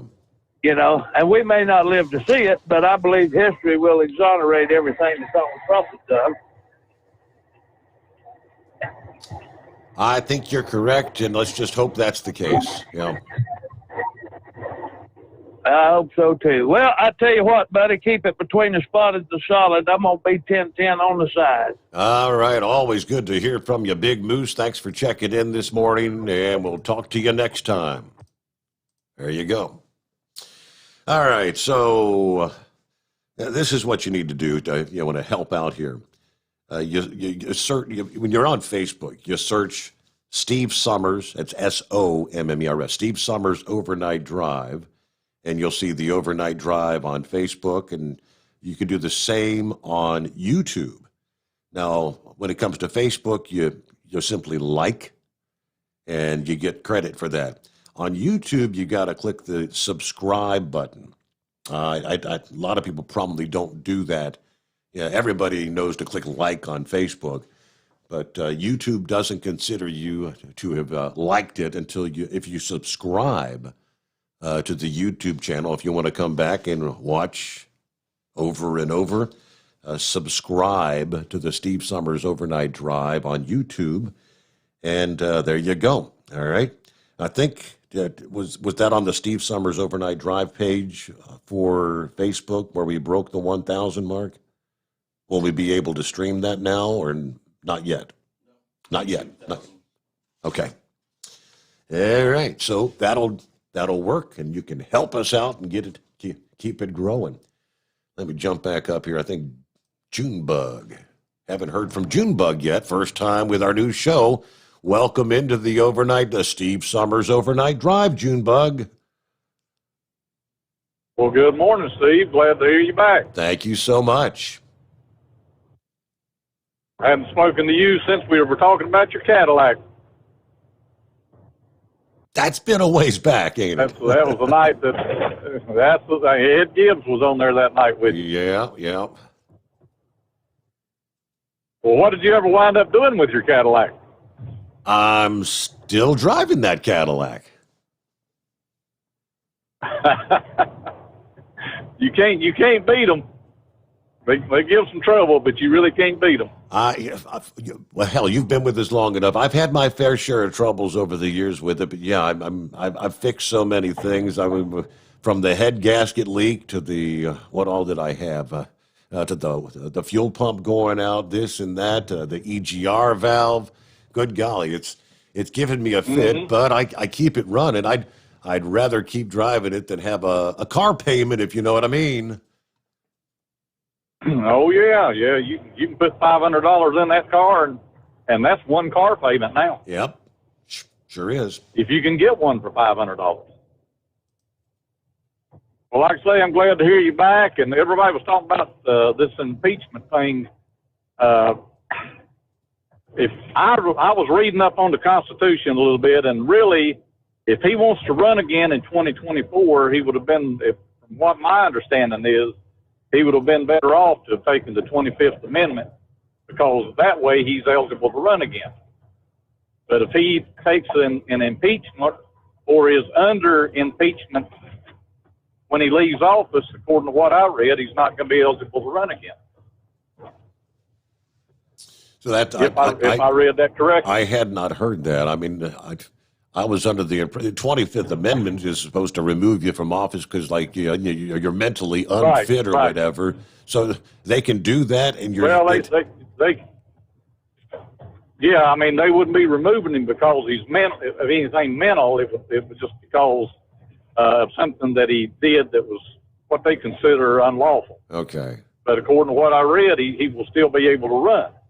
But if he goes out under impeachment, he won't be able to run, which don't make a lot of sense. But that's from my understanding of what I read. That's the way I read it. Yeah. Well, honestly, with all the hell that the man has been through in the 4 years, I mean, because it's been nothing but 4 years of investigate and accuse. Do you think the man would actually even be interested in running 4 years from now? I'm going to be honest with you. If it'd been me, I'd have already told him to kiss my butt. Yeah. Of course, he wouldn't have said it that way, but. Oh, yeah. Yeah. But everybody's doing great, I hope. And I'll be honest with you, me and all my friends, we were worried about you because I don't have Facebook, and I didn't know what happened to you or what was going to happen to you. And I trust me, I know what it feels like to have the rug pulled out from under you. And I mean, it was yanked out from under you. Yeah. But you said you'd land on your feet, and I'm glad to see you did. Yeah. So is that where you were able to find me via like the Facebook thing? Well, actually, a friend of mine, he's got more access to things than I did, and he sent me a link, where I could sort of follow up on you, and then I saw where I could said listen here, and I do have YouTube on my phone, so it worked out great. All right, glad to hear it. Yeah, I hope it keeps growing like that every night. But I'm glad you told me about this. I'm glad you told me about the subscribe because I didn't know to do that, but I will do that as soon as we hang up. All right, cool. I'll get back on YouTube and I'll make sure I'll subscribe it. Thank you so much, Junebug. Hey, good to hear from you. Don't be a stranger. I won't be, and like I say, good to hear from you. Uh-huh. All right. That's the way it works. Thumbs up for that. Oh, wait a minute. That's on Facebook. Subscribe. We'll give you... let's see. Santa Claus checking in via the email this morning. Yesterday, I joined your Facebook fan page. Just wondering if some of your more technical, knowledgeable fans might start fan pages on like other social media sites like MeWe, which I'd never heard of. MeWe. Since Facebook seems to be so quick to put everybody in Facebook jail if somebody doesn't like what's being said. Okay, well, I guess we'll have to wait for some of my more technical, knowledgeable fans can tell me how all that stuff works. I'm still very limited in that tech world knowledge stuff. All right, MeWe. I'll have to check that out. Is that supposed to be like a knockoff of Facebook kind of thing with social media talking kind of thing? Let's see here. Look at it, 21 past the hour. It's 844-3388. And a couple of other industry headlines to get to here, quick like on a Wednesday morning, hump day. What markets were hot in 2020? Atlanta reigns supreme among the top freight markets for the 2020 year, at least in the dry van and reefer segments. When it comes to flatbed freight, Houston came in on top. That's according to data from DAT Freight and Analytics. They announced the top freight markets for last year, 2020. This data based on spot market outbound loads collected by the DAT IQ database. That represents more than $126 billion in annual shipments. Rankings calculated based on spot market truckload shipments over 250 miles in length. Of course, OOIDA members have access to DAT's load board at a discounted rate, if you're a member. They've offered this discount since way back in 2004. There were two freight markets that entered the dry van top 10 last year. That is Charlotte, North Carolina, and Memphis, Tennessee. They actually replaced Indianapolis, and Elizabeth, New Jersey, which had been in the top 10 back in 2019. The van lane with the most traffic was Ontario, California to Stockton, California. For reefers, the top lane was Atlanta to Lakeland, Florida. The busiest flatbed lane, Houston to Lubbock, Texas. DOT also reports that in 2020 there was a surge in spot market activity that can be attributed to the distributions and the disruptions caused by, obviously, the COVID pandemic. In a normal year, they say about 12 to 15% of all truckload shipments are spot market loads.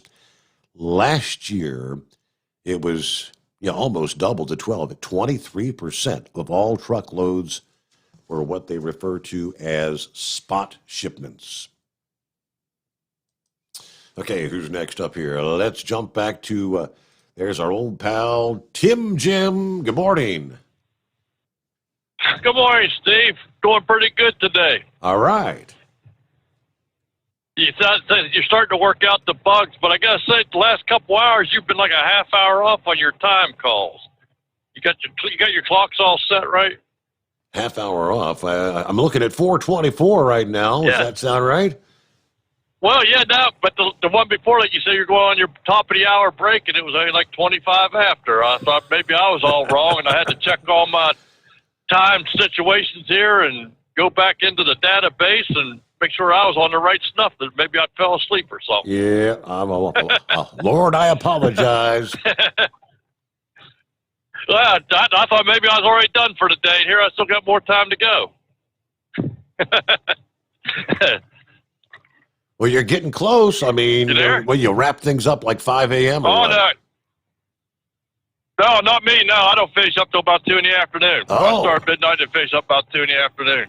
You work that many hours a day? Sure do, 5 days a week. You do the full 14-hour thing? Sure do, sir.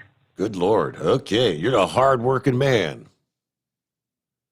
Well, that's what keeps me going. I think if I stop, I'll probably die. Wow. Got to keep moving. So you just sit still, you go downhill. Especially us old farts. But, Well, hey, the deal there with Trump, I just see what you think here. It just seemed to me like if you follow the history or whatever, back from the 30s and 40s, you had a lot of that communist stuff going on. That it was kind of a common deal that they have a big gathering, they put in those plants and start wilding up people, just like what's going on here. Kind of makes you wonder if they ain't taking some pages out of the old communist books. I'm guaranteeing. What happened? Disruption in that. You know what happened last Wednesday? That wasn't just a bunch of Trump supporters. That was, there were a lot of Trump supporters there. There was a whole bunch of agitators and anarchists. So I don't know. I guess maybe they're willing to put on a MAGA hat and blend in with the rest, but they were there with one intended purpose. Oh, that's for sure. And the one that got me, it was on a national news thing, but they showed a fella breaking a window up on the balcony or whatever. But he had one of them riot shields, one of them clear plexiglass riot shields, helmet, and club strapped to his back. Now, you know darn well that wasn't just a person there to enjoy a rally or whatever. Right. You know darn well it wasn't, but nobody calls it out. Yeah, last time I checked, if I'm going to a rally for the president, I don't recall any necessity of carrying a riot shield in a club. No body armor. It's just. But they won't call that out. And you mentioned that many times before that. Right there, like the fellow would say on there, oh, it's a nice peaceful protest. As you look in the background, the whole daggum city's on fire. Mm-hmm. Or it just so blatant, it's just unreal. But I think, like some callers have said already today, that it is just an attempt to try to either smear him further or make it so he can't come back, or just I don't know. But it definitely isn't what it appears on the top or what we're being told it is. That's for doggone sure. Sure enough. All right. Well, Jim, thanks for checking in this morning. You got a heck of a lot of day yet in front of you, so have fun. I'll do what I can, sir. Thank you. You do the same. Tell Mom and the kids we said hey. Will do. All right. There you go. Midnight to 2 in the afternoon. Good golly. Let me see. Yeah, Knucklebuster mentioned earlier the beer cave. He sent me the link. It's a cave used for storing beer in the early 1800s.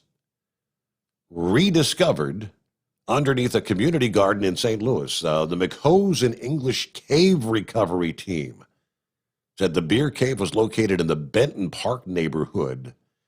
Last year, the team used a pair of holes to get cameras into the underground cavern.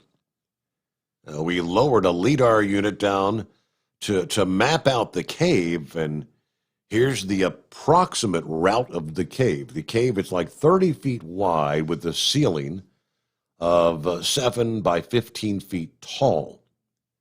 We were all out here in the alley jumping around like crazy. The cave dates to the early 1800s. It started out for storing ale. I said the cave was also home to a mushroom farm, a wine grotto, and a community gathering space. How about that? This was the brewery epicenter of the city of St. Louis because of all the caves. This really gives us an opportunity to reconnect with the past and maybe, hopefully, step foot in the garden that hasn't been opened in over 100 years. That's pretty cool. All right. Speaking of Knucklebuster. Hey there. Yeah, thanks. Yeah, thanks for taking me back a second time, Mr. Steve Sommers. That'd be right up our alley there. Some of that skull busted beer and that pinky lifting there wine down there. Keeping it all chilled up good for us. The reason I called back, I just want to remind people, please do not hurt Joe Biden. Leave him alone. If something happens to Joe Biden and he can't be president, well, who's Kamala president? Harris is There going to you be go. president. Yep. And who you think's going to be the vice president? House Speaker Nancy Pelosi, unless she turns it down. And as power hungry as she is, I don't think she'd ever turn that opportunity down. Steve. I highly doubt it. Yep. When Irene used to call back in because she did perk my ears up when she started talking there. That's all my baloney for today, Steve. Thanks again, Knucklebuster. Be safe out there. Have a good morning. Oh, what are we looking at here? A couple lines open. 844-844-3388. And we'll return right after a quick timeout. The Steve Sommers Overnight Drive, live from the Hot Shot Secret Studios. The Steve Sommers Overnight Drive, available exclusively on Hot Shot Secret YouTube and Facebook, and more coming soon. PureFlow Air Dog, your leader in fuel air separation system technology. Our systems filter out water, particulates down to 2 micron, and remove all of the air out of your diesel fuel. This allows for nothing but pure, clean diesel fuel to reach the expensive injection system equipped in your vehicle. Not only do our fuel systems protect, they also come in a variety of flow rates to meet your performance needs. Our systems are compact and use OEM-style fittings for easy installation. Learn more about our product at www.pureflowairdog.com and be sure to follow us on Facebook and Instagram. Protect your investment with PureFlow Air Dog. Do you have a Dodge pickup and hate your automatic transmission? Of course you do. Levon Miller at Firepunk Diesel here, and we specialize in heavy-duty and performance transmissions for your 3/4 or 1-ton Cummins-powered truck. So if you're interested in turning your stock slush box into a towing monster, call us today at 614-733-3744 or visit us online at shop.firepunk.com. Dean Michael, the tax doctor here. Are you tired of those tax problems following you around like a dark cloud, always in the back of your mind, losing sleep at night? Call me now and get your life back. 888-557-4020 or go to mytaxhelpmd.com. Pretending they're not there won't make them go away. The IRS isn't going to forget. They will levy your bank account and garnish your wages. But diesel pickup performance enthusiasts are just looking for a small upgrade. When selecting common rail fuel system components, look no further than Exergy Performance. At Exergy, you'll find rail components at any power level. Contact Exergy Performance or one of the many dealers listed on our website at exergyperformance.com. At Hot Shot Secret, we share the science behind common diesel problems. For example, Ultra-low sulfur fuels. fuel has two purposes, combustion and lubrication. Ultra-low sulfur fuels have diminished to lubricate. Hot Shot Secret Everyday Diesel Treatment with LX4 restores lubricity, protects your engine, and optimizes performance. Every day, stops Tractor Supply, O'Reilly's Auto Parts, and online at hotshotsecret.com. Hot Shot Secret. Powered by science. And now, back to the Steve Summers Overnight Drive.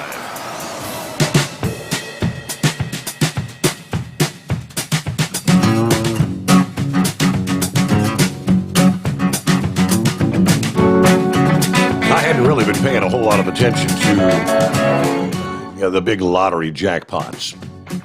I think about a week ago, I was in a little convenience store, and the guy in front of me was, let me get one of each. I don't normally buy these things until the jackpot gets really big. And what are they up to? I guess they hadn't had a winner since, I don't know, it's been a while. So they had a drawing this past evening. I'll have to do a quick search here, but you had a shot last night at the 8th largest jackpot in U.S. history. They've literally gone months without a winner of the big prize. Mega Millions. The Mega Millions $625 million jackpot, biggest jackpot in nearly 2 years. Now, meanwhile, the big prize for Powerball, the other big national lottery, they're not far behind. That is a $550 million jackpot. Those numbers are going to be drawn tonight, Wednesday night. So let me see. The winning numbers for Tuesday night's drawing, Mega Millions. 12, 14, 26, 28, 33, and the mega ball was 9. All right, the jackpots, those sound like the kind of numbers that would probably have more than one winner if I had to guess. But you never know. Let's see, the jackpots promoted by lotteries refer to the winnings if you opt for annuities paid out over 30 years. But nearly all the big winners say, give me the money. Give me the cash option right now. So for last night's Mega Millions, if you take the cash, you're going to get a measly $458.8 million. Of course, then Uncle Sam takes his half, and you can pretty much slice that right down the middle.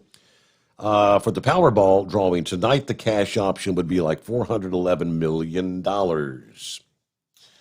But if you're one of those dreaming to get rich, keep in mind the odds of winning the Powerball are 1 in 292.2 million.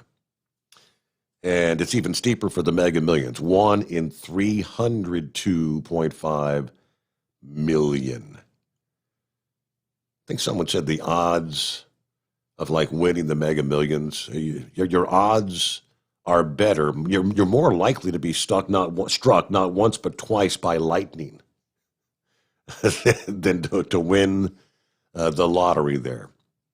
But you can't win if you don't play, right? Let me get back to our callers here this morning. Dennis checking in from North Carolina. Hi there, Dennis. Yeah, hey, Steve. I live in North Carolina. I'm out here pounding the road. Oh. Want to say welcome back. I kind of kept tabs on your Facebook, figuring you'd post wherever you landed.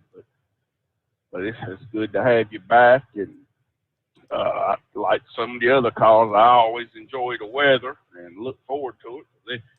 Because I run all over the country. I'm a dying breed. I pack my bag and go where it takes me. me. Really? Yes, you are. You're one of the last of the Mohicans, as they call it. I got my own truck and trailer, and I'll be sitting at home on the load board talking to myself. I say, well, Steve said that there's a storm coming. There ain't going there, or there's tornadic activity coming. So, and my girlfriend say, well, who's Steve? I say, well, he keeps me up at night. But I've been listening to you today since about 2003 is when I started. Wow. I've been out here a long time. But I know, speaking of my girlfriend, though, she's been wearing masks and gloves and all that stuff 2 years before COVID. She got lupus and a couple other autoimmune diseases. And this whole COVID thing come along, we asked for doctors, me running all over the country. And he said, well, just when I come home for me to strip off on the porch, I said, I'm glad I live out there in 5 acres. It's got to be an ugly sight. But go in, take a shower, clean everything, make sure I'm, for me put my clothes in the washer immediately. Surprisingly, last year, she's actually been tested 4 or 5 times, and everything comes back negative. And the only reason she really had to be tested is because she was going to the doctor. Mm-hmm. Before she went in, her heart doctor wanted her to make sure, she didn't have nothing. So. But anyway, enjoyed you out here and glad you're back on. Oh, and tell you, employer there, I do use their products. So. Oh, the Hot Shot Secret. Absolutely. Yeah, you got it. Yep, I did, and it has worked for me, and my personal vehicle and truck. So. But it's good to hear you. I'll let you get back, and y'all have a good night. Hey, it's good to hear from you. Don't be a stranger there, Dennis, and we'll look forward to hearing from you again. Check it in from North Carolina. I think I might I might head out and buy me a Powerball ticket today.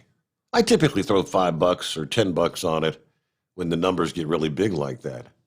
I could really use like $500 million right about now. Who couldn't? Let's head to the Pittsburgh Kid, is it? Yes. Steve, how you doing? Well, good morning. Okay. Hey, your first day, you already screwed up on your first day. How's that? I thought you was going to take off. We know you like them 3-day weekends. Right? Yeah. Hey, on your other station, did you know they're starting it back up again, the ATN? I'm not sure what's going on there. I don't know. Someone posted that there was an hour with a couple of guys on there, so. Yeah, okay. That's all I wanted to say. I wasn't sure if you was aware of it or not. Yeah, I saw somebody posted that a little bit ago, so. Yeah, but otherwise, what, you out there, you working hard tonight, or you sitting around the house? What's going on? No, I retired a year ago. 40 years driving for the post office. Really? With no air conditioning. Yeah, so I had enough. So now you just sit up late at night and listen to the radio and stuff like that? I guess he did. Yeah, maybe he lost his cell. I say he's gone. He's gone, isn't he? All right, who are we looking at? Is this Gilligan? Yeah, it's Gilligan. Hello. Hey, welcome back on the air. Well, thank you very much. Long-time listener, I think, as you know. Yeah. I wonder if there was any truth in the reports of the rioters down there in Washington that was Antifa members in it. There was facial recognition or anything. Have you heard any truth to that? I can damn near guarantee there were Antifa agitators in the mix there. Yeah, yes. Oh yeah, no doubt. But they said they had facial recognition. That was knowing Antifa members in the bunch. Okay. I'm wondering, well, we know why the mainstream media is ignoring that fact. You know? I mean, it's blatantly obvious. And I'm just, it just gets me how they totally just went after Trump from day one. It's like you said earlier, that Nancy Pelosi was saying he didn't win the election, but he says Biden don't win the election. They're going after him like crazy. And it's amazing what this country has turned into. I'm scared. I've got an 18-year-old daughter who's in college now. I hate to see what she's going to see. And hopefully the 60 years, 70 years, or whatever she's going to face this. Yeah. You know. So, yeah, I didn't mention where I'm at. I'm over here in Virginia. I'm doing a normal run up and down 81, chasing my tail. You know. Gotcha. Yeah, road's clear, and I've seen some stars tonight. It don't look bad over here. It's in the 20s, a little chilly, but Yep. it ain't bad over here. Oh, it is wintertime, right? Oh yeah. I wake up, normal frost on the roof and stuff. I got home this morning and just to get the daylight. The roof of the house looked like it had snow on it. It's so white, you know. So, yeah, it's just, but that's what you expect. You live in West Virginia. Well, that's about all I got for you tonight, Steve. You take care. Glad to hear you back on the air. Yeah, thank you for checking in, Gilligan. And I did pull up what they call like the rest of the story when it comes to that whole scenario about facial recognition, identifying Antifa at the rally last week. Apparently, the Washington Times actually ran a story indicating that several days later, according to The Hill, the publication there in D.C., the Washington Times appeared to retract the article that claimed facial recognition, a company identified members of the Antifa movement that had infiltrated that group last week. The company known as XR Vision, demanding the article be taken down, alleging that it was completely false. According to an email statement that was sent to The Hill, the article appeared to be taken down by like Thursday afternoon last week. XR Vision takes pride in its technology's precision and deems the Washington Times publication as outright false, misleading, and defamatory. Our attorney is in contact with the Washington Times. He's instructed them to cease and desist from any claims regarding sourcing of XR Vision analytics, to retract the current claims and publish an apology. So, several conservative lawmakers and media figures blaming Antifa for the riot that actually breached the House and Senate chambers. But footage and photos captured around the Capitol building showed we saw a pro-Trump crowd breaking past the Capitol Police, smashing windows. The article was published Wednesday, alleging that XR Vision performed a facial recognition of protesters and actually came back with a match of two Philadelphia Antifa members, the two men that were inside the Senate chamber. One man had a tattoo indicating that he is a Stalinist sympathizer. The article also said another man identified showed up at climate and Black Lives Matter protests out west, but said he had no known links actually to Antifa. They went on to say, as the riot progressed, when the House reconvened, Representative Matt Gaetz, who was a staunch supporter of the president, gave a fiery floor speech in which he specifically cited that article. Okay. Prior to the article being taken down, XR Vision told The Hill in a statement that the analysis actually identified two members of a neo-Nazi organization and another actor with a history of promoting QAnon. but no identification associated with Antifa was made, so they say. When asked if the company was aware that the article was taken down, the attorney rather, said he was unaware, but unfortunately, he said the damage has already been done. Damage to who? Is it damage to Antifa? Is he trying to protect them or what?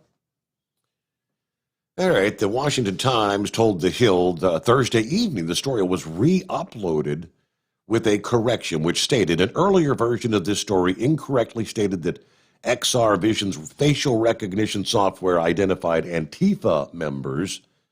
XR Vision did not identify any Antifa members. We apologize to XR Vision for the error. Now, the new version of the story cites other evidence that Antifa members were at the ride-in, including a day after account from, obviously, law enforcement sources there that came right out and said there were professional protesters posing as Trump supporters. Again, so that's coming straight from the law enforcement there on the ground in Washington, D.C. All right, got a little bit of time left here. You want to jump in about 10 before the hour. It's 844-844-3388. Got time to squeeze one or two calls in here. Meanwhile, let's take a look at some of our travelers' weather around the country as we kind of head down the home stretch here on a Wednesday. Looking at a storm threatening heavy rain and flooding in the northwest as we roll into midweek, as I've been mentioning this morning. Got heavy rains falling there in the Pacific Northwest, Washington, Oregon. You get over into northern Idaho and western Montana, actually changing over to a little bit of snow in that region. One thing you do need to be concerned with if you're traveling in that part of the country in a high-profile vehicle, actually over the next couple of days. I'm going to pull up the wind advisories. We've got high wind warnings, high wind watches. They've expanded these much further to the east and to the south in the past 12 to 24 hours. So we now have high wind warnings for pretty much, you can say all of Montana, eastern Wyoming, northeastern portions of Colorado, northwestern Kansas, western North Dakota, South Dakota. High wind watches then extending all the way over into eastern North Dakota, South Dakota, nearly the entirety of Nebraska. So obviously the winds are going to start coming in from northwest to southeast, sweeping through the region. And according to AccuWeather, they're making it sound like 65, 75 mile per hour gusts that out in Montana, we might actually even see some winds gusting in the 80 to 90 mile per hour range. Incredible there. So we'll start Weather Service Office, Rapid City, South Dakota. Winds start moving in later on this evening. And from the 6 o'clock hour to the midnight hour, out in Montana, it's later on today. Winds start kicking, and between Wednesday and Friday, the windy system's going to be progressing right on through the Dakotas, and it's going to bring a chance for some very windy conditions to a broad area. High-profile vehicles in that portion of the country, hunker down, right? Portions of the south central and southwestern South Dakota, the tribal lands of the Pine Ridge Reservation, the Rosebud Reservation, going to be windy.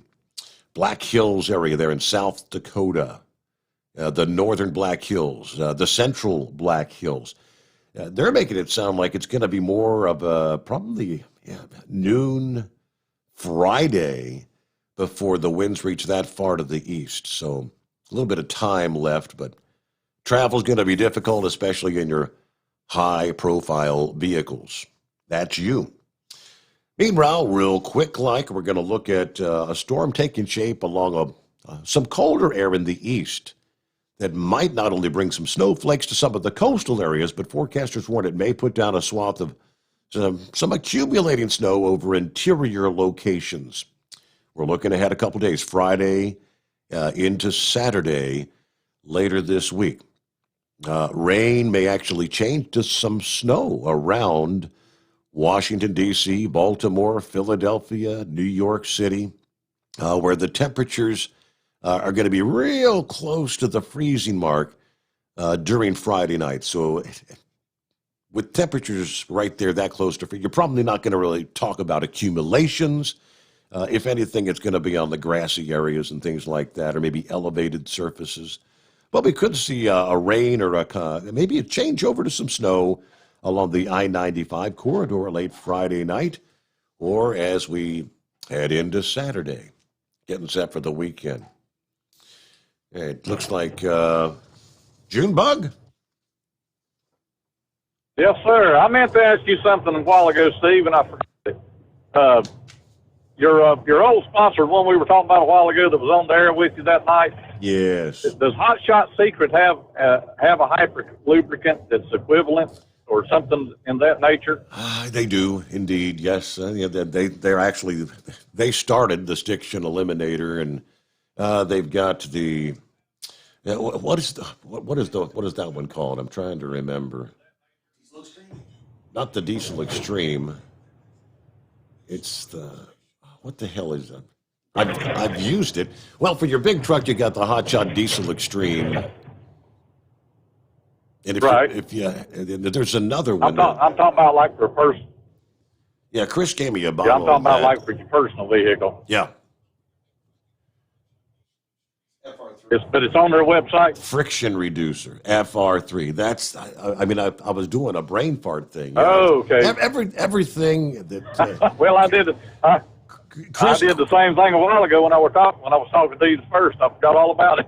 Chris comes up with real ingenious names, and it's a friction reducer. Yeah, it's called FR3, friction reducer. Everything is real simple, you know. They've got the transmission treatment, the transmission tune-up kind of thing. Now, does that FR3 does it come in gallon jugs also? I believe it does. Yeah, it does. Like I say, I always bought you. You know, I try to buy who sponsors you. I'll put it that way. Absolutely. Yeah, for their product, unlike the other, you don't like leave space for it, whatever. Right. I'm sorry, you do leave space for it. The other one, you didn't leave space. So if you're going to put a gallon in, you got to leave a extra. Take a gallon of the oil off and put the friction reducer in. Right. Makes sense. Okay, that's what I wanted to find out. Because, like I said, I don't guess I don't guess the other guy will be advertising on this. Well, the idea is this is going to be the Hot Shot Secret is going to be the exclusive lubricant advertiser on this show. If you know what I mean. I can understand that. And if you've heard, when Chris has come down with me over the years, these guys they make everything. I mean, your regular oil. Oh, yeah. You got the synthetic oil, the full synthetic. He's broke down how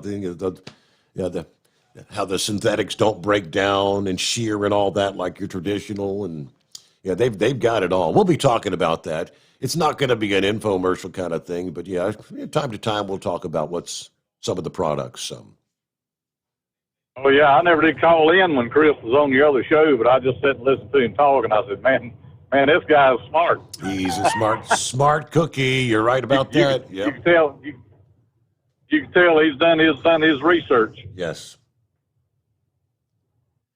All righty, June Bug. Well, all right, thanks sir, for I'll checking let in. you go. I hope that answers your question, and you get to be the final caller here on a Wednesday morning. Well, I take that honor then. What day is it? Hump Day. There you go, Mike. I guess that's going to wrap things up for us here on a Wednesday morning. Thanks for all those chiming in to help us out here again. When you're on your Facebook, like the program. Go to the Steve Sommers Overnight Drive. and like that, Facebook and YouTube. Of course, click on the subscribe on the YouTube, and that'll help us get our numbers out. And if we can get I think more than 1,000 or more likes on the Steve Sommers Overnight Drive on Facebook, we'll be able to start streaming there rather than just running the podcasts, which you can catch there right now, anytime, 24 hours a day. And pretty impressive. A lot of people checking the program out during the day. I got an email from Lobster yesterday who said he's driving, working days right now, but he has been listening to the podcast during the day while he's working, and several others sending the same message. So thank you much. I hope you'll come back and join us right here at the midnight hour tonight. It has been the Steve Sommers Overnight Drive, live from the Hot Shot Secret Studio.